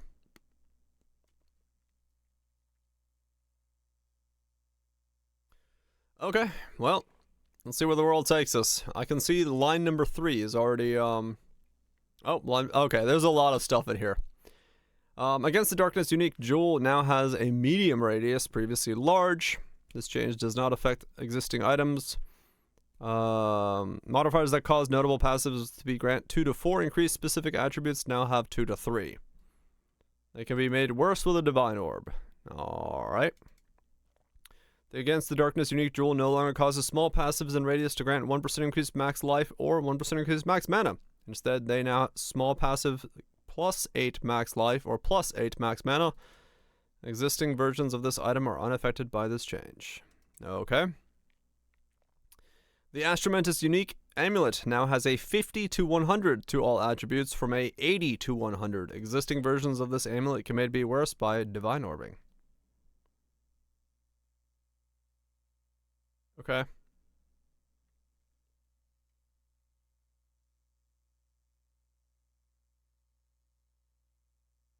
Yep.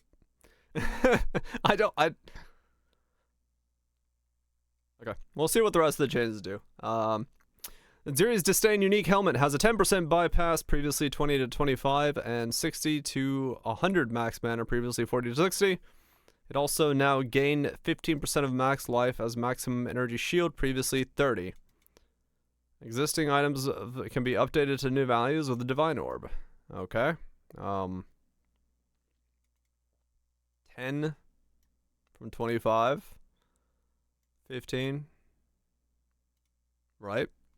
So that was nerfed. So that whole Lich thing. Yeah, I was gonna say. The Choir of the Storm unique amulet once again triggers Lightning Bolt, previously great. The Choir of the Storm unique amulet once again triggers Lightning Bolt, previously greater Lightning Bolt. Okay, normal Lightning Bolt now. The Crown of Victory unique helmet now grants 15% increase of rarity of items found, previously 20. Shit. MF is dead! The Dream Fragments unique ring now provides 10% increased max mana, previously 20. A Divine Orb can be used on existing versions to obtain the new values. Hell yeah. The Everlasting Gaze unique amulet now causes you to gain 6% of max mana as energy shield, down from 30. Up to 60 mana regen and 60 flat mana. 6 to 6. Oh, woo, woo, So, Stormweaver, Archmage, Spark, Everlasting Gaze, the changes to conversions. Yeah, that build is pretty much dead. That build was taken out back and the entire barn was dropped on it. That build has absolutely been fucking destroyed. Every single piece of it was just said, nah. The octuple nerf. I think we're in a fucking... Is that... No, Octa is 4. I think we're in 5 land now, honestly. Stormweaver conversion, Everlasting Gaze, Archmage, Spark. Octo's 5. Oh yeah, right. Octo is 5. No, I mean Octo's 8. Okay, never mind. Look, I've been reading all day. I've been reading numbers. I don't know what I'm doing. Okay, cool. Well, that build's dead, Jim. That build's very, very dead. The Eye of Chalupa unique armor, unique amulet no longer provides stun threshold, now provides cannot be lightly stunned. Every number but 8. ESOP, ESX, ESOP, it is true. The Flower unique amulet now grants 15% increased rarity from 20. It's dead! MF is fully dead? I doubt it. Ghost Writhe, 25 max life converted, previously 50. Okay. Okay.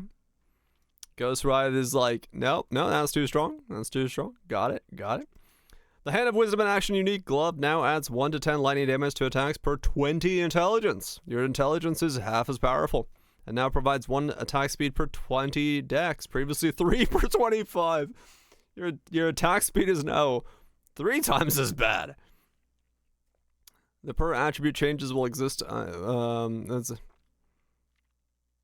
a new base as well. Okay. All right.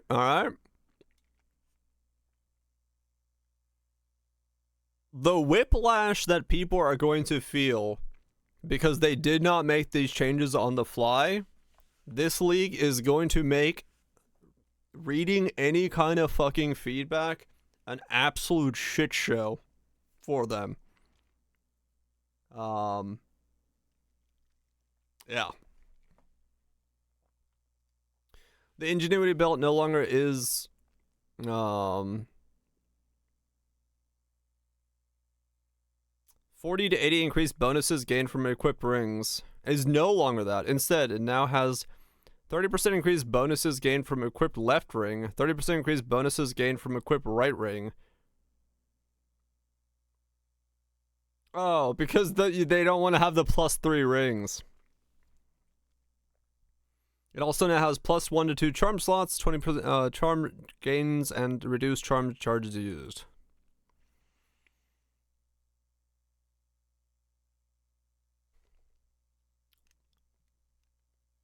Okay. Right, Goobs, I know. Okay. It rolls 20 to 30 twice. Oh, yeah, right. 20, 30, 20, 30. It was 40, 50 earlier. Okay, I pressed refresh a couple times while I've been reading. Got nerfed again. Okay. Yep.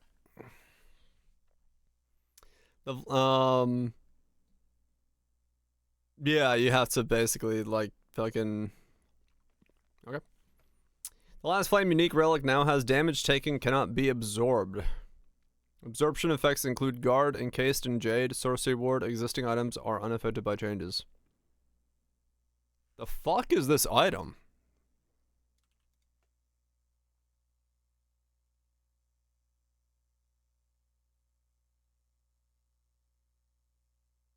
Oh, is that Temporalis? Oh, okay. That's to make Temporalis harder to get. Okay. Moxwell's Machination unique now has 100% increased effect of socketed soul cores down from 333666. Woo! Now that is the real sauce. Oh man. Okay. Okay.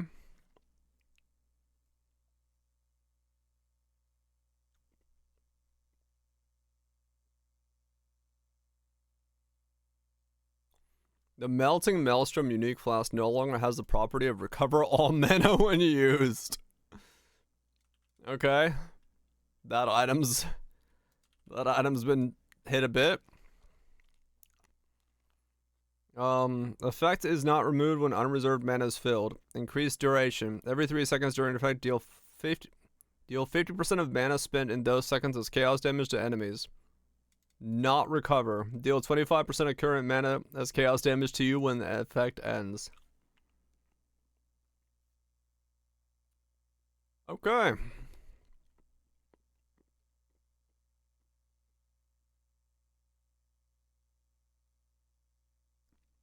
Everlasting Sacrifice is back. The Mora Invectus body armor now generates with 3 random modifiers, previously 2.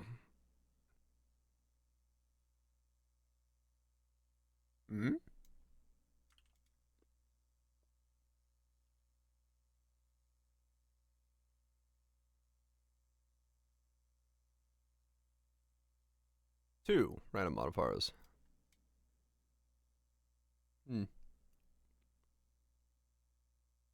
Okay.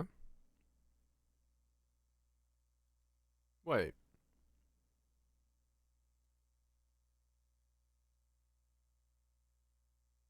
Mora Invictus body armor now generates with 3 random modifiers, previously 2. So you get 3 of these? We got buffed? Oh. The following modifiers can no longer roll. Can't get rarity. Can't get max life. Can't get max mana. Can't get max attributes.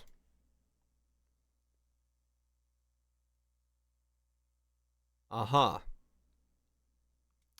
So you can get spirit, defense, or resist. And they all got nerfed. Except defense, I guess. You can still get that. But it's got, oh no, spirit as well, but it's got ranges now. And 7 new random per socketed modifiers. Okay. Interesting. Sure. So that's out of the percent stacking era, and we're into whatever the hell it does. Righto. The Oaksworn unique shield no longer provides 50 spirit, now provides life regen. Okay. Pillar of the Cage God, 10 decks, 1 area. Those were cut in half for Cage God. 10 increased damage per 10. So that was also, so stat stacking has been cut in half across the board on all the items. Okay. I see. Yeah, I mean, this thing just got cut in half 3 times. 1, 2, 3, so. Queen of the Forest body armor is per 800 from 500. Okay. This modifier also can no longer scale with modifier effects such as corruptions. This change does not apply to existing versions. Okay. Okay. So it's flat 800 now. You can't like corrupt it into a lower one.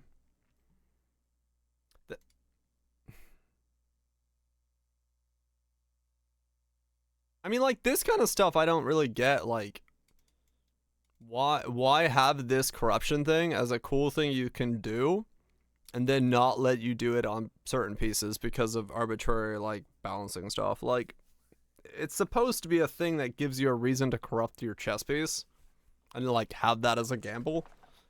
Just put this at, like, 850 and make it a corruption that it goes lower than 800. Just, I don't know. But yeah, fair enough.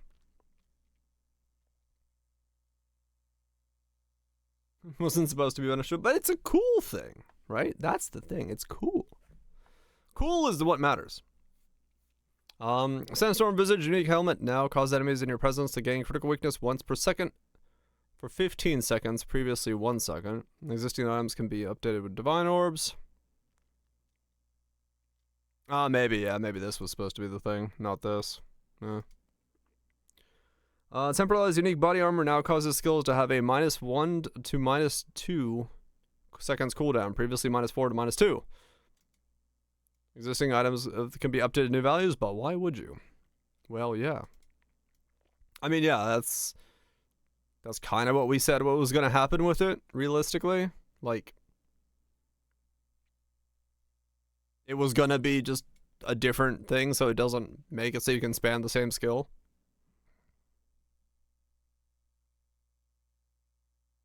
Auto attack through it, maybe.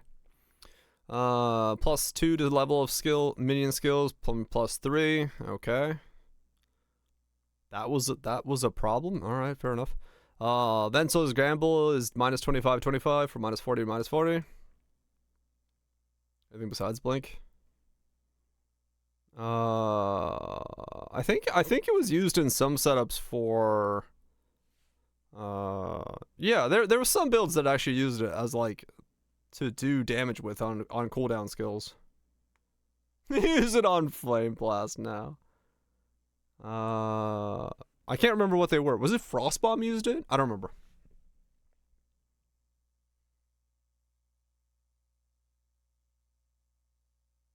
Fire used it, yeah.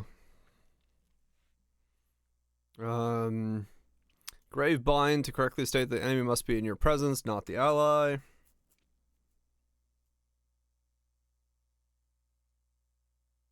Soul Ipis helmet stacks.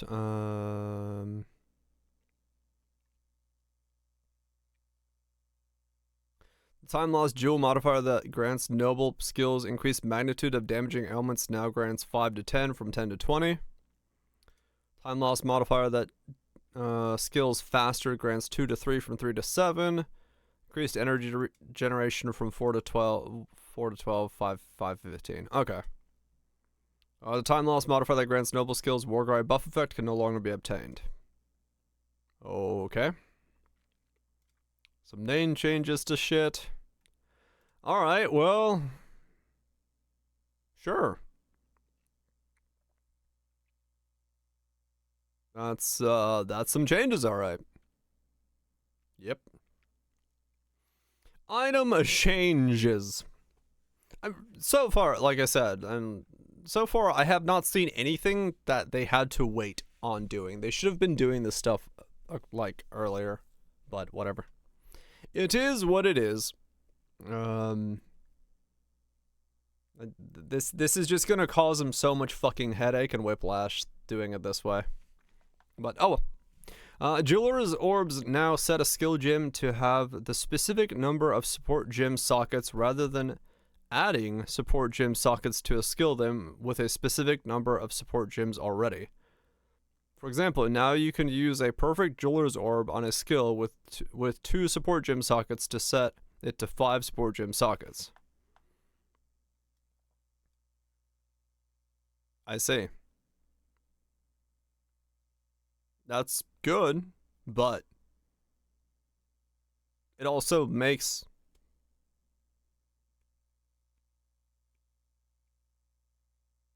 Doesn't that make like 5-socket and those things like completely worthless then? Later on in a league? Kind of? Because you don't have to go through them all. You don't have to like step up. You just go straight from a 2 to a 6. Like it nullifies one of the currencies later on for no reason whatsoever. Like, I guess it's for an SSF thing. If you find a 6-socket, you can get a 6-socket without having to find a 5, but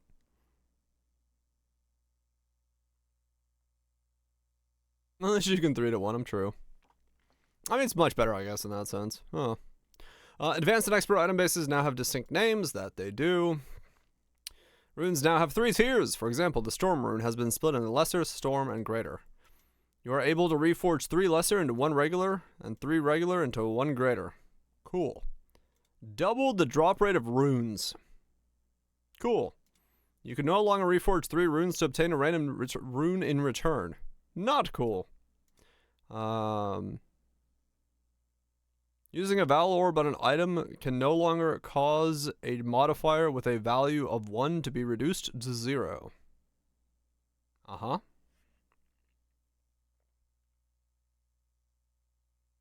Triple the rate which you hide lesser runes. I know, right? Well, fuck. The base damage of all crossbows has been increased. Crossbows also now have 2-handed versions of added damage modifiers instead of 1-handed versions they were using. Yay, better crossbows. Physical Thorns damage on rare item modifiers has been buffed by up to 3.5 times for the highest tier rolls, scaling down to unchanged for the lowest. Holy shit! Thorns is 3.5 times more thorny. Sweet. There are those caltraps. Deck stacking caltraps. Except those only use increases and reductions and not flat thorns. But maybe. Increased rarity of items found. Modifiers on items have been... Impressive, Challenger. I'm too smooth-brained to know if any of this is good or bad for my builds. It's the right amount of both. Maybe. Probably bad for the most part. Who knows? Thank you so much for the 44 months. Appreciate it. I mean, yeah, it is a lot of nerfs. Like, there's no doubt about it. It is a lot of nerfs. Most likely, if you played something and you see it in here, it's bad for you.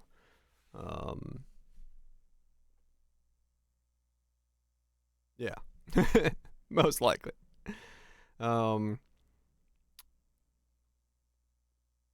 Increased rarity of item found. Modifiers on items have been lowered at the top end. The suffix modifier now goes up to 25 at the highest and previously 30, while the prefix goes up to 25, previously 32.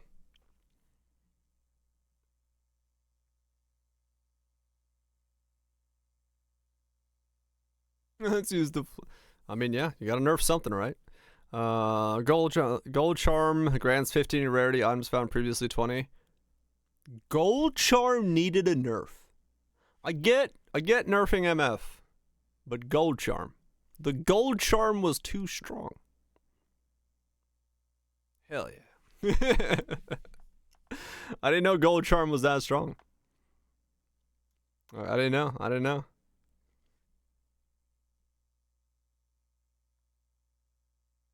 Breach rings can now have implicit modifier maximum of 40, previously 50. Hey look, we nerfed the belt again. The chance for breach rings to drop has been greatly reduced, and we nerfed the amount you're getting back. Notable passive skills, but remember, we're trying to make sure the ground loot is important, so we're gonna give you less of it. True, you can recombo them now, yeah. Notable passive skills in the starting area of each class can no longer be instilled or found on unique items like Megalomaniac. This does not fix existing items where instilled notables starting area could display incorrectly due to stuff. Okay.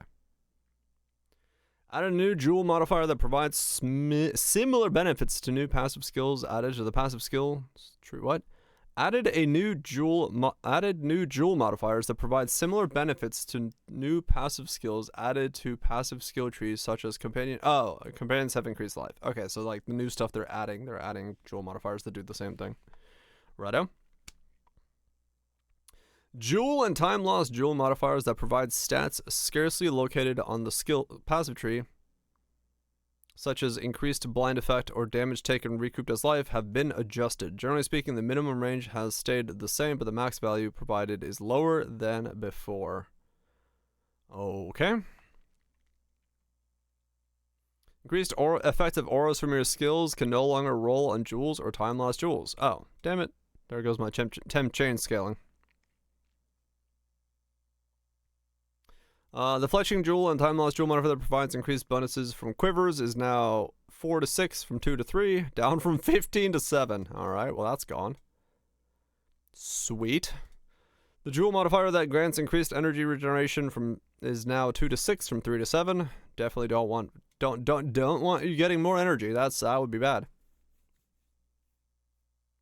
The soul of whatever this is has 5% increased quantity of gold dropped by slain enemies. Previously 10 increased rarity of items found. The soul has been changed to 5% increased quantity of gold from 10% rarity. Alright.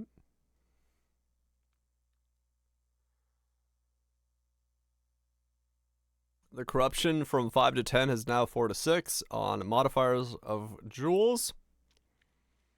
Corrupted modifier on helmets that provides 1 to 2 life regen per second can no longer roll. It has been replaced with 1 to 2 increased life regenerate. 1% increased life regeneration rate. 1% increased life regeneration rate. Oh, that's just sad. That's so sad.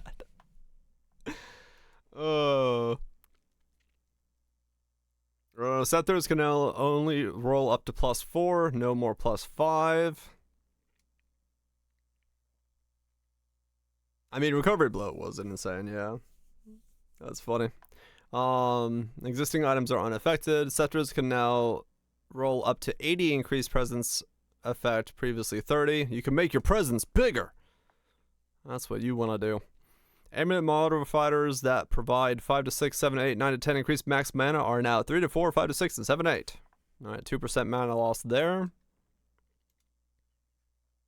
Belts, gloves, boots can now roll up to 124 mana. Helmets can roll up to 149. Wands can roll up to 164. Rings can do 179. I don't know what they were able to do, so I don't know if these are good or bad.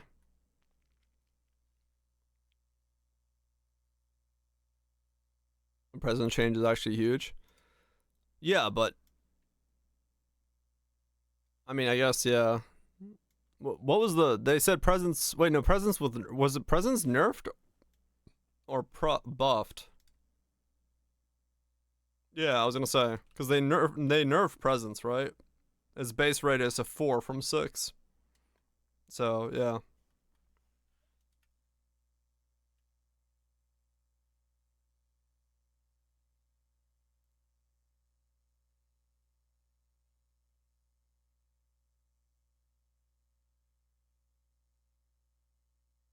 Yep. Gloves did 179. So all these are lower max manas? Okay. The debuffs you inflict have increased magnitudes of slows. Corrupted modifier can no longer roll. Okay, they took out that. The first 2 tiers of elemental damage modifiers on weapons have had their values lowered. The first 2 tiers of added elemental modifiers on weapons have had their... As in, like, the things you find in the campaign? Okay. I know, I have no idea. Is it the top tiers or the first 2 tiers? Okay, cool. Added lightning damage modifiers on weapons have had their values slightly lowered. Okay. Relic modifier that causes the merchants to have additional options now only grants a single additional option, previously 2 to 3. Righto. Okay. I mean, that is a slappening right there on the items. Alright. Oh, the whiplash, man. The whiplash. Okay, monster changes. Let's drink some tea.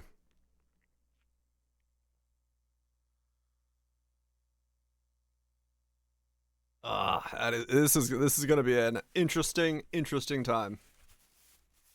Friday is gonna be fun. Bosses that need to perform certain actions to progress their fight will now become immune to damage if their life is brought significantly past that point at which the action should be used. This should have no noticeable effect to most players, but will prevent cases where bosses could get semi-permanently crowd controlled and prevent the fight from progressing. Okay. Okay. Armor on all monsters has been reduced by 30%. Sweet. Fair enough, Gibbs. Soul Eater on monsters now grants 1 skill speed and 1 less damage. Previously 5 and... What the... It was 5 skill speed and 2 less damage? On a 45 stack? Wait. No wonder Soul Eater was so insane. So now it goes to max 50. But... Holy shit. Yeah, 90 less damage and fucking 250 fucking skill speed. No wonder Soul Eater was so absolutely cracked. That's fucking great. Add this change in Bow 1, maybe. The life of the fallen pinnacle bosses has been adjusted. Difficulty 0, they now roughly have half life as before, scaling back up to unchanged value at 4. Okay. The life of the Trial Master has been reduced, as well as the Temporal Dude. Okay. The following bosses no longer have Armor Pen. Allroth, Origin, Zeth, We Are the One, the King, and Arbiter of Ash. They had Armor Pen? On top of armor already being kind of bad, they had Armor Pen. Fuck yeah. Lower the damage conversion to other elements for some skills used by Arbiter Ash and Olroth. Okay. Arbiter of Ash now has a tapering, less damage taken buff for the correct amount of time.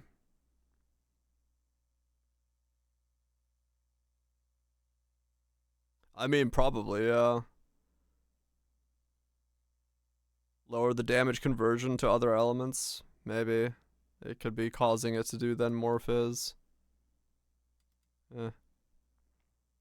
Less damage taken buff for the correct amount of time. It's 14 seconds is the immunity window? Damn. Arbiter of Ash now deals increased damage with select few abilities. Uh-huh. Scourge of the Sky...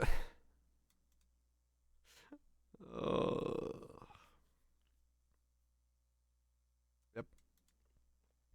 Scourge of the Skies now deals increased damage with its vomit abilities. Chimera now deals increased damage with their leap slams. Trial Master now deals increased damage with the channeled blood slams. Now deals increased damage with multi slams. Now deals reduced damage with leap slams. Dodge roll now deals reduced damage. Hey, look, the gorilla won't dodge roll you to death. Increased damage with its dash skill, deals less damage with poison spray. Count Gregor's swipe can no longer be blocked. Okay. It's still reduced damage, yeah, exactly. Monsters now have higher light stun damage scaling with level. In the very early parts of the campaign, there is no change, scaling to around twice as much light stun damage in the night. Higher light stun damage scaling with level. Okay. Lower the maximum number of monsters can be alive at once in a ritual encounter, particularly in the early game. That's good. Electric now builds up roughly 44% slower on players. Yeah, we get stunned easier. Pin now builds up roughly 58% slower on non-players. Okay. Magic enemies are now primed for stun when they have at least 50% stun build-up. Rare. Okay. Yep. Just gotta stack pin harder. Primed. Destructible pillars in the Chimera area have their life increased. Series of enhanced. Added a series of enhanced rare monster modifiers that are more powerful than the standard versions and more rewarding. Some rare monsters modifiers now scale at later levels, providing better rewards. Can't target. Now correctly deals. Now correctly deals damage, and their damage behavior has been adjusted. Bloated Miller's charge now pushes players' sides instead of carrying them along. Shield charge no longer be blocked. Lethal rare monsters grants additional modifier, previously 2. Okay. Rare monsters minions have made stronger defensively and now scale more favorably in party play. Powerful minions modifier has been reduced in power to compensate for the above. The guaranteed magic monster with the exit of the Dreadnought will no longer respawn when you respawn at the checkpoint if you have killed them. You can't farm the magic monster in the Dreadnought. Oh no. Various fungal themed monsters now have resistance to cold and vulnerability to fire. Enjoy the shower voltage. Slightly reduced damage dealt and number of projectiles fired by block the Sky Seer, Feather Spray skills.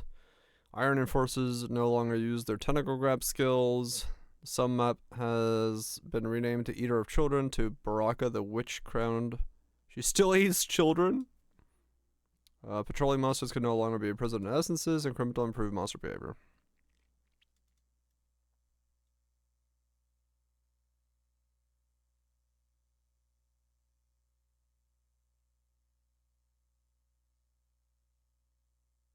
I mean, the only thing I could really say about the monster changes is like,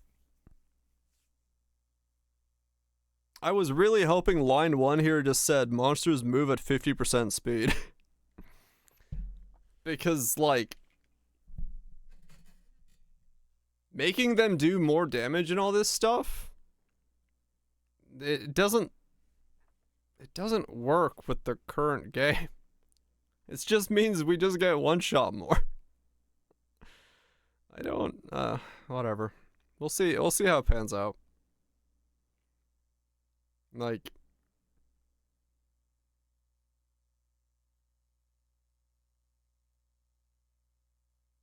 the reason that combo button builds are hard to use in the current state of the game is because the current state of the game, the monsters just move so fucking fast. You do not have time to use multi-button builds if you're like really trying to combo some stuff together, which is annoying. Which is something I wish they would do. But whatever. Yeah, some stuff decent, but we'll see how it feels. I don't know. Maybe once our damage is where it needs to be, they'll figure out that monsters are too fast. Who knows? You must now open the Hylian gates to advance.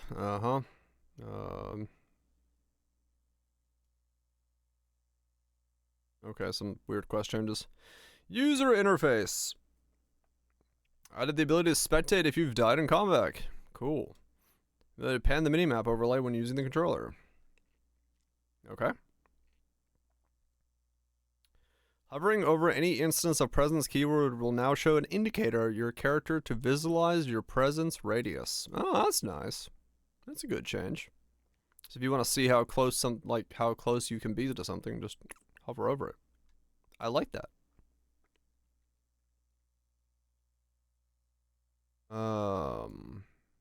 Shortened description of the skill's behavior. Instilling menu can no longer be closed if you have an item in it. Ritual rewards menu now pauses the game. Cool. Item filter gem level filtering now applies to uncut gems. Oh, okay.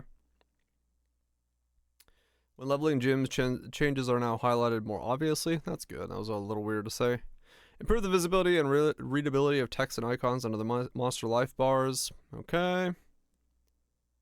Made a number of improvements to the stats display and information panels. Modified energy shield delay, element thresholds. Okay. It's element chance on enemies. That's good. Okay. Show more detailed element hit chance information among other changes. Okay, that's good. We really needed that last league. A HUD icon is now displayed if you're using a controller and have turned off item levels. Okay.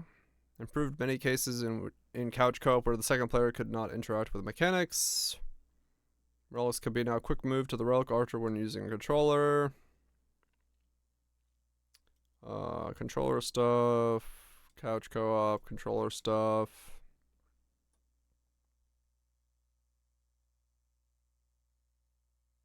Cycle through socketable crossbow ammo. It's basic mob, yeah, true. Bindable actions, controller. Redesign the cosmetic window. You can now open chat while the okay. Enable the following, enable the following, enable the following, enable the following, enable the following, and enable the following. Okay.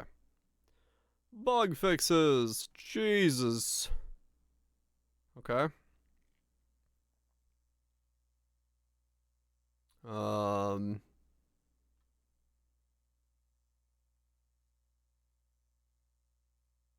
Okay. Fix the bug where skills that allow movement during their action wouldn't apply their slow at full effect if used with higher values of attack or cast speed. What the hell? Fixed a bug where you could unreserve and re-reserve minions to resummon them instantly. Infernalist Pyroman to practice NAC allocated would still cause the player to gain Infernal Flame.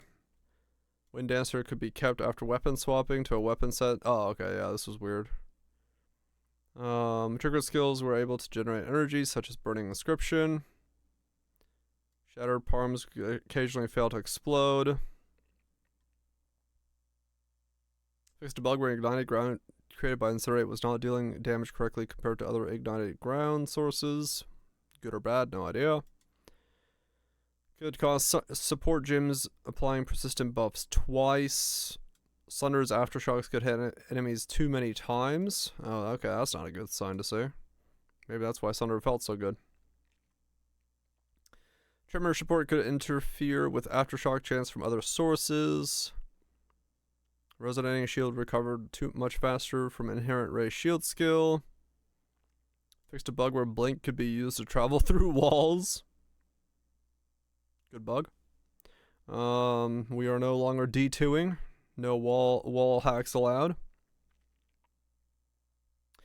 Where effects that consume shocks could only consume a single shock at a time. If the target has multiple active shocks, now they consume and benefit from all of them.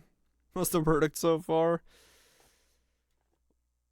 We're about to get whiplash. That's the verdict.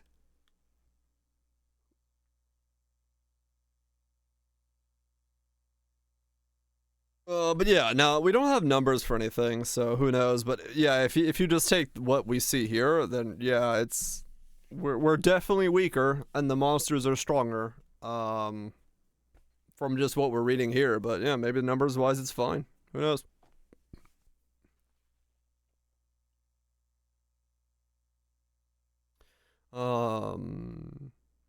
Shield skill attacks. Fixed a bug that could cause shield-based attacks to not deal damage.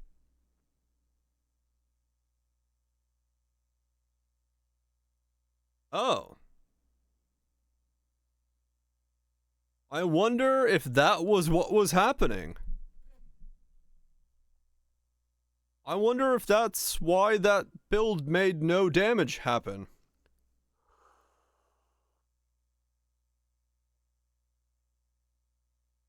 If that was shield wall, then that's a bug for sure. Yeah.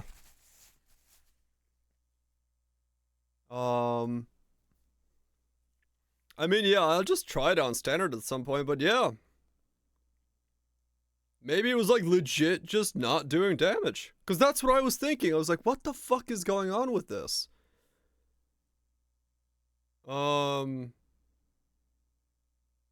Yeah. Maybe that's what it was. Maybe they were just, like, bugged. Well, shit.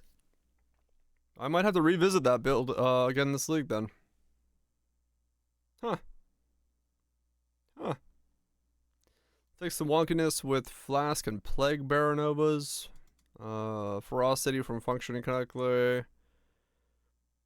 Skeletons impaled on offerings could still use skills if commanded to do so. Fuck yeah. No, emergency reload and power fewer attacks than intended. Second wind in demon form where the cooldown would still tick while in demon form. Oh wow, they even fixed that. That was a bug. Rounding issue, not generate infernal flame.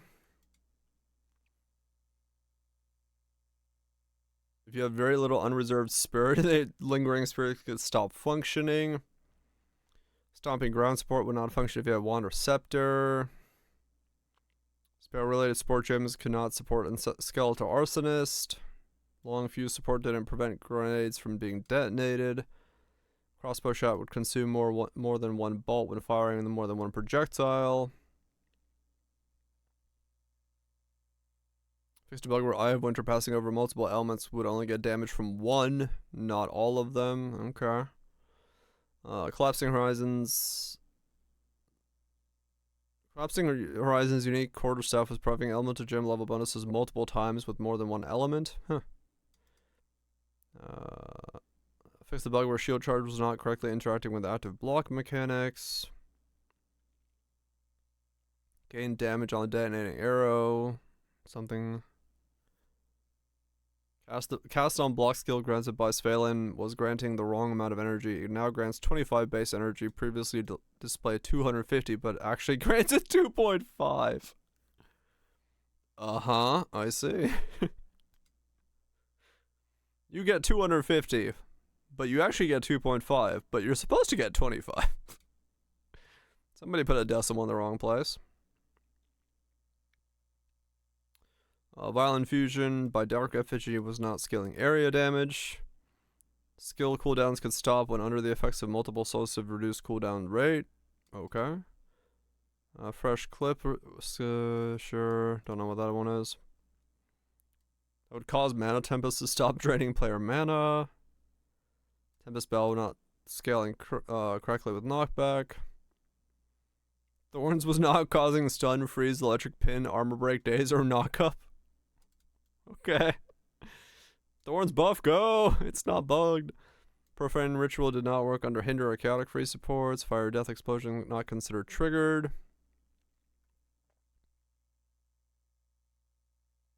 Where poisons that should be active could damage the same target when poisons have different limits. Knocked up by Thorns. That one chick from Batman's like, hello, I've entered the chat. Projectiles that cannot chain, such as lightning arrow, were chaining off terrain. Marks could deal offhand hits when dual wielding, causing 0 damage, but they don't have on-hand damage stats. Okay. Various aftershocks related skills were intended to apply specifically to your skills.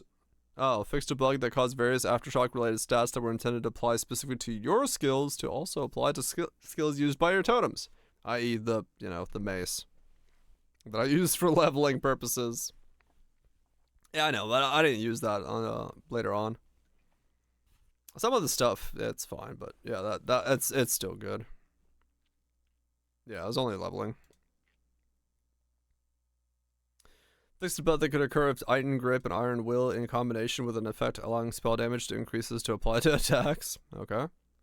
Impact Shockwave was not scaling with area modifiers. Aftershocks caused by SAM skills you use with maces through the Split the Earth notable passive were not scaling with area modifiers. Shattering Palm Ice Shard stuff. Fixed a bug with sources of less minimum or more maximum phys attacks such as Heft Support or the Rizlatha's Coil were not working collectively with damage conversion. Okay, interesting. Heft was supplying to minions twice.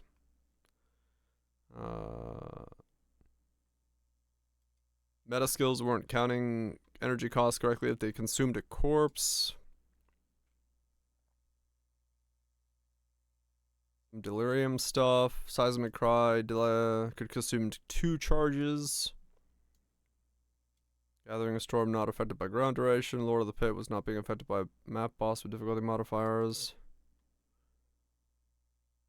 I wonder if they made any changes to discharge. We didn't get the numbers, so no functional changes, but I wonder if there's number changes.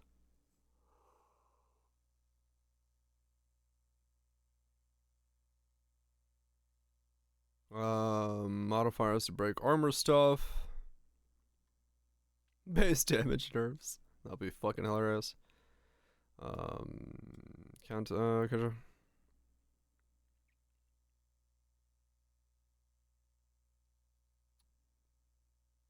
Fix the bug when using demon form would kill your minions when using a controller. Huh. Is it? I mean, maybe, guys, yeah.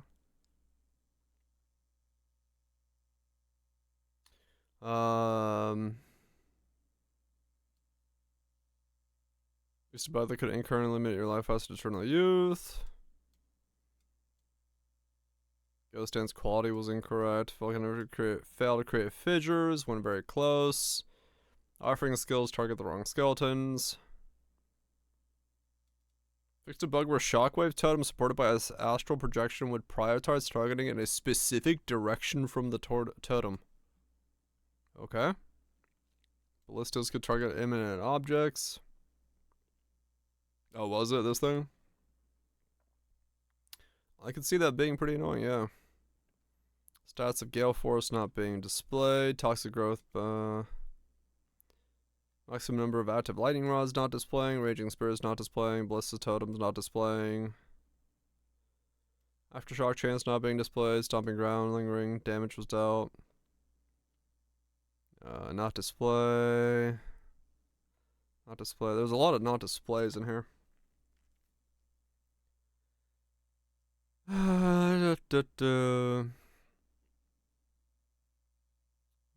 Get out of sync. Things could be paused. Fail to activate.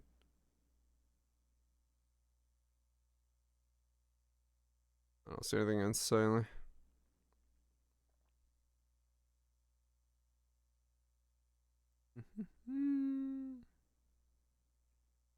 Oh, the extra modifier on Mings wasn't affected by cellular catalyst.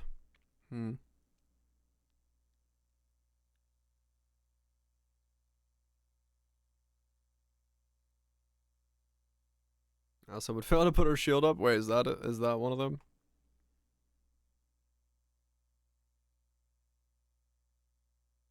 Oh yeah, fixed the bug where she failed to put the shield up. Yep. Yep. There's so many bugs. Okay. Just missed the bow. The build features were showcased, but unfortunately were not able to be included in the 0.2 patch. We'll put these patches in as soon as we're ready. Added the ability to lock your main hand, offhand, or bow so that you can use the same items between weapon sets. Oh, that one. Okay.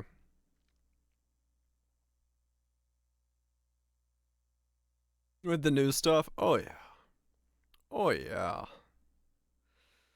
Change notes. Overcharge support now only increases the magnitude of shocks from hits. New overcharge support no longer causes support skills to have less shock duration, and now how shocks caused by support skills are reflected back to you. Okay, that one we saw.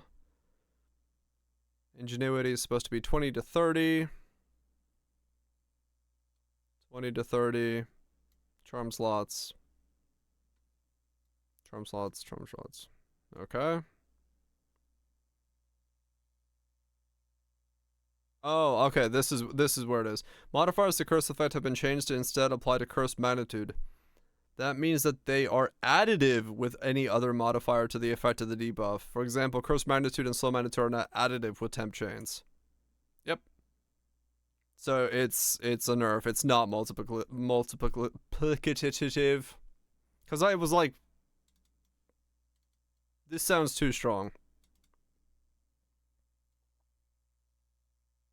No, this is a nerf to it. Because if it was multiplicative, you'd get way more scaling from it. That's pretty much how that thing was ramping up. Now it's just increased.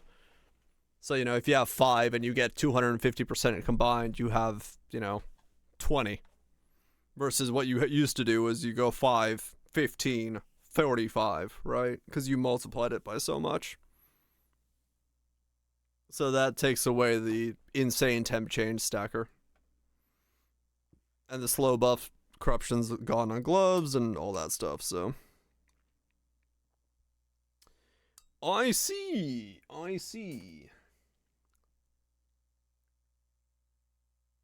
Yeah, yeah, yeah. Okay, gotcha, DPL, yeah.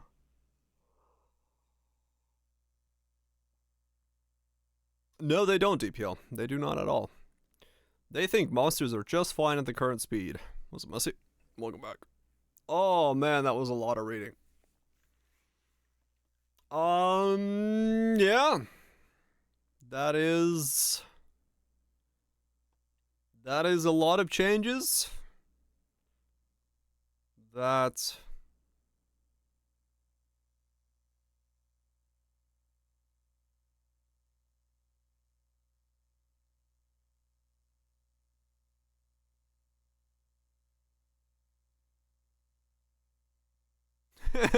I mean, kind of, guys, yeah. Do they make me excited? That's a big patch.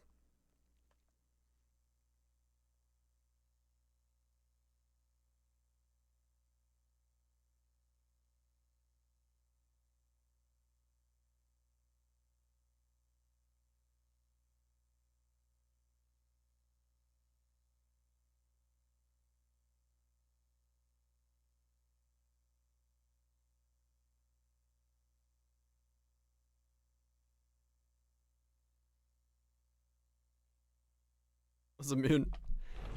Uh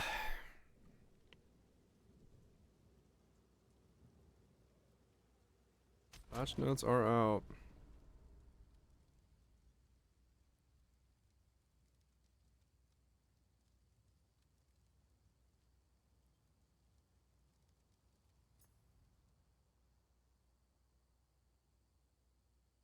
That's slow roasted, right?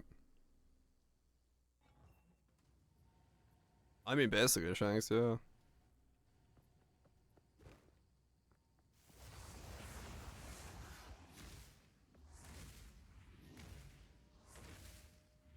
Alright, I changed my key bindings for the dodge roll character.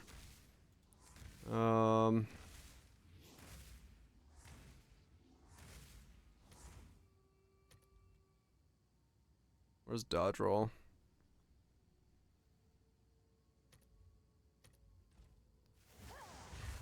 So this is too good, huh?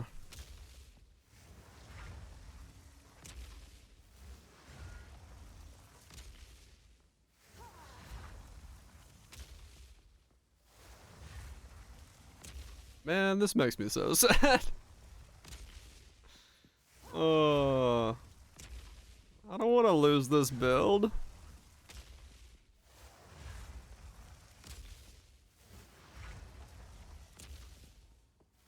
Meh. Yeah, no Ignite Prolife changes, so that's fine. Yeah, it's pretty rough. It's pretty rough, Mutant. We'll see what the numbers bring, but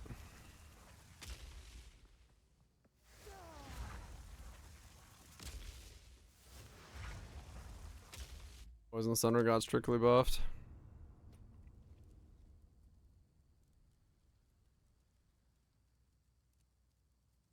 Who was that on anyway? Is that a Titan? Yeah.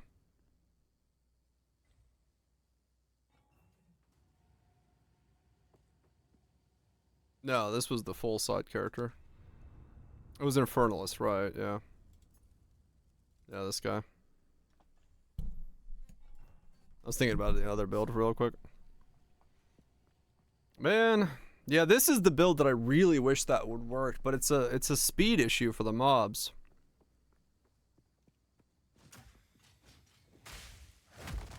Like that's the combo.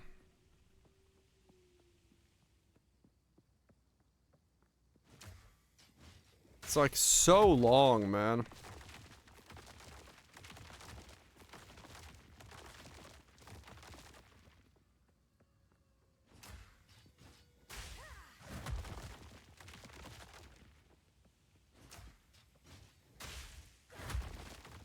just can't do this as like a character to play, man. That's what annoys me the most.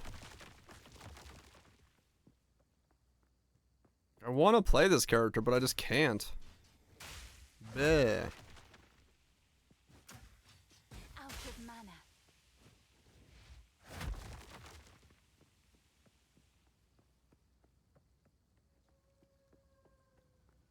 Makes me sad.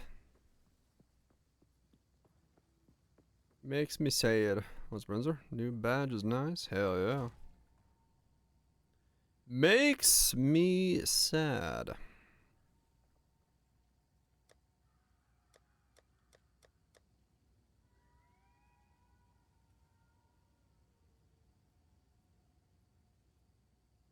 This, I mean, the small change to Sunder Speed won't do anything to this. It was fundamentally problematic on a much bigger level. I like this. Yeah, this build just doesn't. I'm using their combo system very well in this setup, and it doesn't work because you just can't make it work. Because this is my attack timing per pack.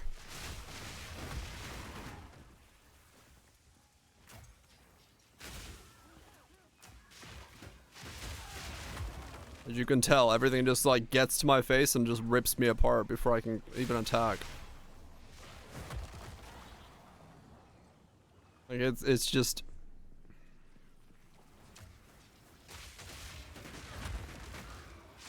how slow the build was, yep.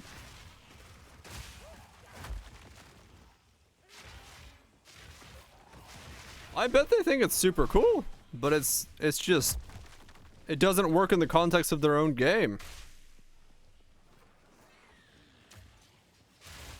Oh, true, Goobs, yeah.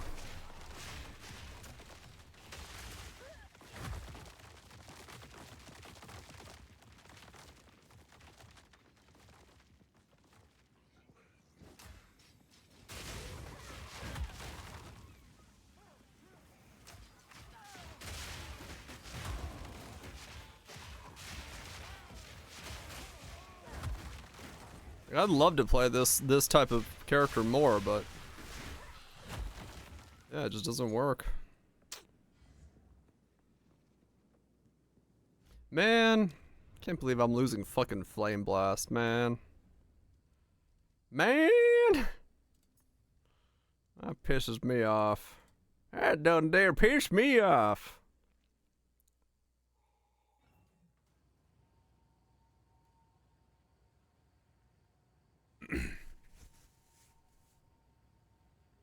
Does build build things? What?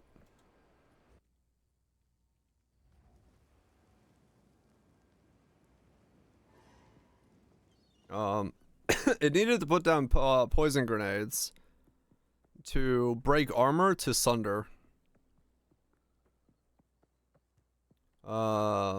Basically the gas grenades were there to be a way to generate a way to sunder, and as long as they were fully armor broken, I had 100% chance to crit.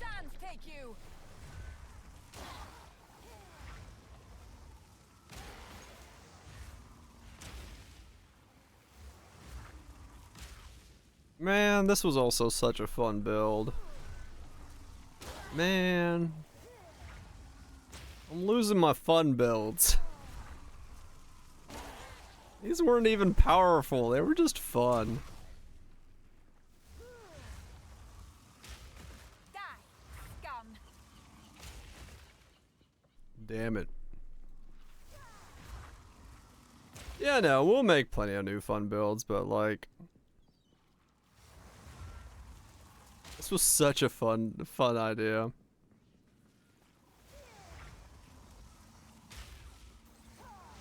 Yeah, Flame Blast has a 15-second cooldown, and then the curse stacking thing doesn't work anymore like this. They really just don't want mobs to be slow. I don't know why. Like, they're talking about, like, meaningful combat, and then they have fucking mobs that are on fucking mountains of speed. Yeah, mana has to be solved another way as well. Just overall, just all sorts of stuff. I don't know.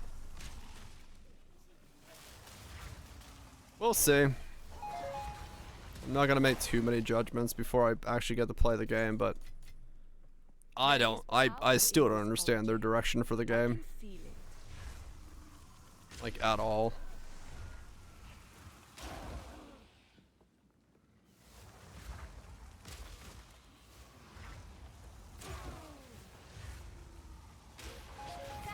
Take you.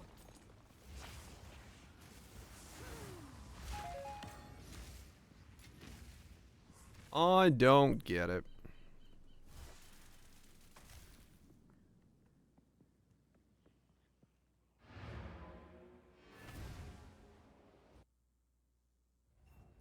I mean, the direction is we will be weaker. Like, that is definitely the direction. Like, I get that. They're not really addressing how they want us to, like, also then play the combo stuff. Which is what's so confusing to me. 'Cause, like,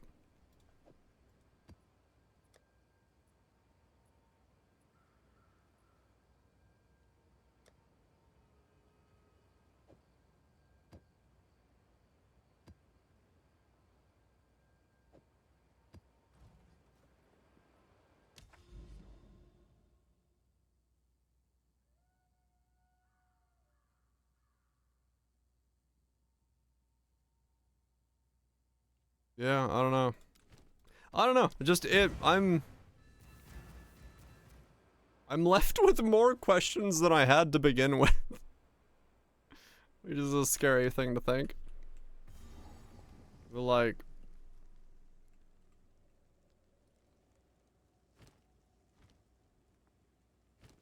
yeah.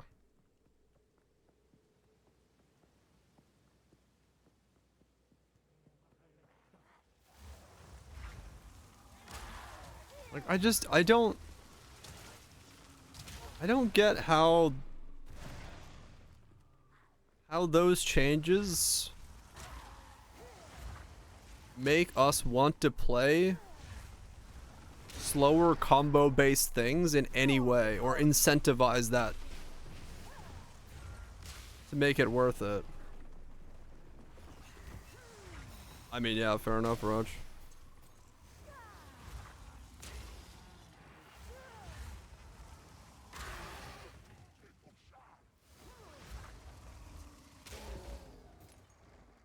Highlights to look forward to. It's a fresh economy with a new meta. I mean, realistically, that's the only positive that's coming out of the patch. In terms of, like, there's nothing in the patch notes that's a positive. In terms of, like, the general playing of the game. Besides, you know, bug fixes and stuff like that. But, like, if you were interested in a build that was existing, then there's nothing positive in the patch notes for you.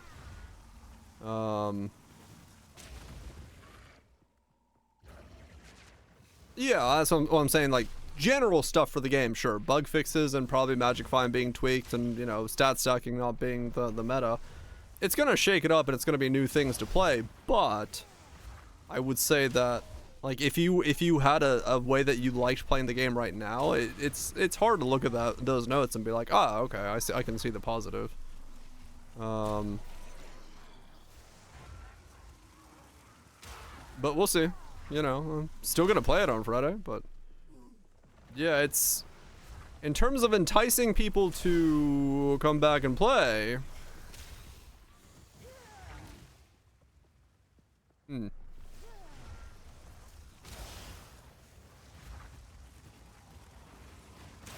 Hopefully, those uniques gotta carry hard. Let's just put it that way. The 100 supports, 100 uniques, they gotta carry hard.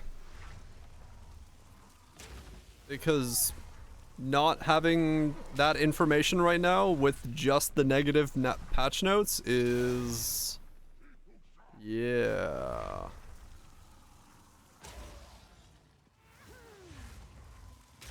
I mean, basically, Roger.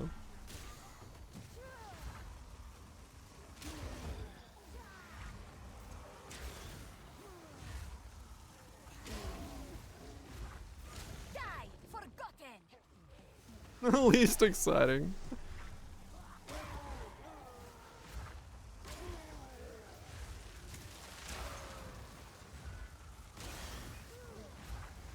You are nothing. This is such a fun build, man. I'm like legitimately just annoyed that I'd lose the ability to play Flame Blast.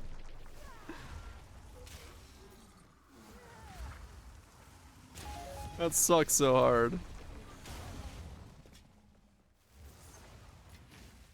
There is power in this object.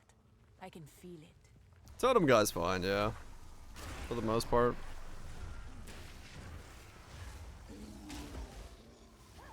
Might the charm build instead. Man. I'm so sad. I'm sad I don't get to play Flame Blast anymore. This was so fun.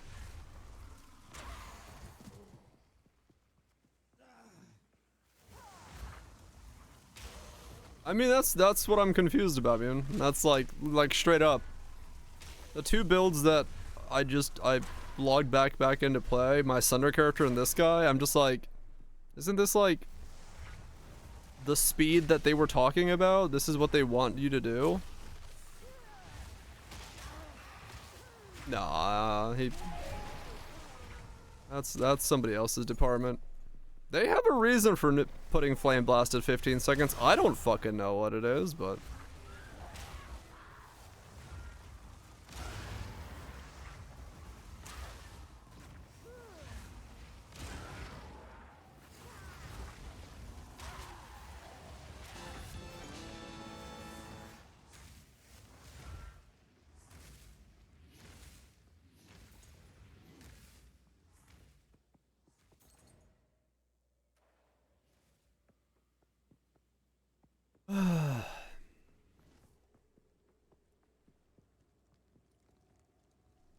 I mean, maybe that's what they want. I don't know. I really don't know. I don't know what their goal with the game is.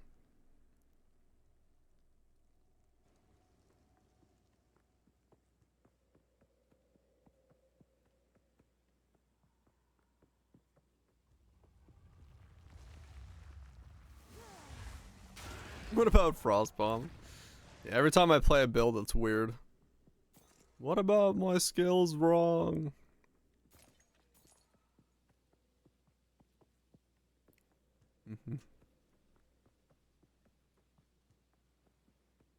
The hardest ARPG, true.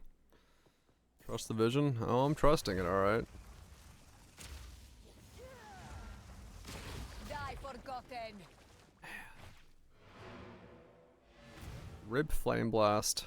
You were good for one patch. Place where it may be. If this has Go.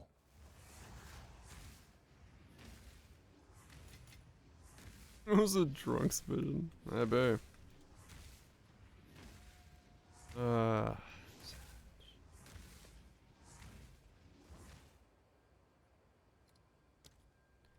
Sag. Speak. Of course.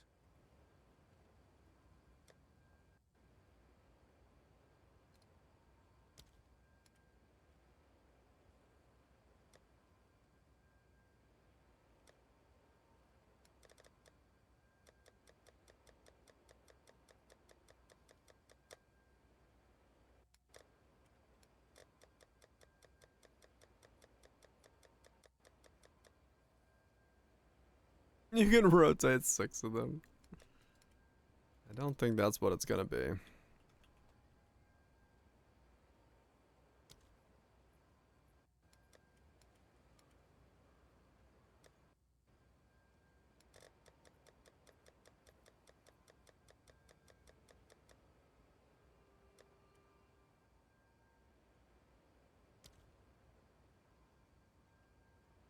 Man. Yeah. I mean, yeah, you know, what can I say? I don't, Indeed. I don't, I don't really know what their direction is. That's all there is to it. I don't know what their direction is. And that's...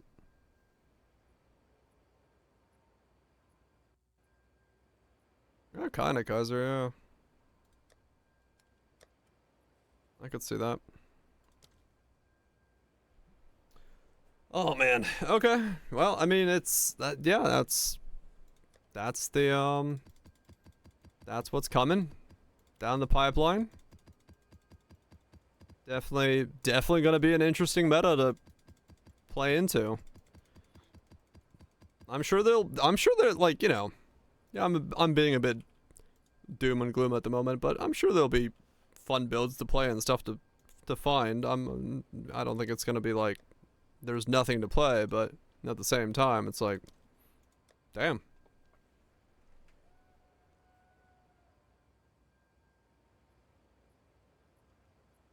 It's yeah, just surprising, you know. Just surprising that we don't really have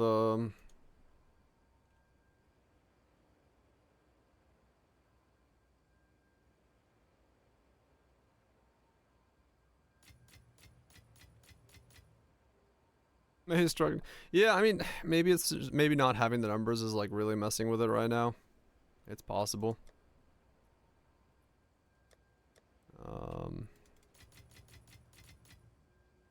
Maybe.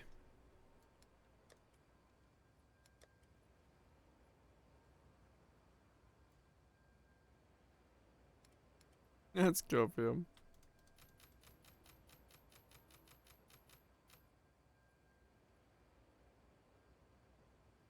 Speak. Torchlight teaser. Yeah, I'm good right now.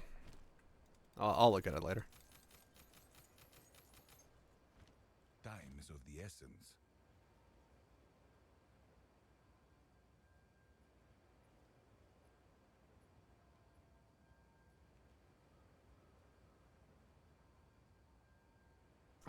I'm just the thing that's like catching me off guard. Realistic. I'm just sitting here trying to think about it. The thing that's like catching me off guard is they're really not doing anything to like address the.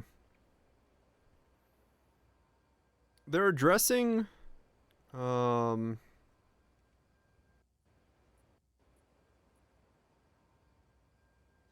addressing player power, but they're not really addressing the speed of anything, which is, I think, the biggest detriment to their like desired playstyle. Like, yeah, like the actual pacing of the combat is what's currently fucked. More so than anything else. Like it's not how much damage something is doing or like, you know.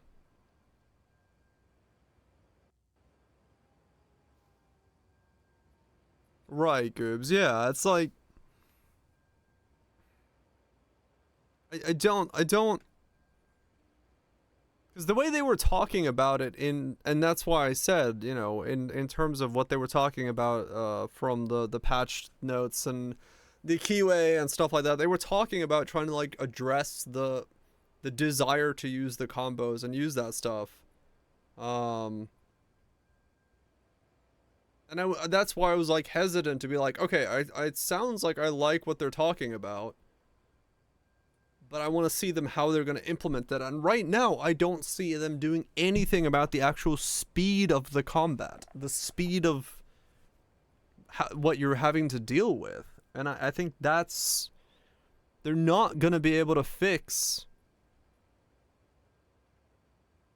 The weaker you make the player while keeping the monsters the same and or more powerful, the more people are going to gravitate towards the thing that is the quickest way of removing the threat from their screen, because they cannot wait to remove the threat from their screen. So realistically, if you nerf us but keep the mobs the same, we're even less likely to do more things because we don't have time to do more things. The time to kill is shorter, thus we just want to get rid of the thing on our screen faster. Yes.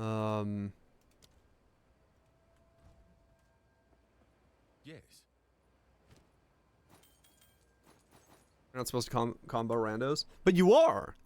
In literally like the Q&A, Mark was talking about how he's watching The Expanse or whatever he's watching on his second monitor while doing combos because he's trained his brain to do the combos while mapping. And I'm like, okay. Deep Space Nine, right? Like he literally said that once you get used to it, you do combos while mapping. You do the combos like as you're mapping and doing stuff. So it's like that's what he's going for. But then in anything else, I don't see how that's doable right now.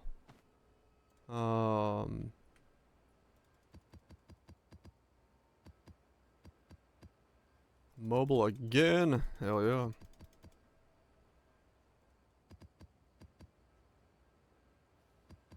And the strike bell. I mean, yeah, I guess so.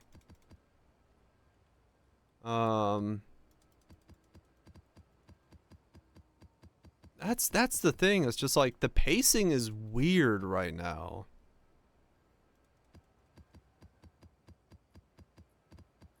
So I don't... Like, if I gave Mark my fucking, Sunder character, there's no fucking way you watch a TV show while playing that character. You're dead. And that's trying to combo weapon swaps and do all this stuff. So it's like... in what environment, to what degree do you want us comboing things? How do you make it so that people can combo if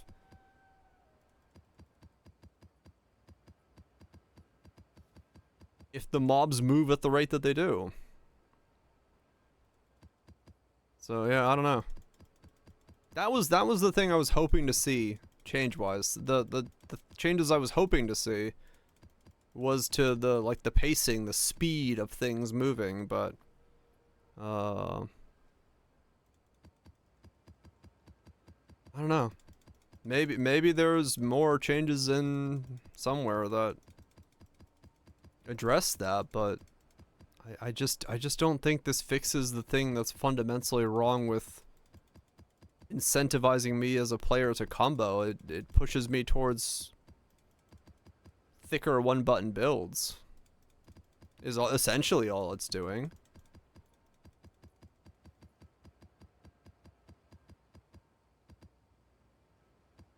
But we'll see, I guess. I mean, it's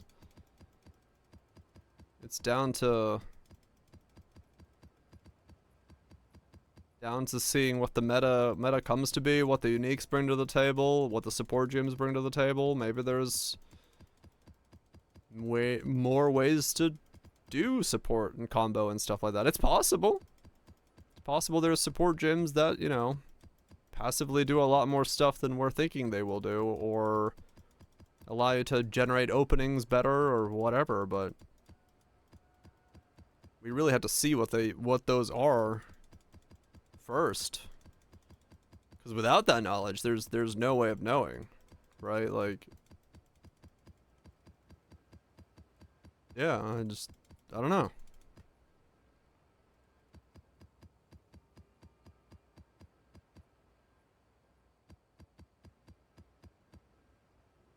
An Ignite archetype, maybe.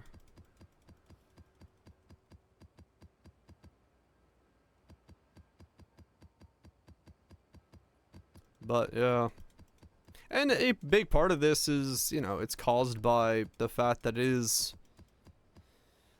they didn't do EA as EA and they did these big patches. It's going to cause this kind of feeling. Like, you know, it's just so much stuff at once that's like, okay, we've removed this, and this, and this, and this, and this, and this thing's gotten weaker. Of course, you know, as a player, you're gonna have a bit of a weird feeling towards it.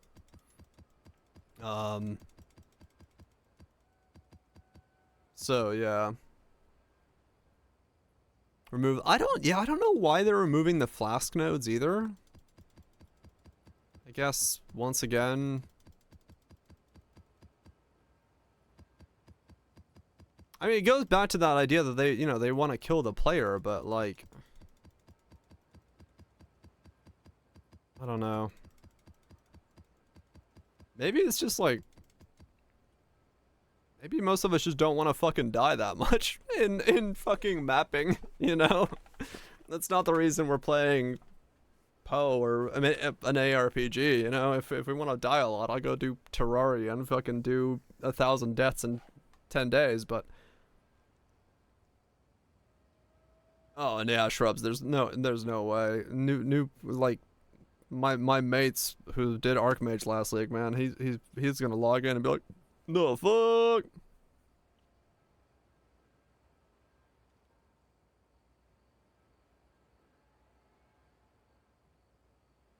Right, immune, yeah.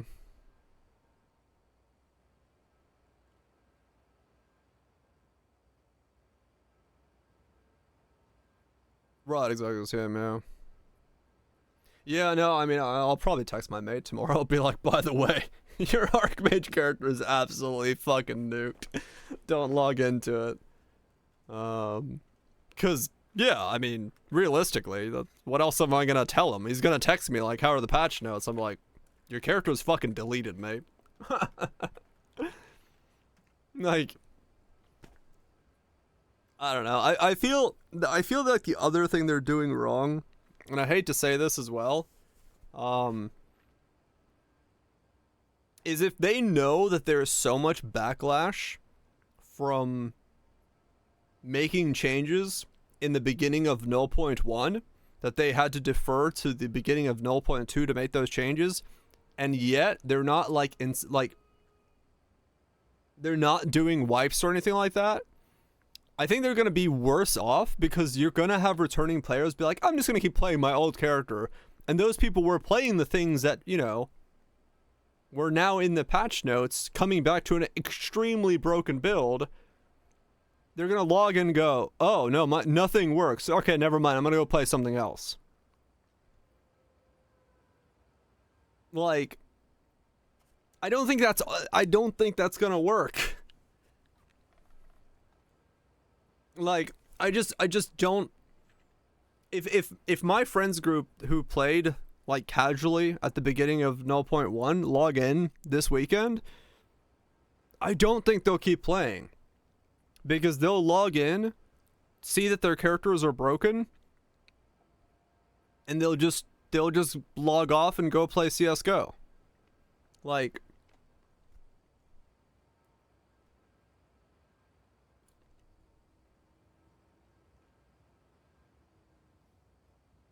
I don't know. I don't know, man. I don't know. It just feels weird.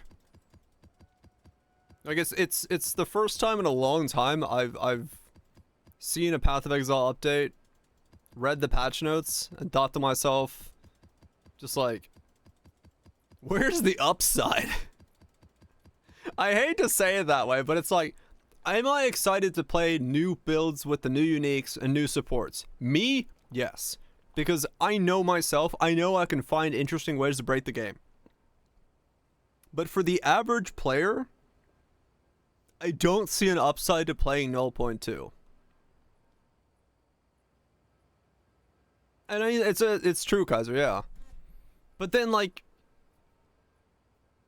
if they don't want the feedback of my mates, why do all the stuff with like hyping up the 0.1 launch and like getting all those people in? And I don't know, man. It just sounds like a weird direction overall. I just don't get it. Yeah, Javazon's cool. I'm excited to start a smith, fuck around, figure out ways to break the game. I'm gonna have fun. But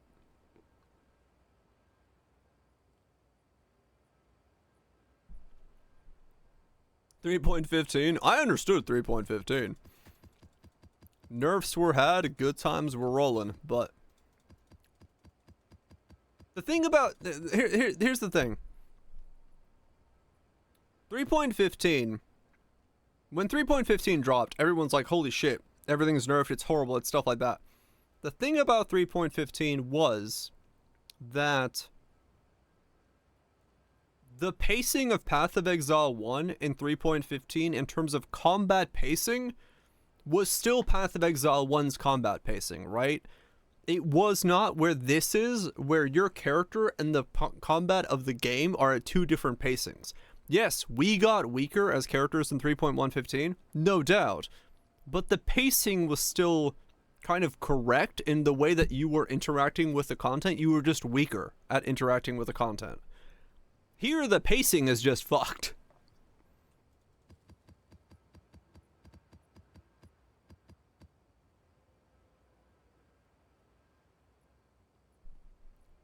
The mana changes, right? Yeah. I mean, everybody had a different thing they hated about that league, but like, for me, it was like, it's fine. I don't mind getting weaker. Weakness is not my problem. My problem always is just like, if the pacing is fucked, it's gonna feel weird. And right now, the pacing is fucked. It's gonna feel weird. And not like the good kind of weird. I don't know. I don't know. Maybe I'm overreacting. I'm probably overreacting, but I want to understand. I want to understand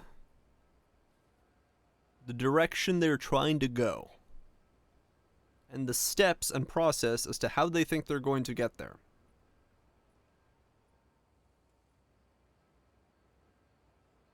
And I don't see it. I don't see it from a design perspective as to how they get there right now. Probably Kaiser, yeah. At the moment, at least, yes. I'm thinking going Smith. Not Agent Smith. Maybe Agent Smith, but...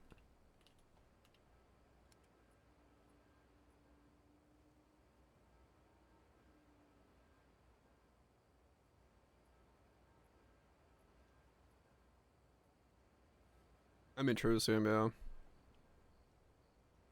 You really want? Right about. In Poe 1, the debuff bricks ailment immunity of delirium. Huh? You're gaining less flash charges and your flash charges are reduced. The debuff is removed when you stop being delirious. Bricks ailment immunity and delirium if you get it from flask. Huh. That's weird.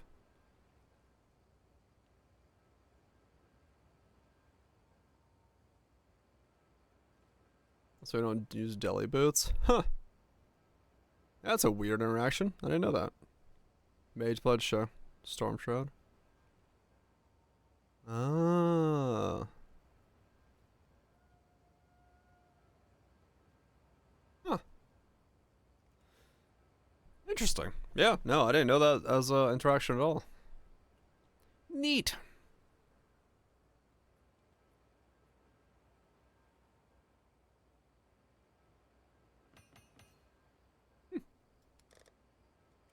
Yeah, I don't know. And yeah, I am surprised that we didn't get a manifesto with that. Like, realistically, I figured that this seems like a big enough shake, like, you know, oddity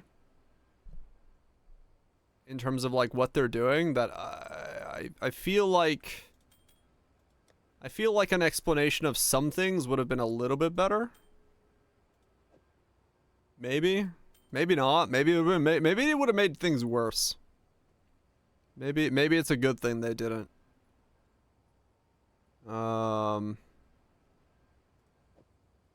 don't know. I don't know.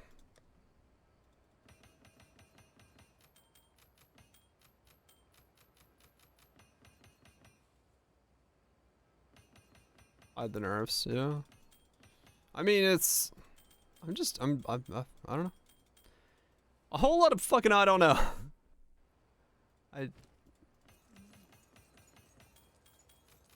I really couldn't.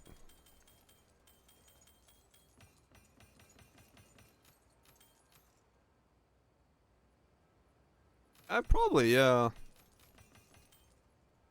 I have to ask my mate and be like, hey. A whole lot of shit got nerfed. What is it? You gonna play? Actually, I'll ask him like a week in. Of course. We just hide there, right?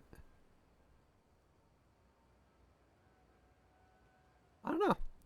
I guess we'll see. It all boils down to we'll fucking see, but just feels like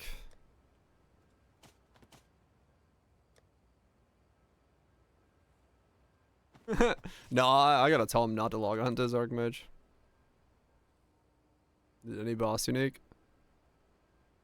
Ingenuity, Hoa, Inva.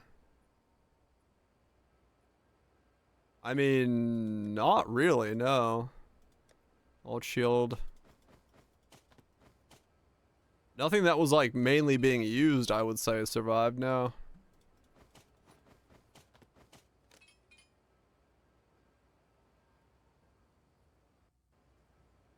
And yes, I am cleaning up my stash tabs. Real quick. Just to have this like cleaned up.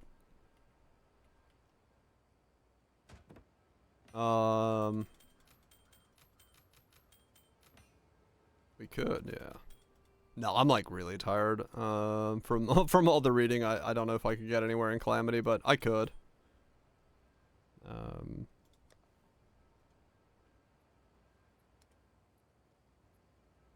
I could switch over to some Calamity. But I'm not gonna get like SoCal or anything like down tonight anymore, I don't think. That's why I was just like doing some thing. Just whatever is available.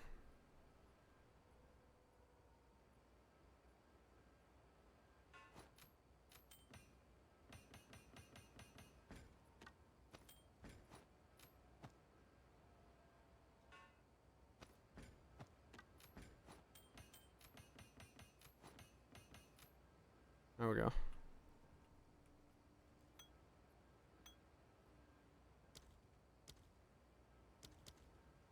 Go on. Indeed.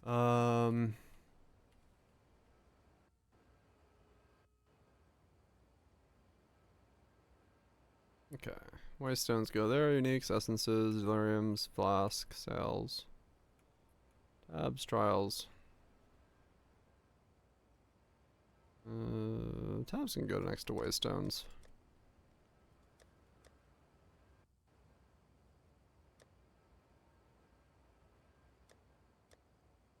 Oops.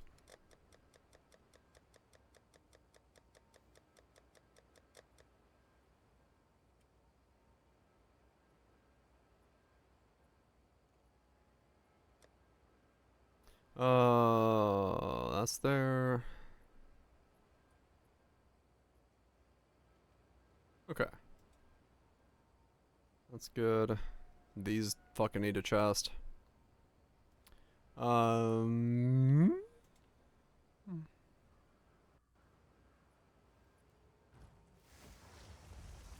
Flame Blast got a 15-second cooldown.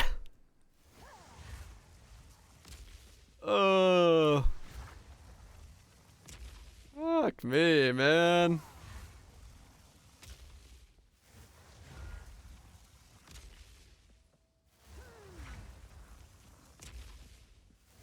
It really is, man. Fucking flame blast, man.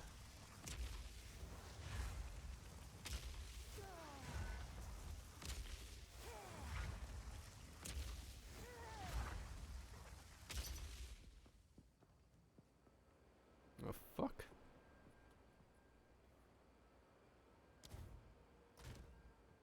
Someone's buying something? I don't even know where I just threw that.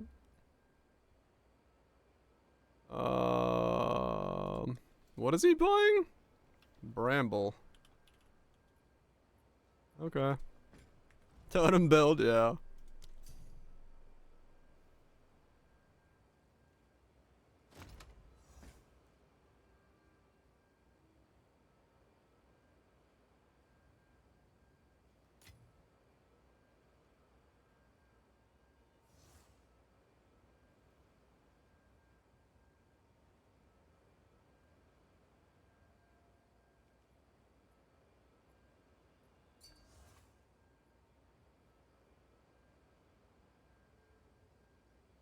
Aw.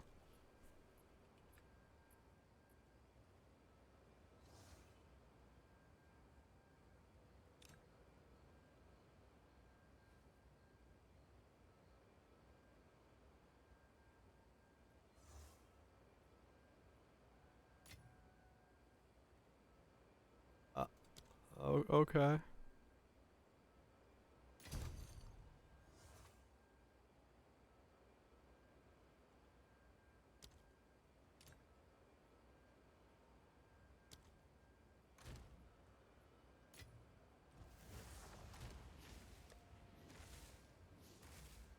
Okay. Anyway. I was confused. Um...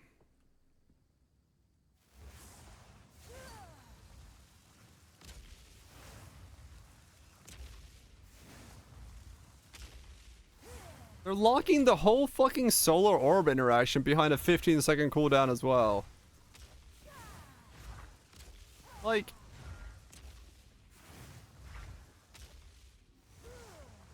Why Flame Blast? Why, of all skills, does this need a...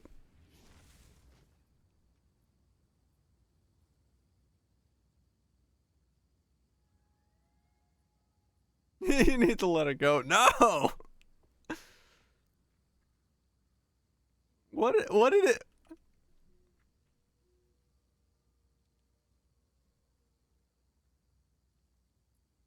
Why Flame Blast?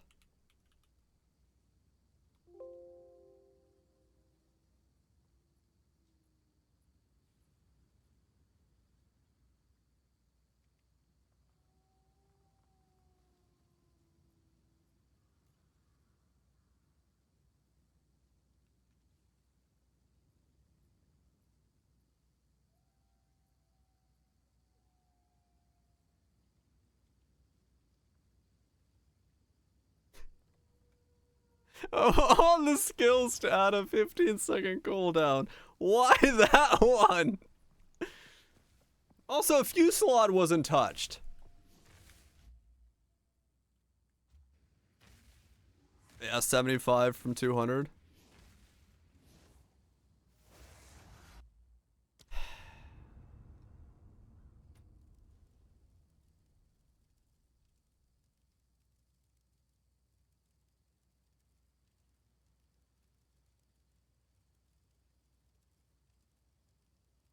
We don't know the numerical numbers, yeah.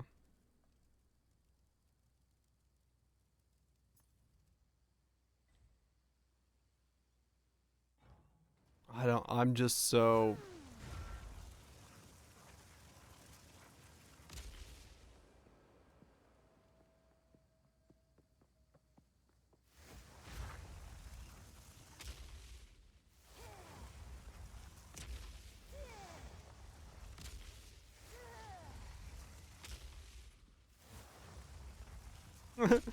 Yeah, no, I didn't put that in my video.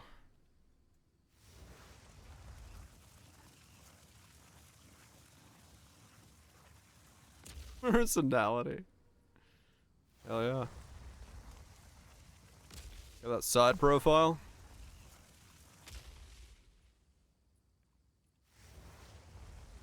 Nice streamer bait. Fuck yeah. I don't know, man.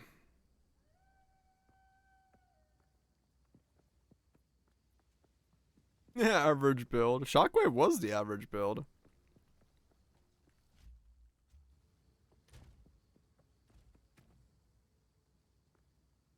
I mean, look! Flame Blast is only doing 1,000 damage. It's not even close to the 50k damage it's supposed to be doing.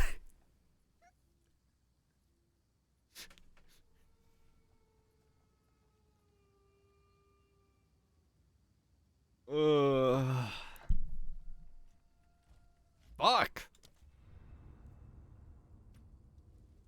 can't believe they took away my Flame Blast. Motherfuckers. They shall rue this day.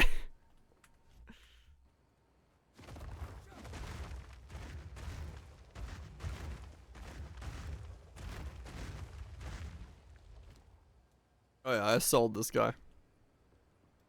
I was like, wait, where's my weapons? Right, I sold them all.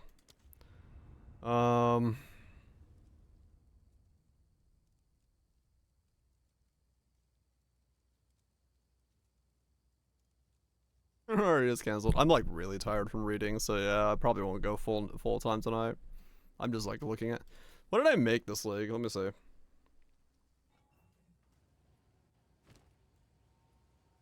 There was this guy. This guy just didn't work.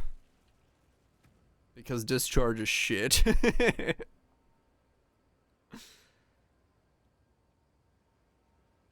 And then I tried to fix that into this thing, and this thing didn't work because it didn't have enough. Oh, that's the other thing. They didn't address shock, like the elemental scaling stuff, did they, in those patches? For like applying shocks and stuff like that on mobs?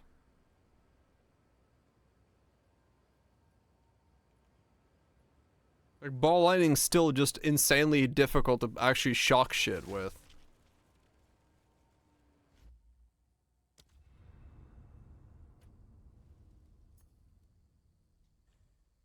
And Jules, yeah. This is the character I fucking want to work, man.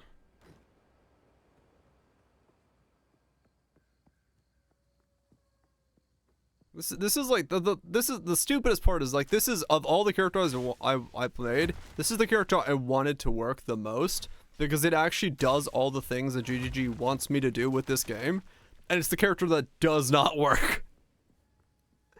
Like, this is legitimately the character that's supposed to be doing everything the way that they want me to do it. And it's the one character of the league that I made that does that, and it doesn't work as a character because everything is too fast.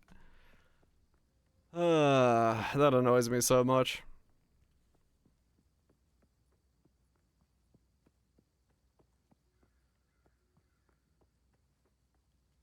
That's the biggest thing.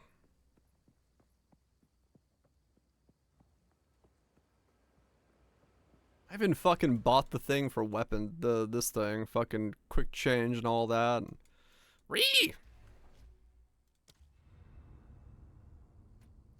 I say, re. Yeah, I saw took out half the jewel sockets. I mean, this character survived. Well, sorta.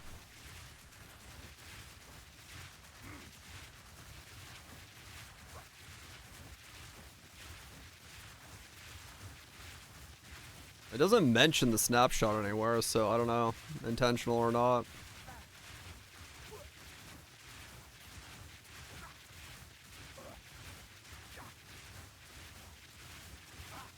So it lives.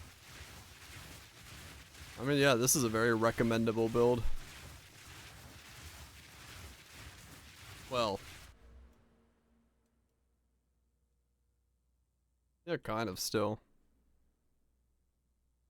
Pretty fucking base forward, basic bullshit stuff. Or just the mapping setup.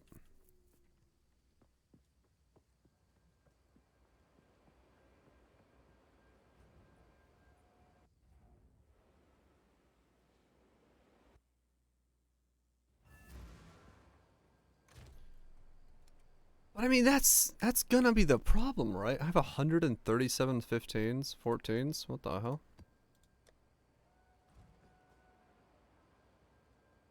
I might lose a little bit from the jewel socket, yeah, but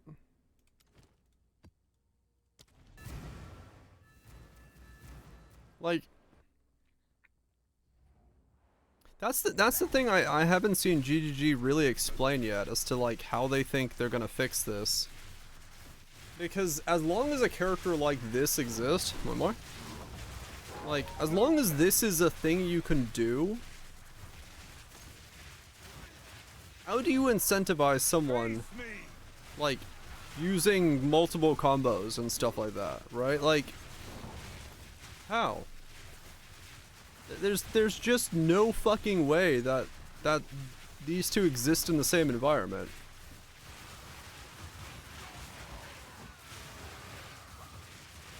Were they good? Yeah.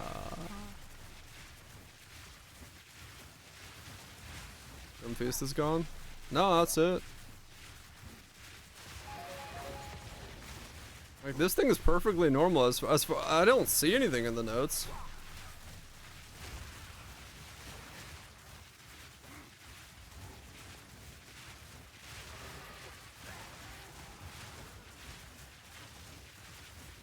It's like I'm literally reading chat and not looking at my screen. That's how AFK I can play this build. Like, I'm just literally walking through the game. I have not looked at my screen at all. And it's like, how do you incentivize someone pressing multiple buttons when you can just do this?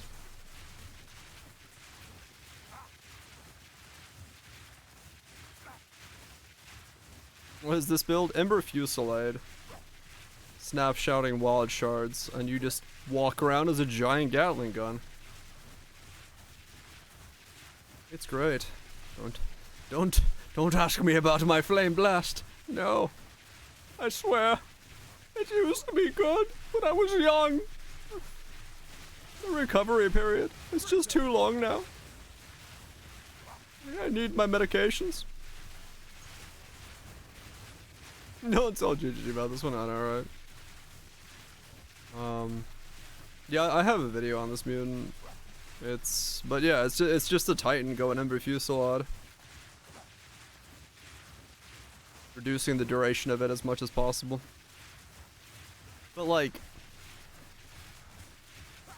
they just can't, like, this is a T14 or whatever the hell. I didn't put any modifiers on it, but like, you cannot tell someone that they should play with multiple buttons when you can just do this.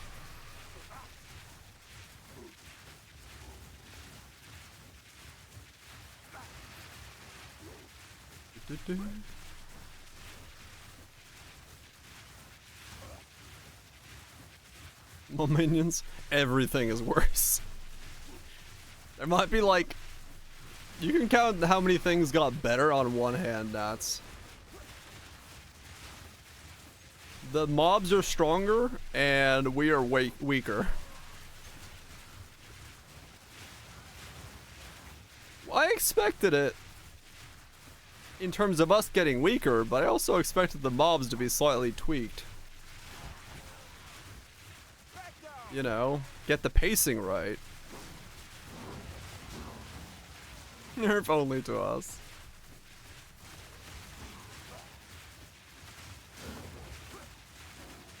Oh no, immune, yeah, this is. No, Nats.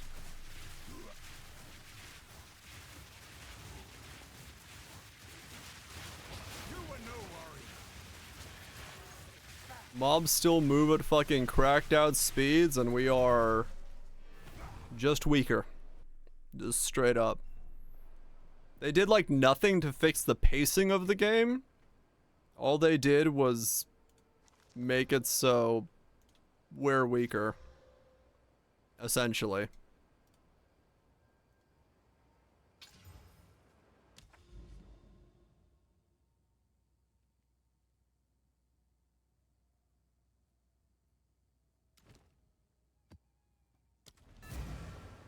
Unfucking detected. Deploy the Mecha Shifty.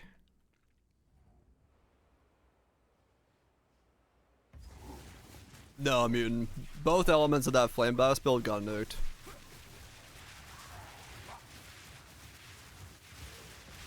You can't Curse Stack anymore, and you can't Flame Blast anymore. That Flame Blast build is just completely dead.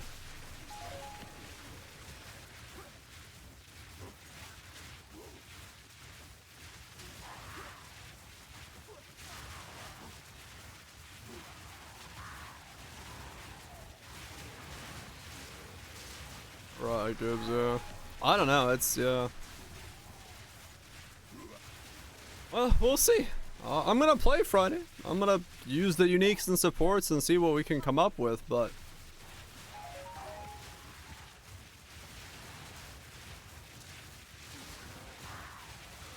No need for the new wilds update.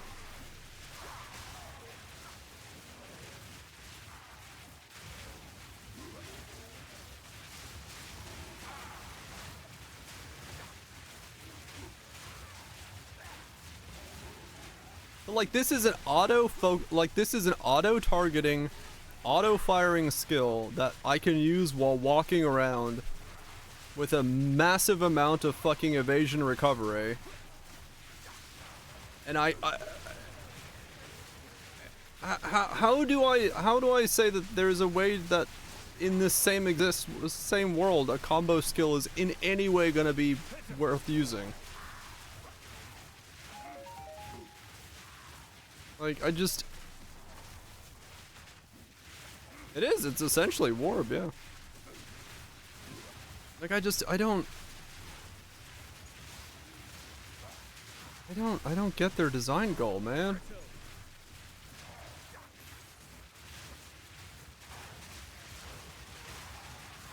Right, Shanks, yeah. I don't see how.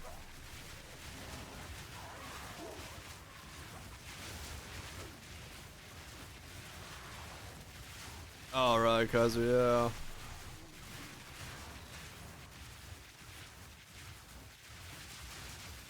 Yeah, DPL. Me, Jung, couple others, yeah. Yeah. Like it.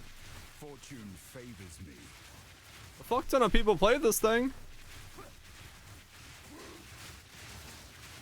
Like, how do you? I don't get it. I don't get what their goal is. I'm more confused today than I was yesterday.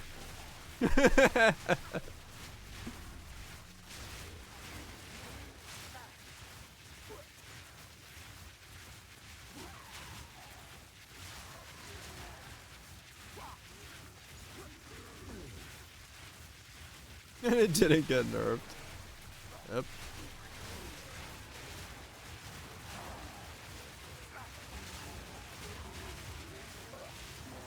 You guys equipped? Yeah, sure. I'm just enjoying my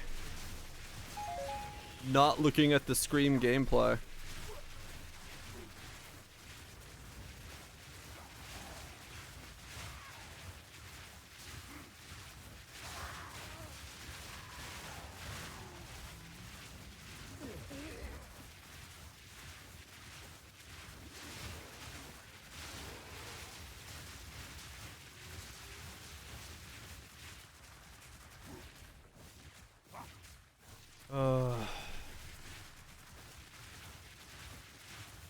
What's the direction, man? Where are they trying? Where are they trying to get the game to go? That's what baffles me.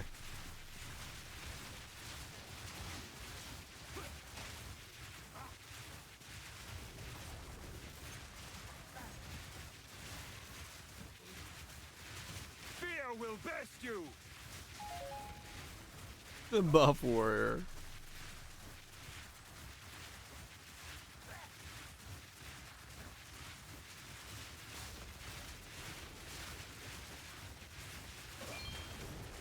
I just literally cleared a map without looking at my fucking screen. That's the intended direction. Flame Blast has a 15-second cooldown. What? Why? God damn it. Fucking 15-second cooldown on Flame Blast, man. The fuck? The fuck?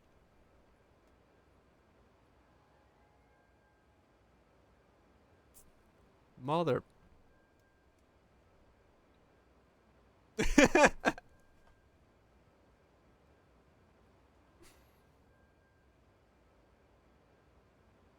Yep. Motherfuckers, why?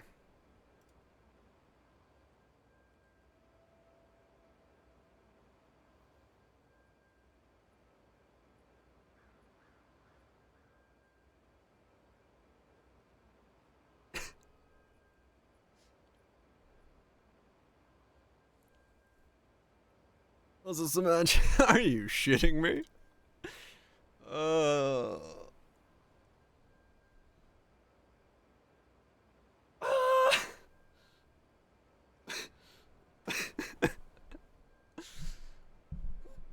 Alright. Oh boy. I think in the history of Path of Exile, besides Frostbomb, I've never been more annoyed by a change to a skill. Like, straight up. This is probably the most annoyed I've been by any change that has ever been done to fucking Path of Exile. It just annoys me. It just annoys me. Why? Who was spamming Flame Blast too quickly? Was it me? Oh.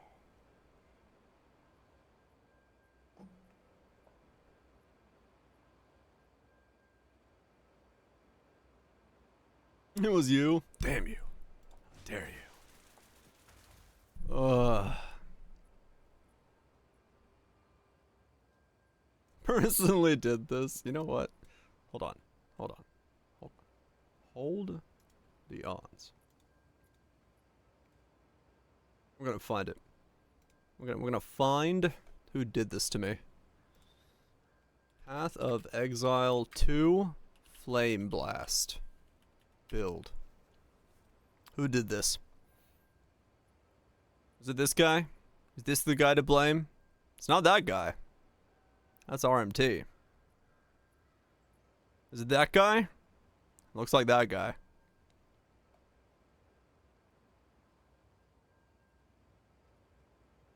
What's this guy do?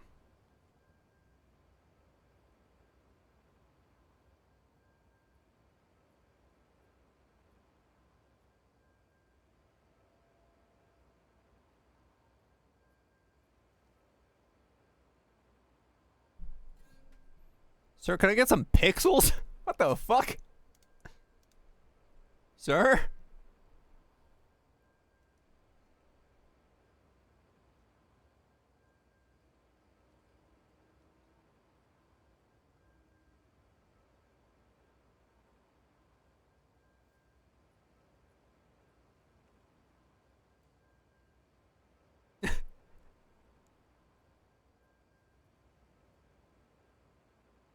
He needs 15 seconds to get his pixels back.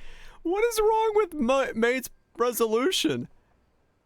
What the fuck?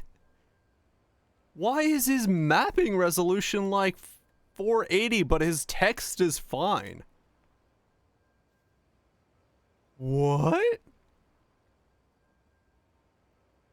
Respect for playing 1440p and 21 FPS. What the hell?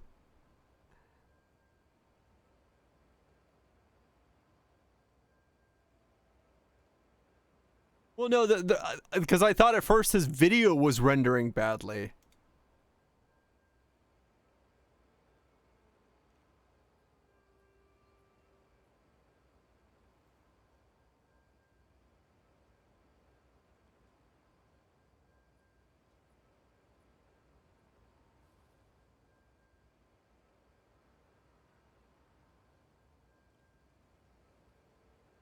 Okay, this definitely did not get it nerfed to 15 seconds.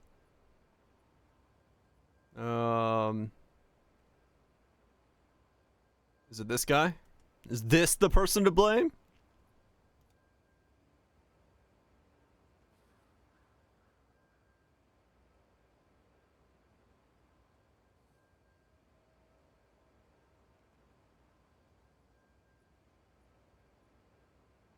Well, it certainly isn't this guy either.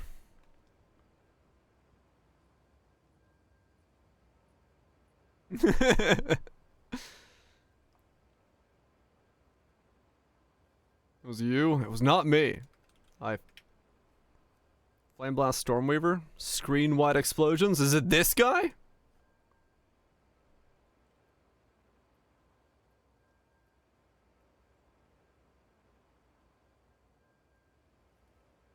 This guy.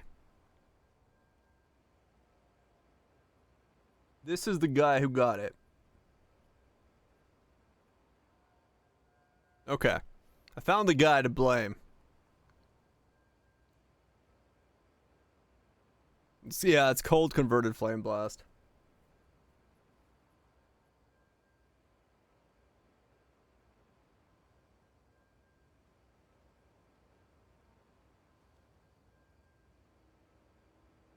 Okay.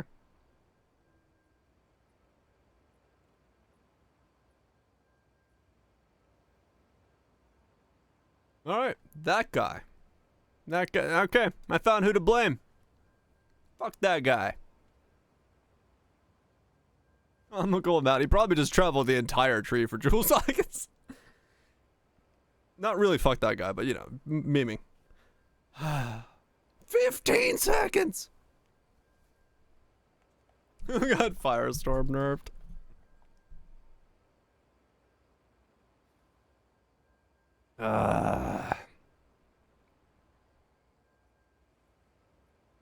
Jewel socket. So there's currently 24 jewel sockets on the tree. Now there's 12. They cut the number of jewel sockets in half.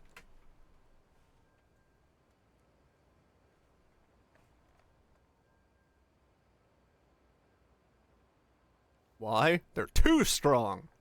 You're too strong. You know what's not strong enough?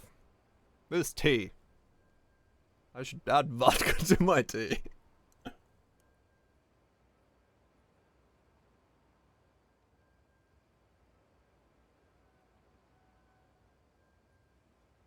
Yeah, that's why. Oh, man. I get drunk now. I don't have any vodka, otherwise I probably would, actually. You'd go for a Moscow Mule. They just removed the top 12. The Warrior is the only one with jewel sockets left.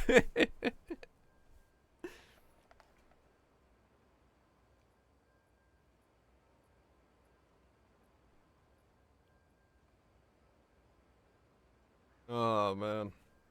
Yeah, alright.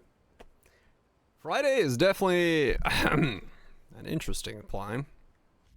Concoctions are probably dead, yes. They lost most of their scaling, if not all of it. Dude, Sanic the hot dog. This was the true builder's build. This is how you really play Path of Exile. The proper one-button build. It did not work at all, but it was great.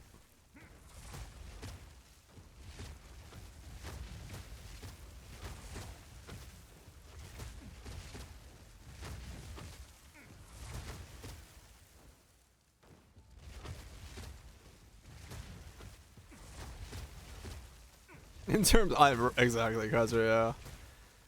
I mean, once again, it's because they didn't treat it as early access. They just bunched all of this up and then just chuck it in this patch. And it's like, okay. Here's all the shit we should have done all at once. Have a good day. They should have just been doing these changes from the beginning. I don't know why they didn't. Yeah, Eye of Winter is a text change. That should have changed 4 months ago. It should have just said, remove that line. Like, it's so bizarre. It's so fucking bizarre that they went this like.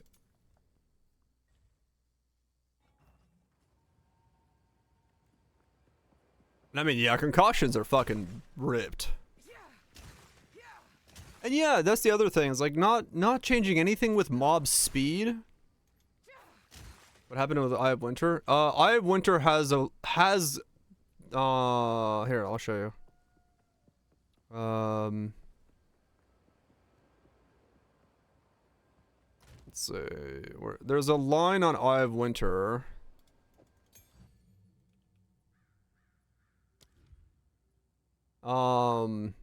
The last line there, right? If the eye passes over an elemental ground surface, it will take on the surface's effect, applying it to nearby enemies and causing shards to deal more damage of that corresponding type. The apply it to nearby enemies it's not supposed to be there. It doesn't work, and it wasn't supposed to be there. It's just on the skill and it does nothing.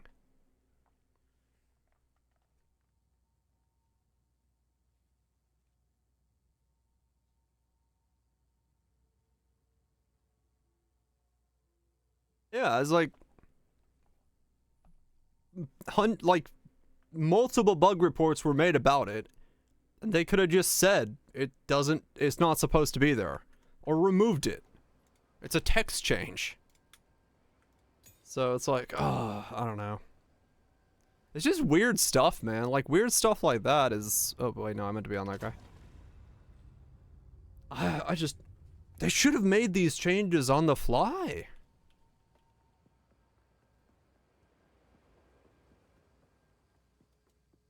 I mean, the tree has to have unarmed scaling coming up. There's no other way.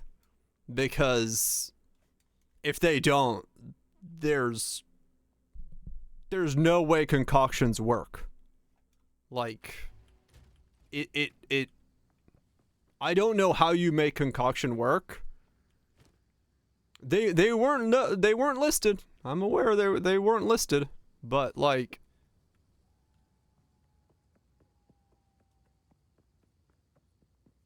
yeah, I mean, they remove the flash sustain nodes. You don't get quiver scaling. You don't. This node is gone.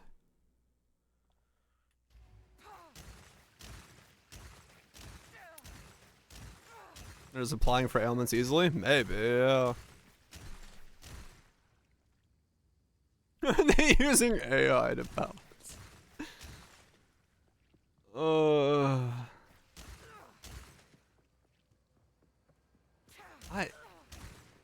I don't.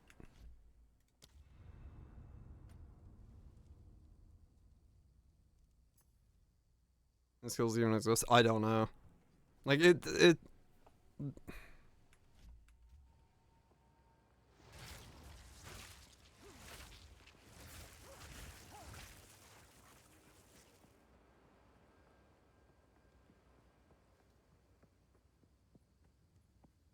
How do you sustain them? I don't know, man. I like that. That's the thing. Like, I don't.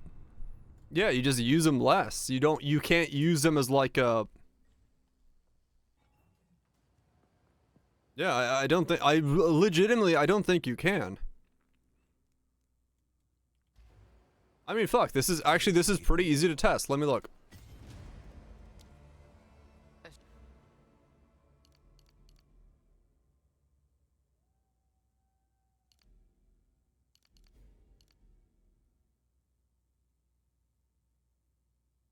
That one I think stayed.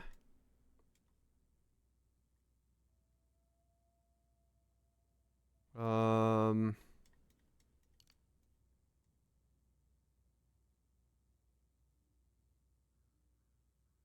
think that's all I had, right?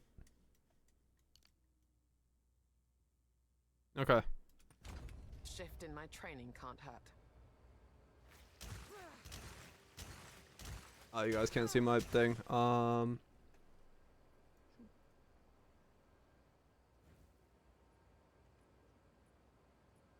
at 65 charges.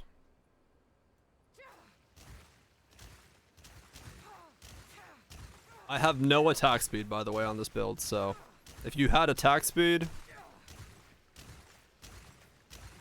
Oh no. If you have attack speed and you use it as your main thing, and it consumes 5. Yeah, I run out. And that's consuming 3.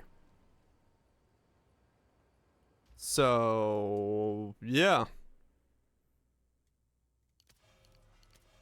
You literally can't use it as a clear spell.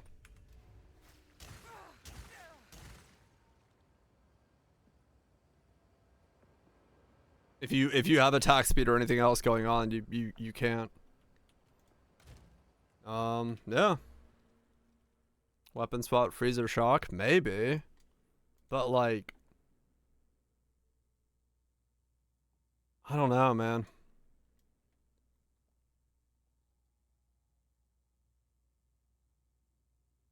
I don't get it.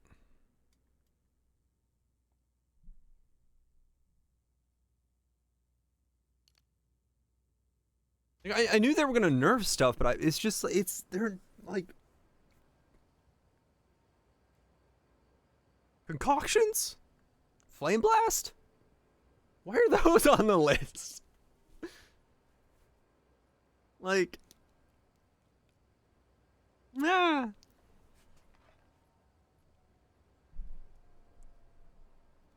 Fireplace? No. I will be baffled by this thing.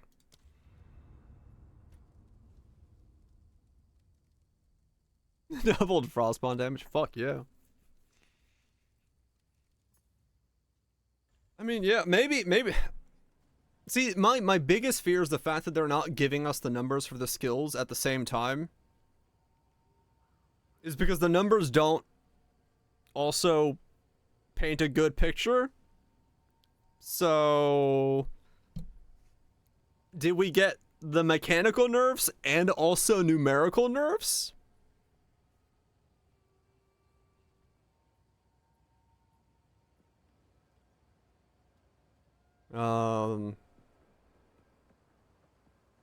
Yeah, I don't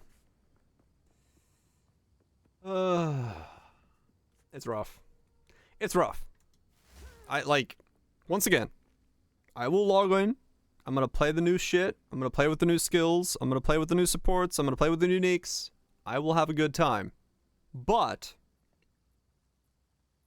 I can understand 100% of the way where someone who wants to just casually dive in and have a good time is not seeing a reason to log the fuck in.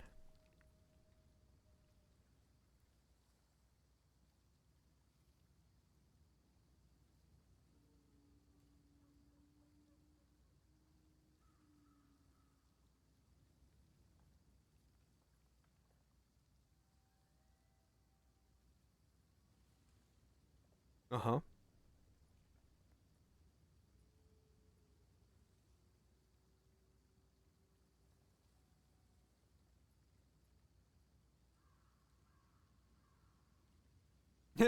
We just don't know anything.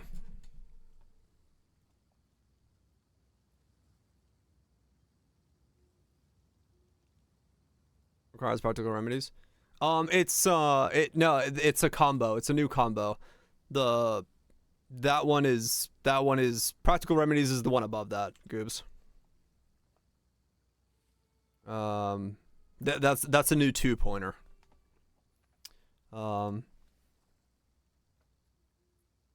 Oh yeah, no, I get it. I like straight up, like right now, you know, Monster Hunter drops.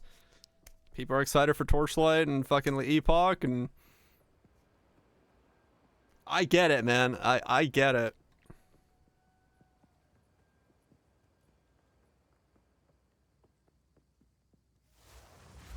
Like it's shit post around. It just, except Burning Ground. Yeah, that's another weird thing, Goobs. Why was that not changed? Why can monsters ruin your build? A true deep yeah. Like I'm enjoying the Flame Blast while I get to use it. I'm gonna walk around my hideout and just press Flame Blast. Get it out of my system. Make sure I never need to use it again. Because I'm never gonna be able to fucking use it again. I'm personally offended by this.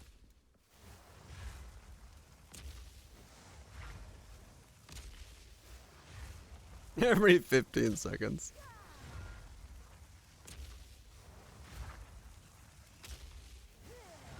Maybe it's a typo. Maybe it's supposed to say 1.5 seconds. Where's that? Where's that copium galaxy?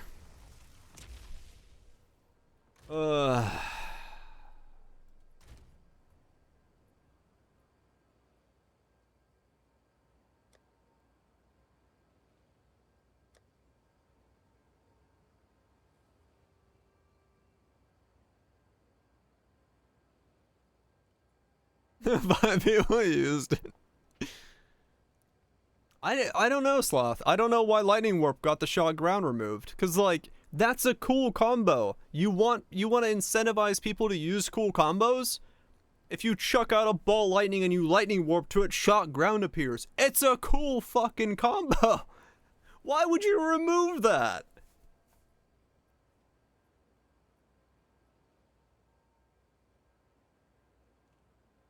Probably, yeah. It's gonna be hard to swap in for something. Like, I don't know.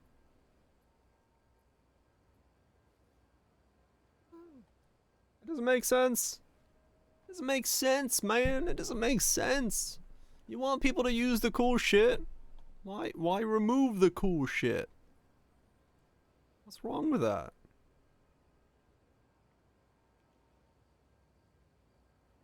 Basically DPL, yes. If you manually block too long, you are supposed to be dead. If you didn't know that.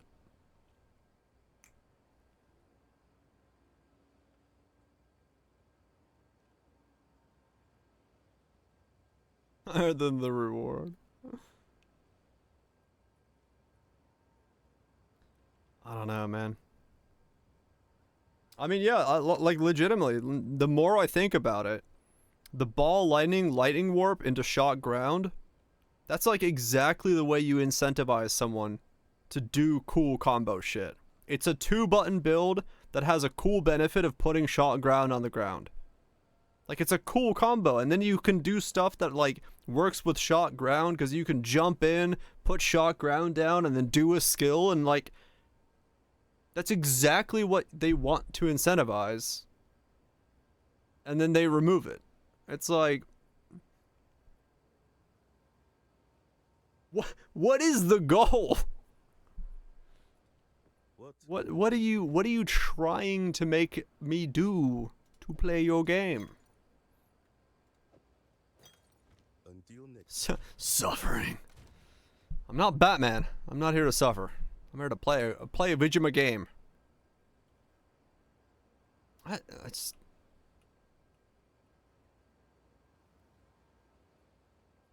I am interested in seeing their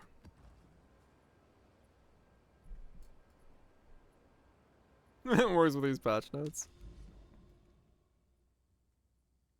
I want to see their logic. I want to see a manifesto as to how this improves the combo ability of builds. How does it improve the moment-to-moment gameplay in their eyes? Because it just doesn't. Did I try to like this? Maybe.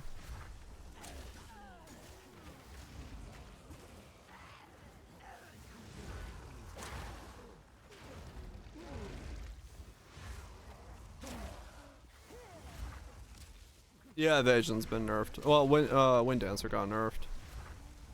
And, Ghost Dance got nerfed. No, Ghost Dance. Yeah, Ghost Dance.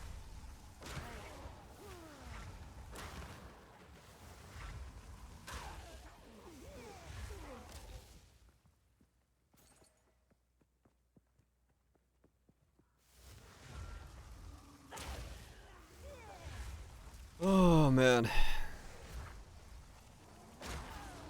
Oh yeah, Acro got it as well, yeah. I don't know. I can't see where the direction is supposed to be going.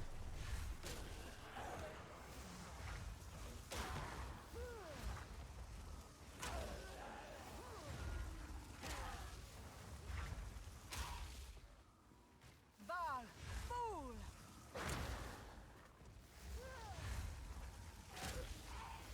Well, he still can. Fuck yeah, I am.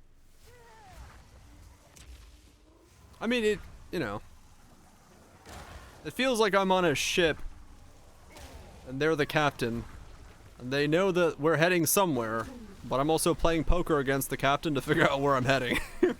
Like, no one's at the helm. I'm just playing poker against the guy who's supposed to be steering the ship. I don't know. I'm lost. I'm confused. Where the direction is going.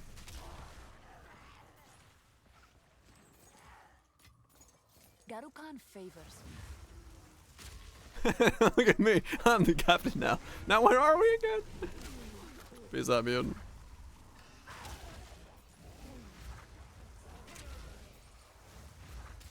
Peace out, nuts. It'll get better, I'm sure. Somebody's gonna find the broken spectre and minions will be good again. Peace out, see him.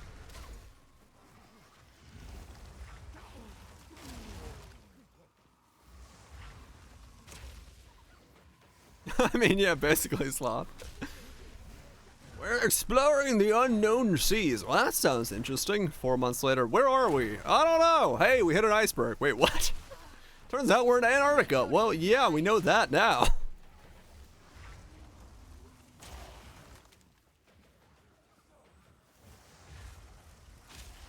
That's how I met your mother. Away with you.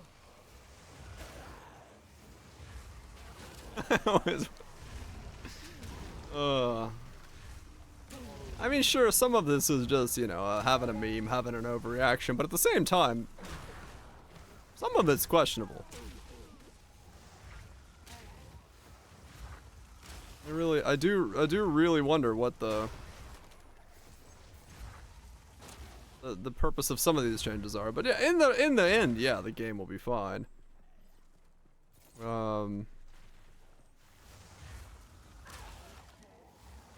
It's just like, yeah, it's fucking weird, man. Like directionality wise, they're not the choices I'd be making to get to the game that they want to let, you know, they keep describing. I don't know. It's just how they did Flame Blast. Exactly, Goobs, yeah. That's what I'm thinking as well. All of it will be fixed when we get the supports. Trust.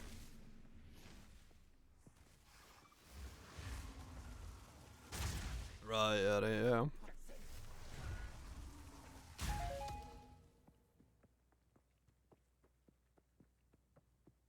Go from the one. Emails. Is that a shakeup? But I mean, like the reality is, like, the shakeup is that, like, fine. That's fine, but it doesn't address the act. Like my biggest issue with the patch notes is it doesn't actually address the thing that they talked about wanting to address, which is the pacing of the combat. Right? Like, if they want us to use combos and they want us to be more engaged, they didn't do anything to that. And that's kind of the thing that's, like, really confusing me the most. It's like, the game is still the same.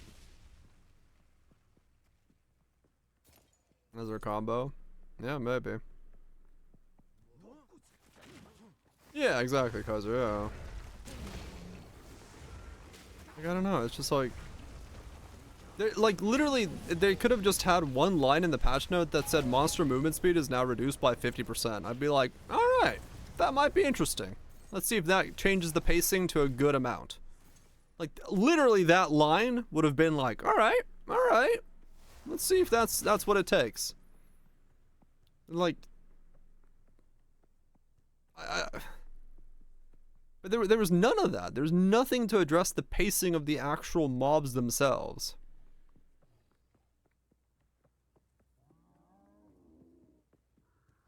And that's to me the... That to me is the biggest problem.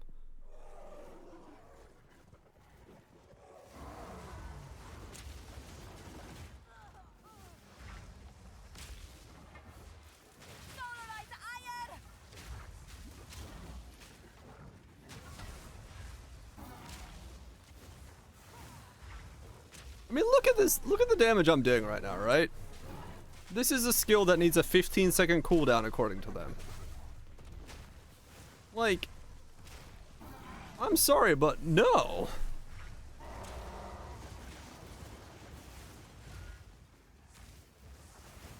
Yeah, it's like, this ain't Hammer of Gods. I'm not one-shotting a fucking unique with this thing. Unless you're gonna give the numbers to be fucking insane. I just don't get it.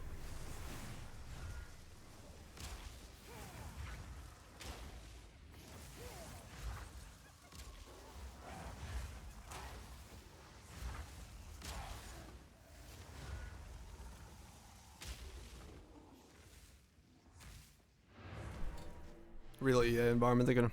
Oh no, 100% DPI, yeah.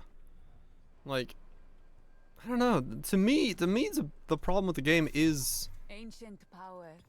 just the speed. The game is just not currently like, the interaction between the mob and you are not at the correct speed, and nothing in those changes addresses that problem. At all. And I don't understand when they're gonna address that. Because right now we're still in PoE 1 land, right? We're at PoE 1 speeds as far as the monsters are concerned. So it's like,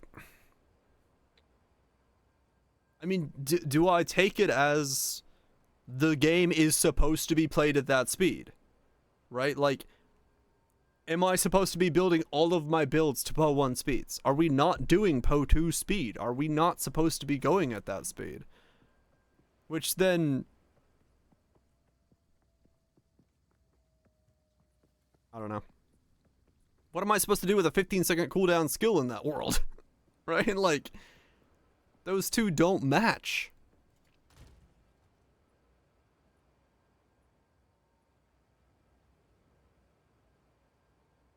No T. Nuka boss. If it was Valve Flame Blast and it self-casted itself, sure. But it's not, right? Like, it's a 15-second skill that I gotta channel. Like, it has to do so much more damage than anything else I can use because I have to go 1, 2, 3, click. It means that Flame Blast itself will have to do the equivalent of 3.5 seconds of my DPS and be worth sacrificing the support gems that would be going into Flame Blast in place of my actual skill gem. It's like the amount of variables that would be required to make that worth it are very difficult. I just have to tune it? Yeah. Exactly, Shanks. Yeah, it's like if the skill is worth using to that degree, am I not just supposed to one-shot the boss with Flame Blast? I don't know. But yeah, maybe with the supports, maybe with all the other stuff you can get with Flame Blast, and then if the numbers are good, maybe there's a world where every time you see a rare mob, you go, you know, you fucking Flame Blast it. But like,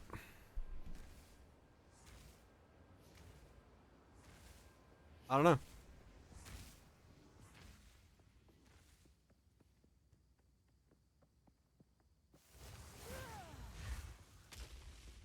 Maybe there's like, you know, reduce the CD a lot or something, but it's such a bizarre change.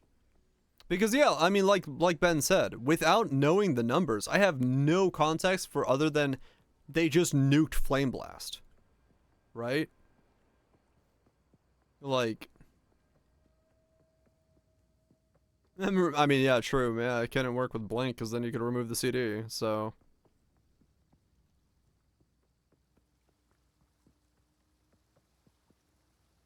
Battle shot explosion, dude.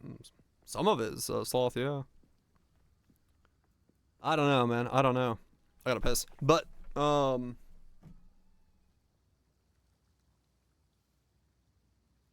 yeah, it's without the numbers, we just can't really. We can't make any kind of feedback decision. But at the same time, we can just.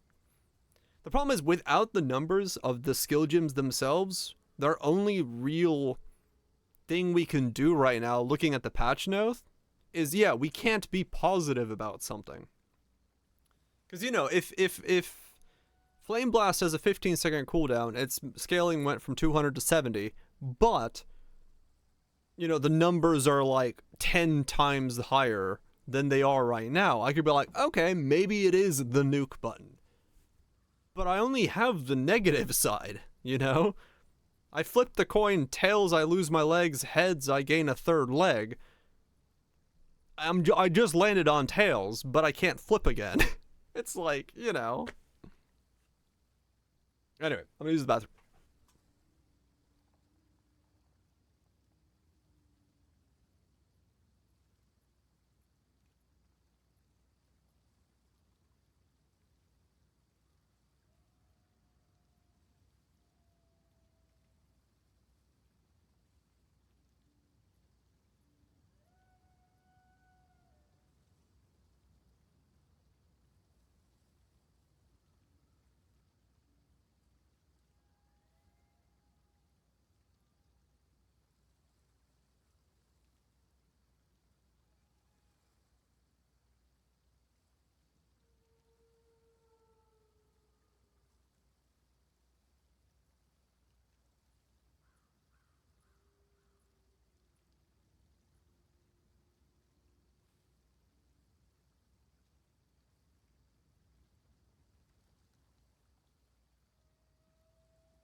Okay. Yeah, I'm just lost. I'm confused. That's all there is to it. I don't know what to think or how to think that this fixes the direction that they want to go. Ainley pissed. Hell yeah. Yeah. I mean that's really what it boils down to for me. It's I just don't know. I don't know. I can sound like what's his name? I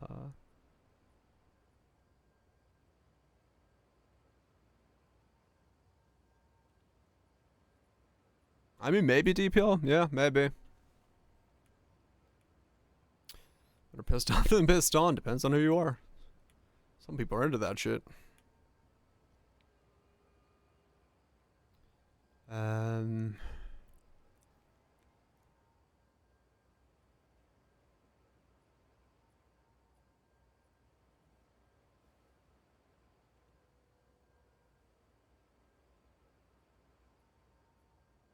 All the omens.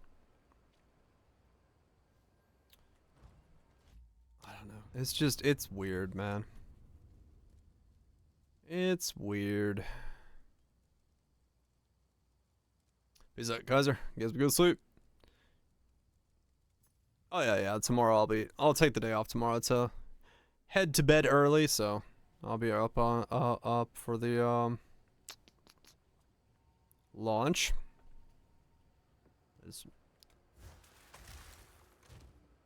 As I need sleep sometimes. Turns out I am human.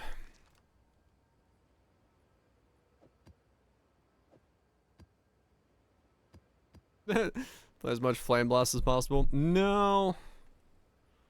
Not that.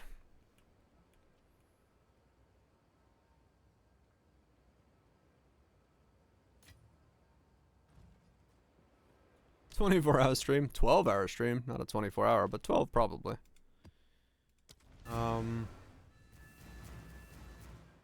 Nah, usually the days I take off, I just like sit here, watch some videos, and then fucking do some side project stuff, and then go to bed just like at midnight, just to try to get some sleep.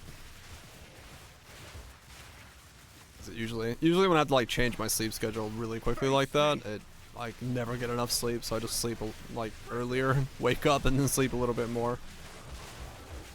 24-hour Flame Blast stream, fuck yeah. I just like look at this build. How in this world, with the way that this build works, do you incentivize a player to combo? You don't. You just don't. There's no way. This is an auto-firing Gatling gun that you just walk around with. You just don't incentivize combo in a world like this. They could do ass cheeks damage. I guess so.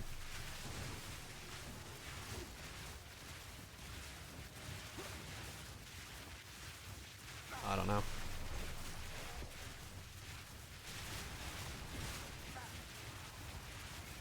Hopefully Sloth, yeah. I'm going Smith first. I don't know what I'm using as my attack, but yeah, I'm gonna go Smith myself just for the defense side of things.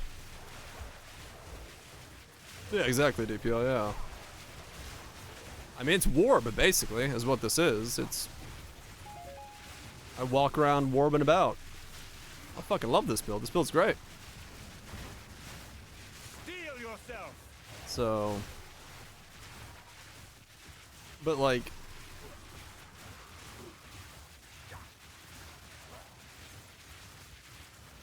Oh, yeah. Yeah, it seems like that one at least got a little bit of a better tweak to it, maybe.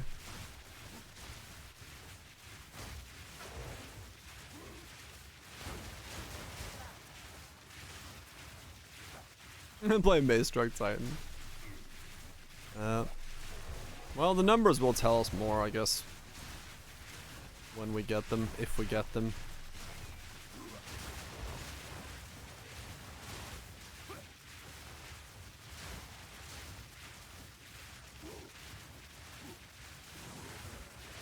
This? No, there's no changes to this. Like, legit. The only thing is Grim Feast is gone. But, no, you can make this. This is still existing. I think as the exact same. Unless the skill damage numbers change so drastically it doesn't work anymore.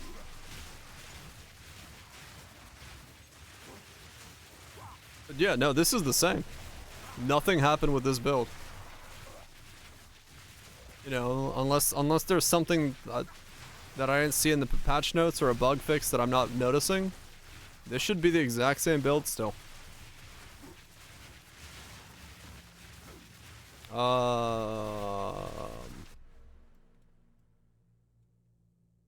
Nope, Etherflow, no EB.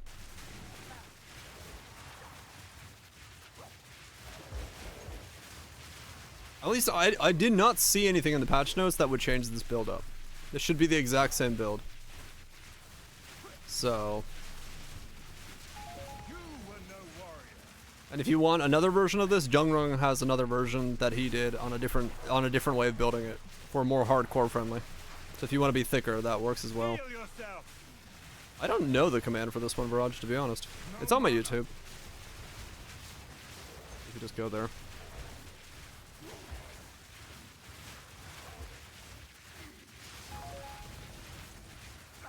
A rarity. Oh, that's it. Yeah, Emberfill Slide Titan. But yeah, it's like... That's what I'm saying, like, it's so weird what they touched and what they didn't touch. I mean, it's possible if Fusilad's numbers are just so shit now that it, like, it won't do anything anymore. Or there's a change that I don't see, but... a little bit related to gameplay. Oh, yeah.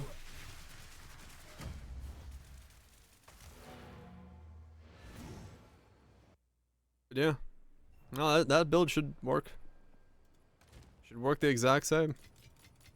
I think. Let me look. That's fine. That's fine. These are just rares. Normal rare, normal rare, normal rare. Snake Pit wasn't changed. We're using that to get a little bit more evasion. This isn't acro, so that's fine.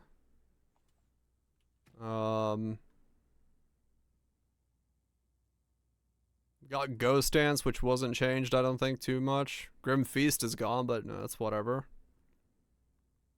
Yeah, this is just bulk. You just travel through here. There's no jewel sockets besides one in this build. So as long as you... Oh, no, there's two. Right, this one. So, I mean, this one can come out. That's fine. Oh, no, the SRSs are there? Yeah, literally just to apply fucking exposure. And that's it.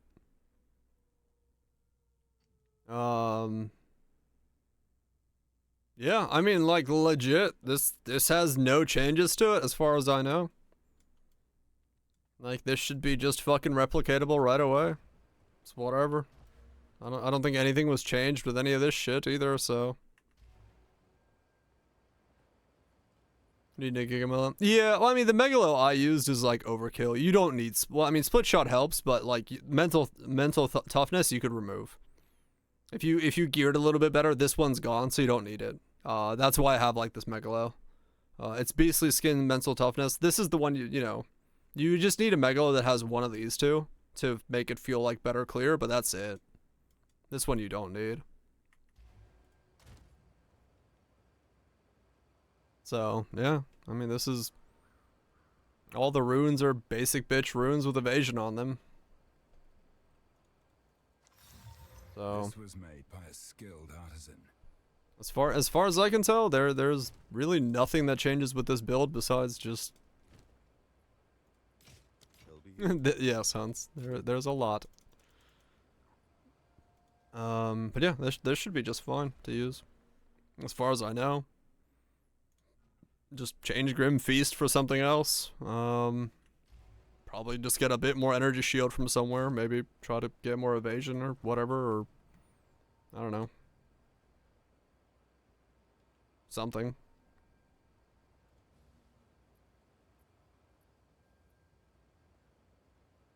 Oh, I just did that map without Ghost Dance on. Holy shit. I didn't realize. No wonder I almost died.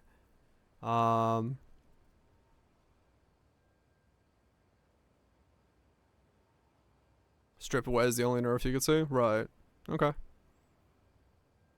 And you know, we get new support gyms, so that might be better, and more stuff you can do, and I mean, you lose a little bit of damage from the flammability going down.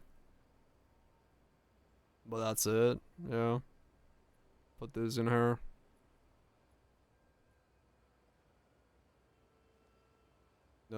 I mean, yeah. It's just Grim Feast comes out, but, you know, replace it with something, I guess.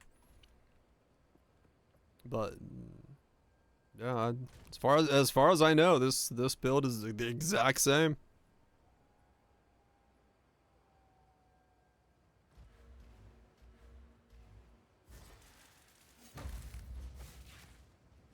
This build should be the exact same.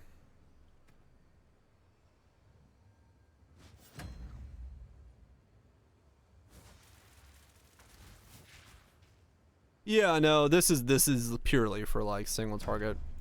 Every now and then I use it.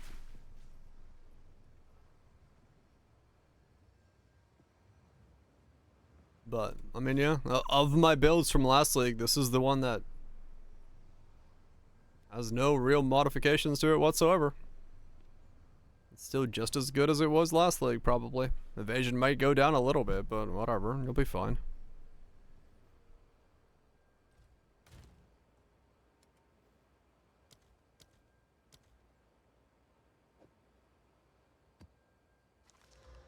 Weird nerf to it.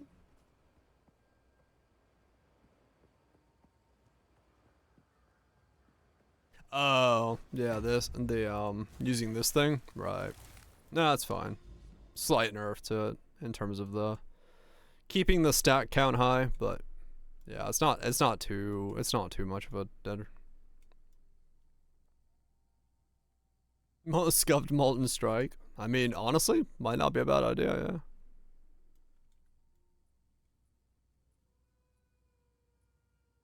Yeah. But yeah, no, this is... I don't know. I don't know. I don't understand the direction. I'm not supposed to, though. I think I'm not supposed to understand the direction. But that's okay.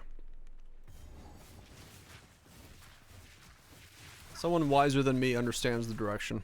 And that's what matters.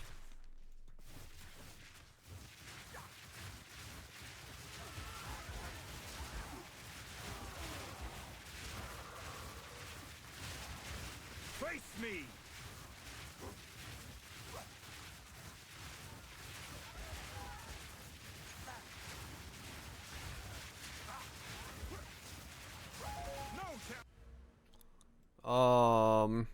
Colossal Capacity, Hulking Form, Crushing Impacts, and Mysterious Lineage. The only one that matters is Hulking Form. You have no idea what will be good. I don't think anybody does right now.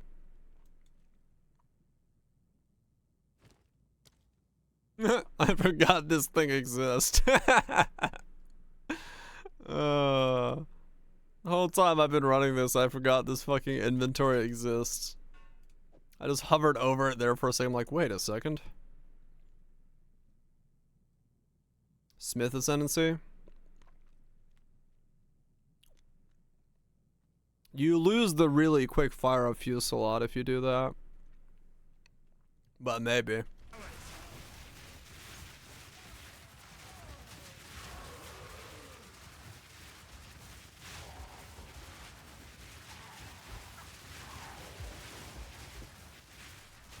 Yeah. You kind of need it. Fire on spell hit. Yeah, maybe. I don't know. It would have to be something you could, to test, but...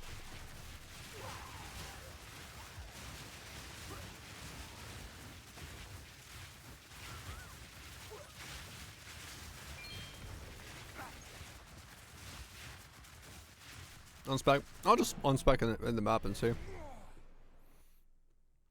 It'll be easy for me to tell in the exact same map how it feels. Why does everyone give me a T1 waystone? Fuck off. Back to the forge with this one.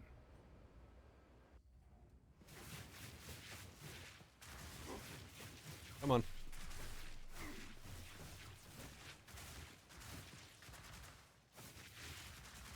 Oh, that's right. I gotta fish a little bit differently.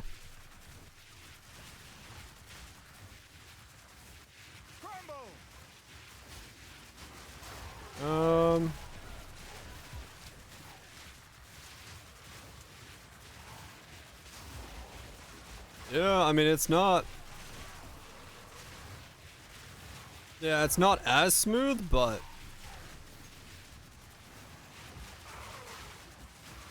It's by no means the end of the world. If you got a lot thicker as a result of it, then...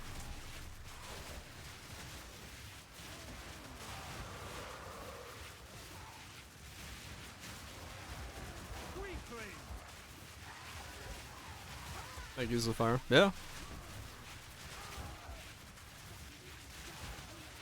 I mean, yeah, fair enough. Probably wouldn't be that bad of an idea to possibly do that as well if I need to. Say every 15 seconds. Oh. But yeah, it's really not that bad then, yeah. I mean, it definitely feels better with this. No doubt, because it insta-fires.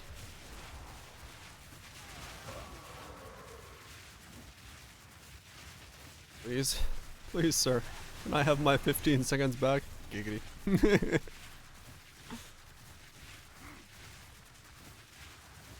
I mean, true,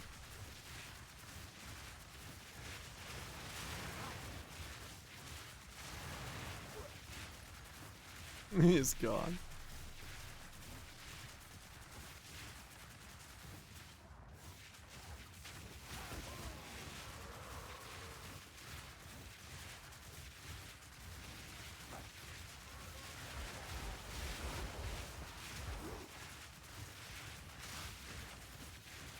They hit on helmets so hard, yeah. I don't know. We'll see. The weekend will be a very interesting weekend in the Path of Exile community. That is, definitely for show. For show.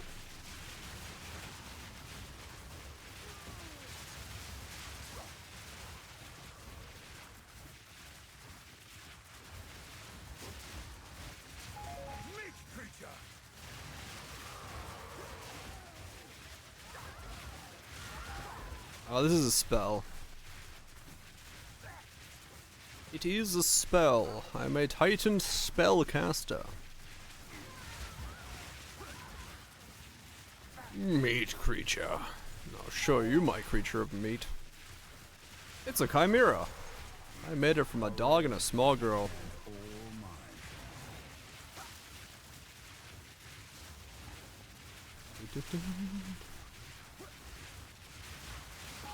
We're talking.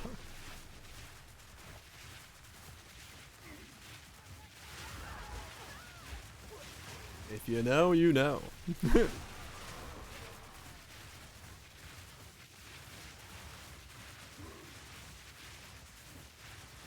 Tower.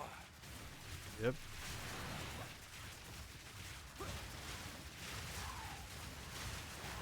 Removed from the game.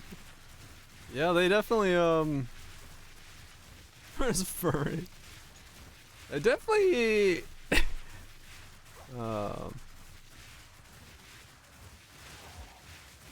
doesn't it work in Star Flame Blast? Oh no, this spell works great. This is fantastic. I love this skill. I just want, I just want to play Flame Blast.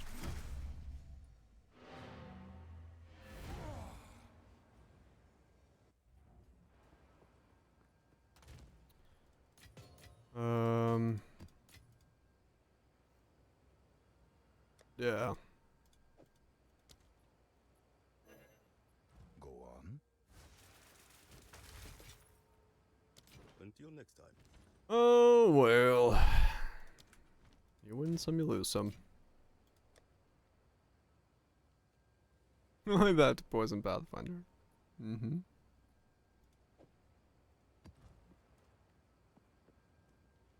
Duration scale issue? Yeah.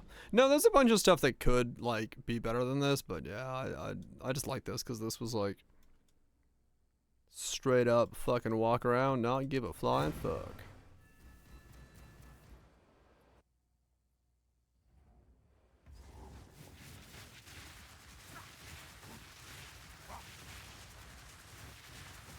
Not a flying fuck. We call that a roadside fuck. That's the right kind of fucks. Meat creature. Pew, pew, pew. Yeah, spawn enhances the experience. Use weapon and leech from the new Huntress in the center. Yeah, there's probably gonna be like I said, For those of us who like to, like, you know, dabble in different builds, and I'm sure that we'll great league, no problem at all. At least, you know, to mess around with new ideas, but it's just hard to hype up after the nerfing. It should still be pretty good, yeah. And for me, like I said, the nerfs are fine. It's, well, except for one of them, but I just wanted the combat pacing to be addressed. That's all. 15 underscore. Ooh.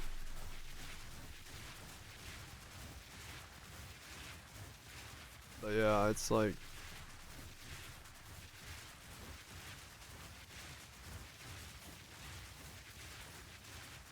I thought that was gonna be a focus.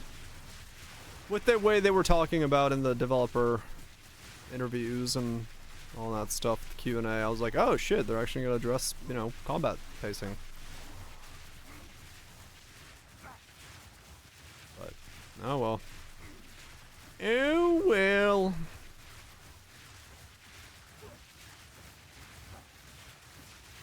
It is what it is, and all that it shall be.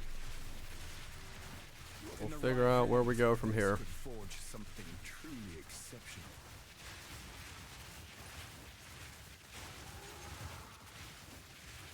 This is build versus bosses. It's alright. It's not insane damage. But I also didn't like stack it all the way up. Yeah, I did some stuff on it. I've done a Zeth 4 on it, I believe, if I remember right. I can't remember. Something's in the video. I think it's Zeth 4 is in the video, so yeah. I've at least done the Breach Boss 4 on it.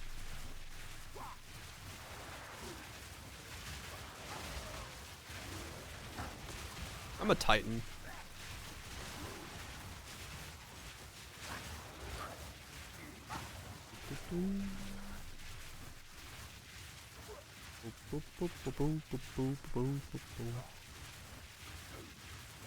Just walking around the Christmas tree.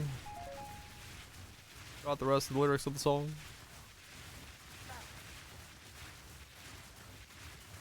Kind of BPL, yeah. We'll see what the new Breach looks like, but yeah, no, I agree. I mean, that's really what it all boils down to. It's like they're saying one thing and then the game reflects another state. It's like, what the hell?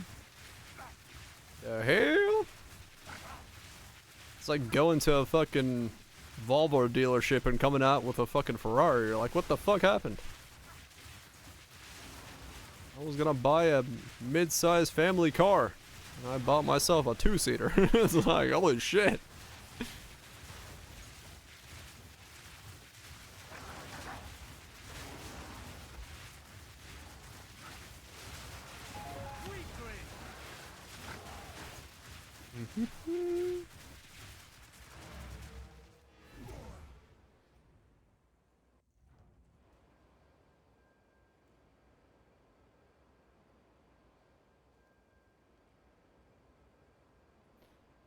%30% more damage for rare uniques, 4% skill speed, and infused weapon if it works on spells that always go Invasion Leech.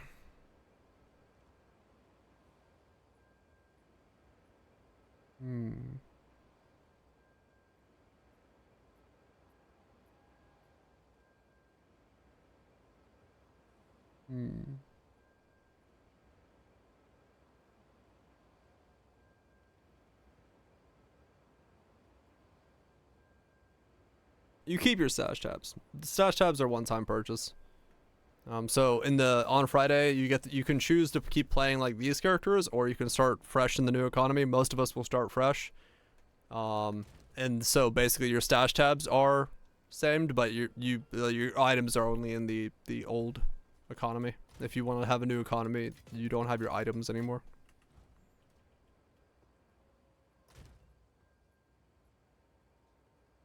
I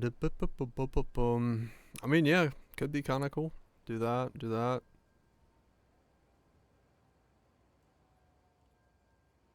Harvest. Yeah.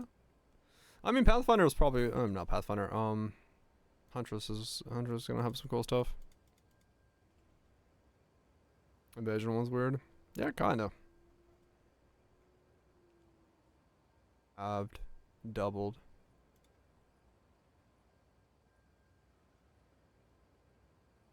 $300, $600.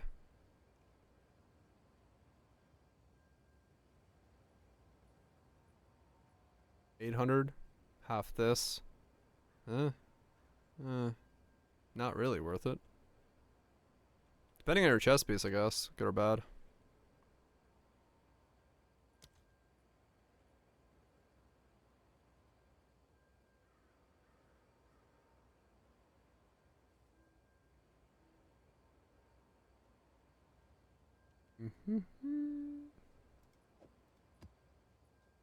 Yeah, spears and bucklers are coming Friday.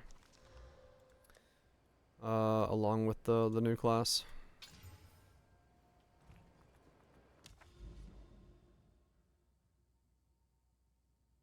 I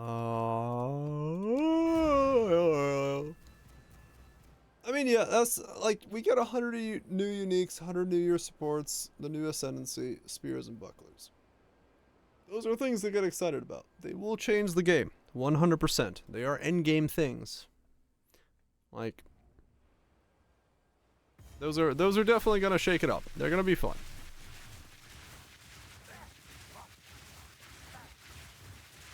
Don't be impatient. They will be fun. They will be something interesting to look forward to. Even if many things are questionable otherwise.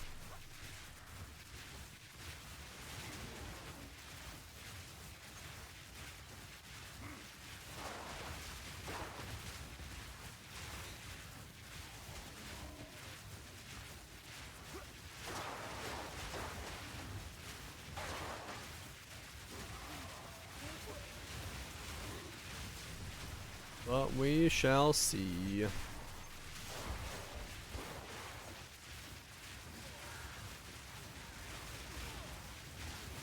Oh yeah. Fucking first day we're gonna have someone finding the specter that breaks everything. Good times.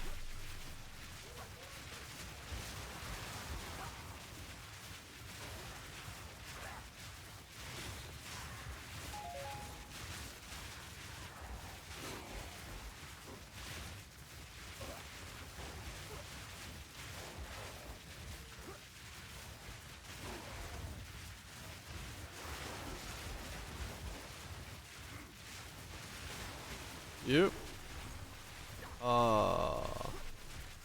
What was the command for the link for this video? I forgot. Exclamation to Ember. Yeah, the pub's in the comments for that. If you want the full video, it's there, but the pub's in the comments for that. The YouTube video there that Nightbot just posted. Do.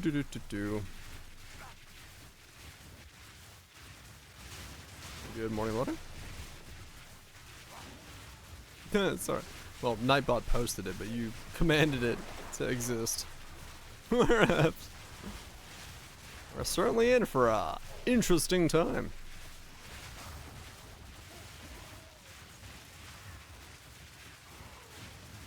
Do.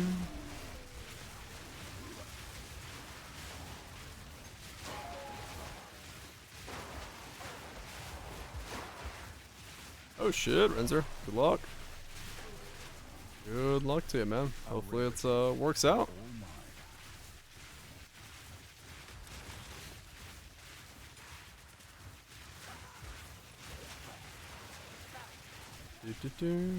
Yes, the ones you know. Hell yeah. Yeah, this was.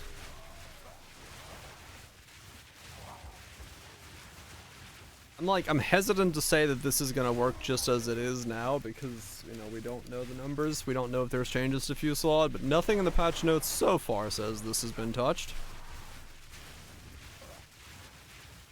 But who knows? Headbutt drop kick, hell yeah. Good shit, Loda, good shit.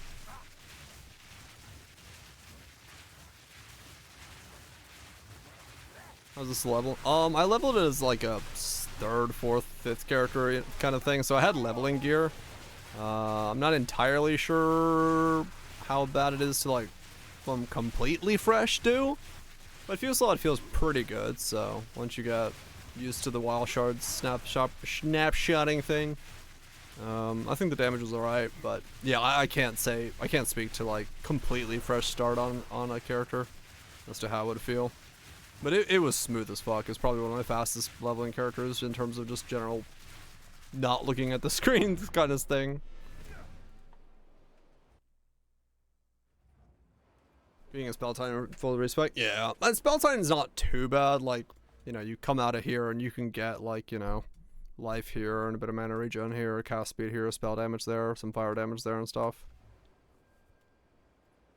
But yeah, you could do other stuff along the way.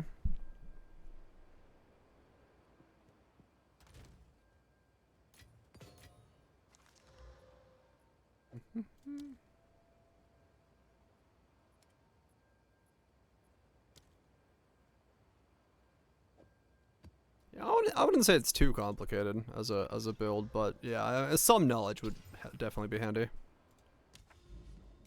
But yeah, Shockwave Totems is also very handy, very chill. But yeah, I mean, it was fairly straightforward. Oh man.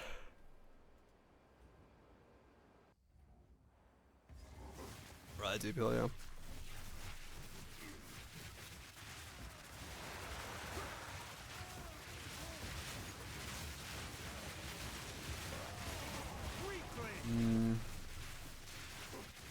Ad Infernalist? Shit.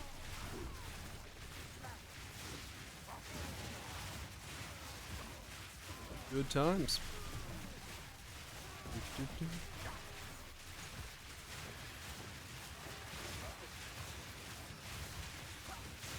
Oh man. There isn't really much else to say, is there? We are where we are. And now we just gotta wait for Friday to see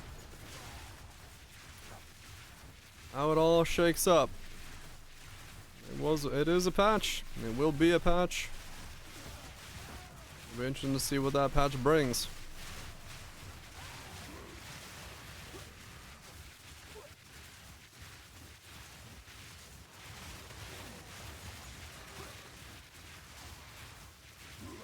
It will be interesting to see what that patch brings.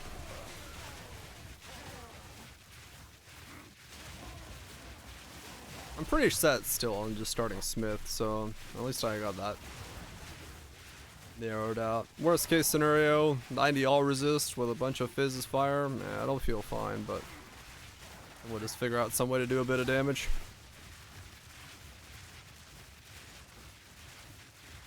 That's not going to be too big of a problem.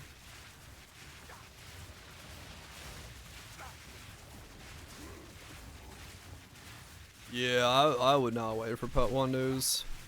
Judging from the eventual amount of time that this patch may still take, they probably won't start for another at least 3-4 weeks working on the Pet 1 League. So it'll be a while. Probably.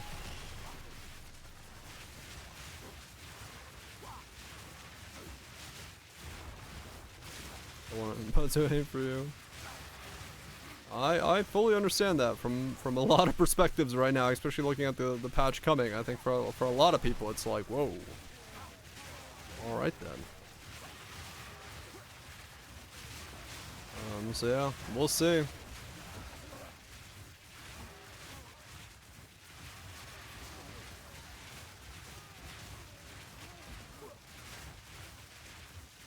I really do gotta make that video on the default state of always moving in Path of Exile 2 versus 1.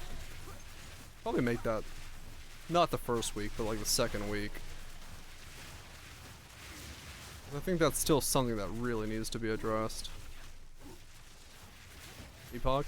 Out of mana.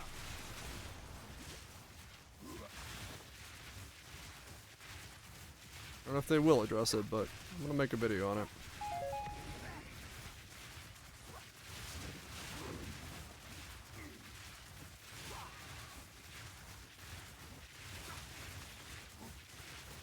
It's definitely something that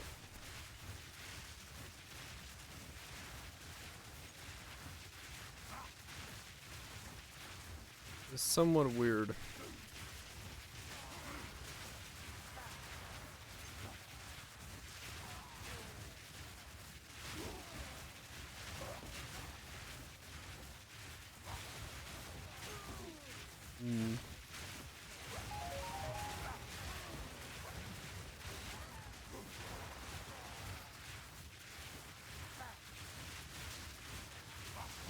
No challenge. Yeah, it is weird being a caster and just always walking. Feel my wrath. It just takes away from like the choices of things. I guess that's what they're trying to do with Mana Tempest, but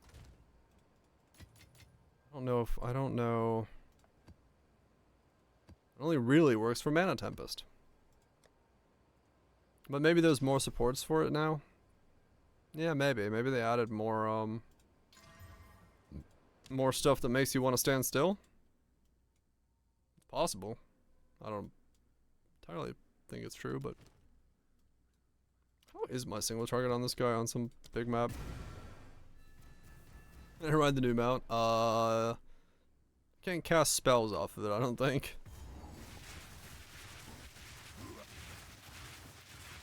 Yeah, it's bows and spears? Yeah, spears. It's really weird, you know, when I play Poe 1, I talked about it previously, but like playing Poe 1, you're actively making the choice when to stand still to cast, even if it's, you know, muscle memory and just learning. Here, you're in a default state of always moving, and it makes it feel like Vampire Survivors, and you're not really engaged in the combat in that regard, which is kind of weird. It's another one of those things where it's like, it's doing the opposite of what they want from the combat. It just makes it feel like an auto shooter, which is not good. You're getting the RF experience, kind of, yeah.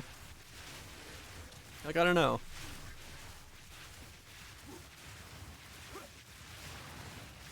Like, from a casual play perspective, yeah, it's probably better.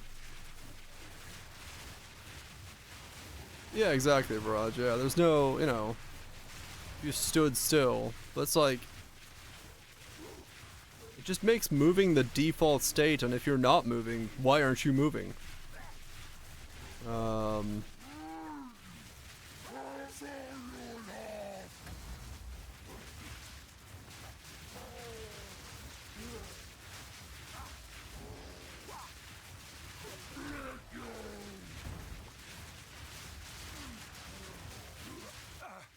Stay back. Don't do this. Oh, come on, I dropped wild shards. There we go.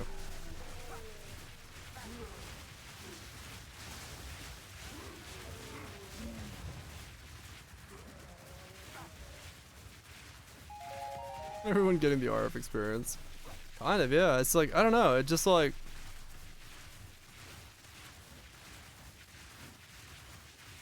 You move faster with RF. I mean, true.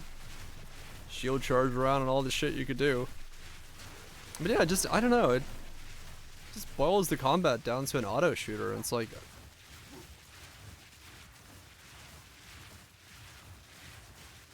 Yeah, exactly, DPO, yeah. It's like... You don't really... Face me. there's no choices to make, right? That's the thing. Like when I have Flame Dash in Path of Exile 1, I can see a ledge and think, oh, I can jump over that, or oh, I'm gonna skip forward ahead, or you know, maybe you pop an essence and you have to Flame Dash away from it so you can cast and be safer there. Here you just keep walking. There's nothing else to do. Like there's no other choice to make besides I will walk now. Like that just, the combat is so like weirdly one-dimensional as a result of that. It is. It's a walking simulator. Like it's really bizarre because when I went to play Frisia, the Path of Exile 1 event, I was like, oh yeah, right. I have to choose when I want to attack. Subconsciously, you get used to it, and it's something you don't even notice you're doing, but like, you choose when to attack, you choose when to move, you choose when to go over an obstacle. Here, you are always moving, you are always attacking. There is no choice, there is no reason not to keep attacking and moving. I was like,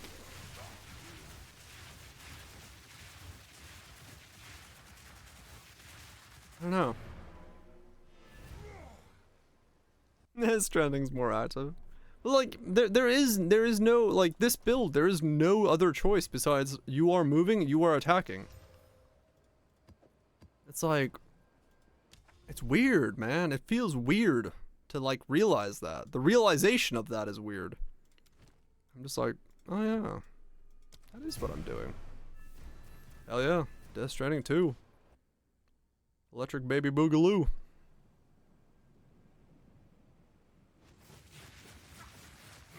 I think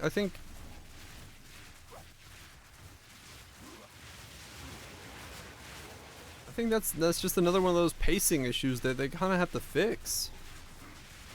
Where it's like, this game needs a reason for you to stand still. It needs more things that make you make choices.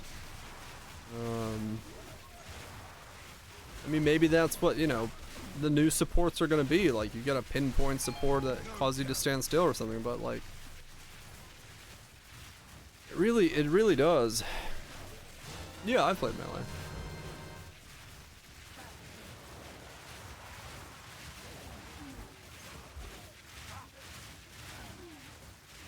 I've played pretty much every archetype so far. Besides grenades. But yeah. The thing about Melee is, like, Melee is really hard to judge right now because, you know, you say Melee. Are you talking about Herald of Ice Melee? Are you talking about Monk Melee? Are you talking about Warrior Melee? Like, you know. It depends. I feel like walking smell with Melee? Monk does, yeah. Like, if you're playing like Tempest Fury or Glacial Cascade, something where you can attack and move, same thing, man. You're just walking. Glacial Cascade especially, you're just walking. You're just having a good time walking, doing damage, killing shit, no problem at all. If you're playing like something like Sunder, then it just doesn't work, because the moment you go to cast Sunder, the shit runs up to your face and kills you. It's like it's this weird mixed bag of things, man. I mean, yeah, half them, yeah, they're fucking kill the whole screen anyway. Herald's basically gone, right? Yeah, well, I don't know. We'll have to see. We'll see what the changes bring, what the, you know, what the numerical stuff is, but like, yeah, it just depends so heavily on what you're playing and what you're doing. Cause yeah, with Monk, I felt the exact same way. I was just walking around, chucking fucking damage everywhere. It's not the whole screen, right?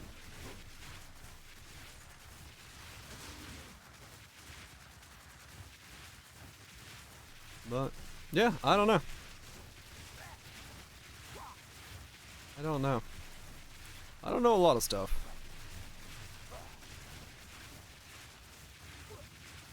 Like, even here, right? Like, if you look at this section here, like, if I had the right skills, if I had Ball Lightning Lightning Warp, I could warp over this. I know I could.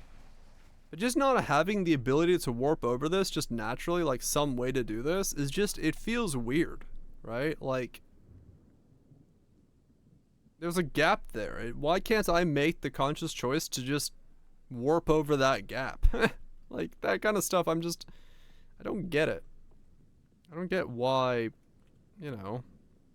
It's, like I said, I could do it if I had lightning, ball of lightning, and lightning warp, but it's just, it feels weird to have, like, do all that stuff to make it, like, a part of the build. It's the little things, man. It's just...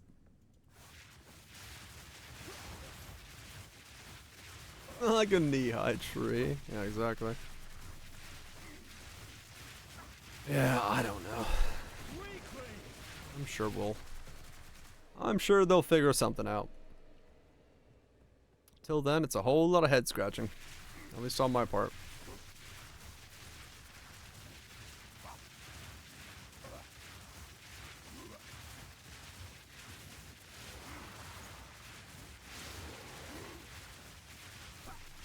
A whole lot of scratching the heads.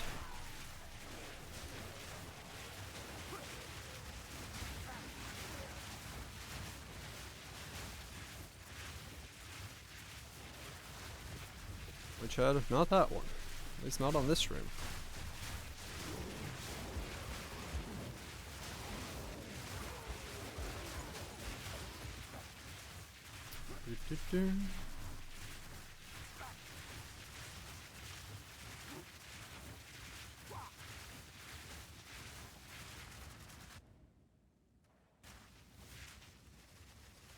Oh, over there.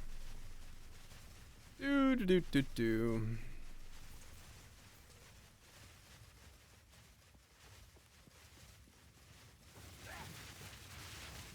Oh man, I'm tired. Ah. Do this map and wrap it up, I guess. There's a lot of talking. My throat is not enjoying it, and there isn't really much more to add. It's just the wait and see game for what happens on Friday now, so. Interesting times ahead. That is for sure.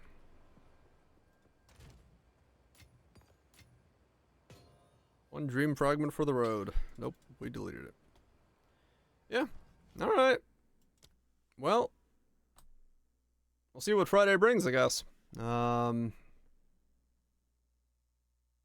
It's some Atlas points, fuck yeah. It's gonna be interesting.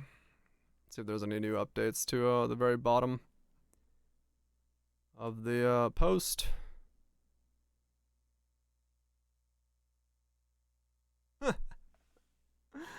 Man, Hexbla's damage has been lowered by 70% at all levels. They remove this note. Removed note. They're like, oh yeah, no, that didn't happen. I see.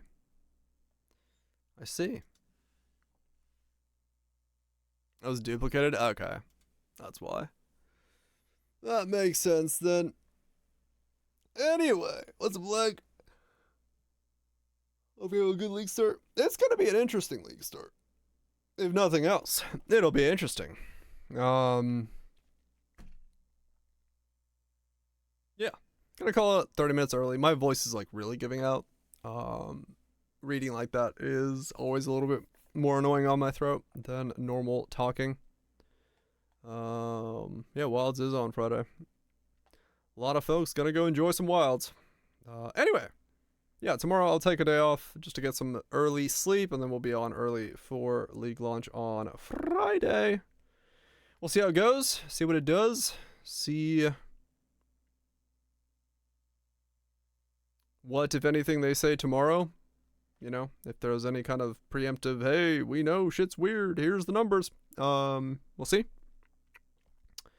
If not, Friday, we start with a Smith and see where the life takes us. Yeah. Scouty Hatch, thank you so much for the resubs. Appreciate that. And, yeah, good times to be had. At least with the new uniques and supports. We'll find good times. There's no doubt about that.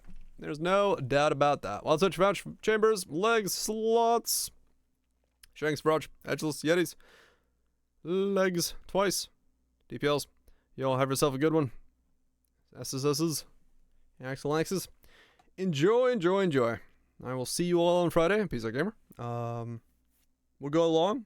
We'll start early, go along, and all that stuff. Value, nieces. But tomorrow we sleep. Yeah. I'll see you there. Another time, another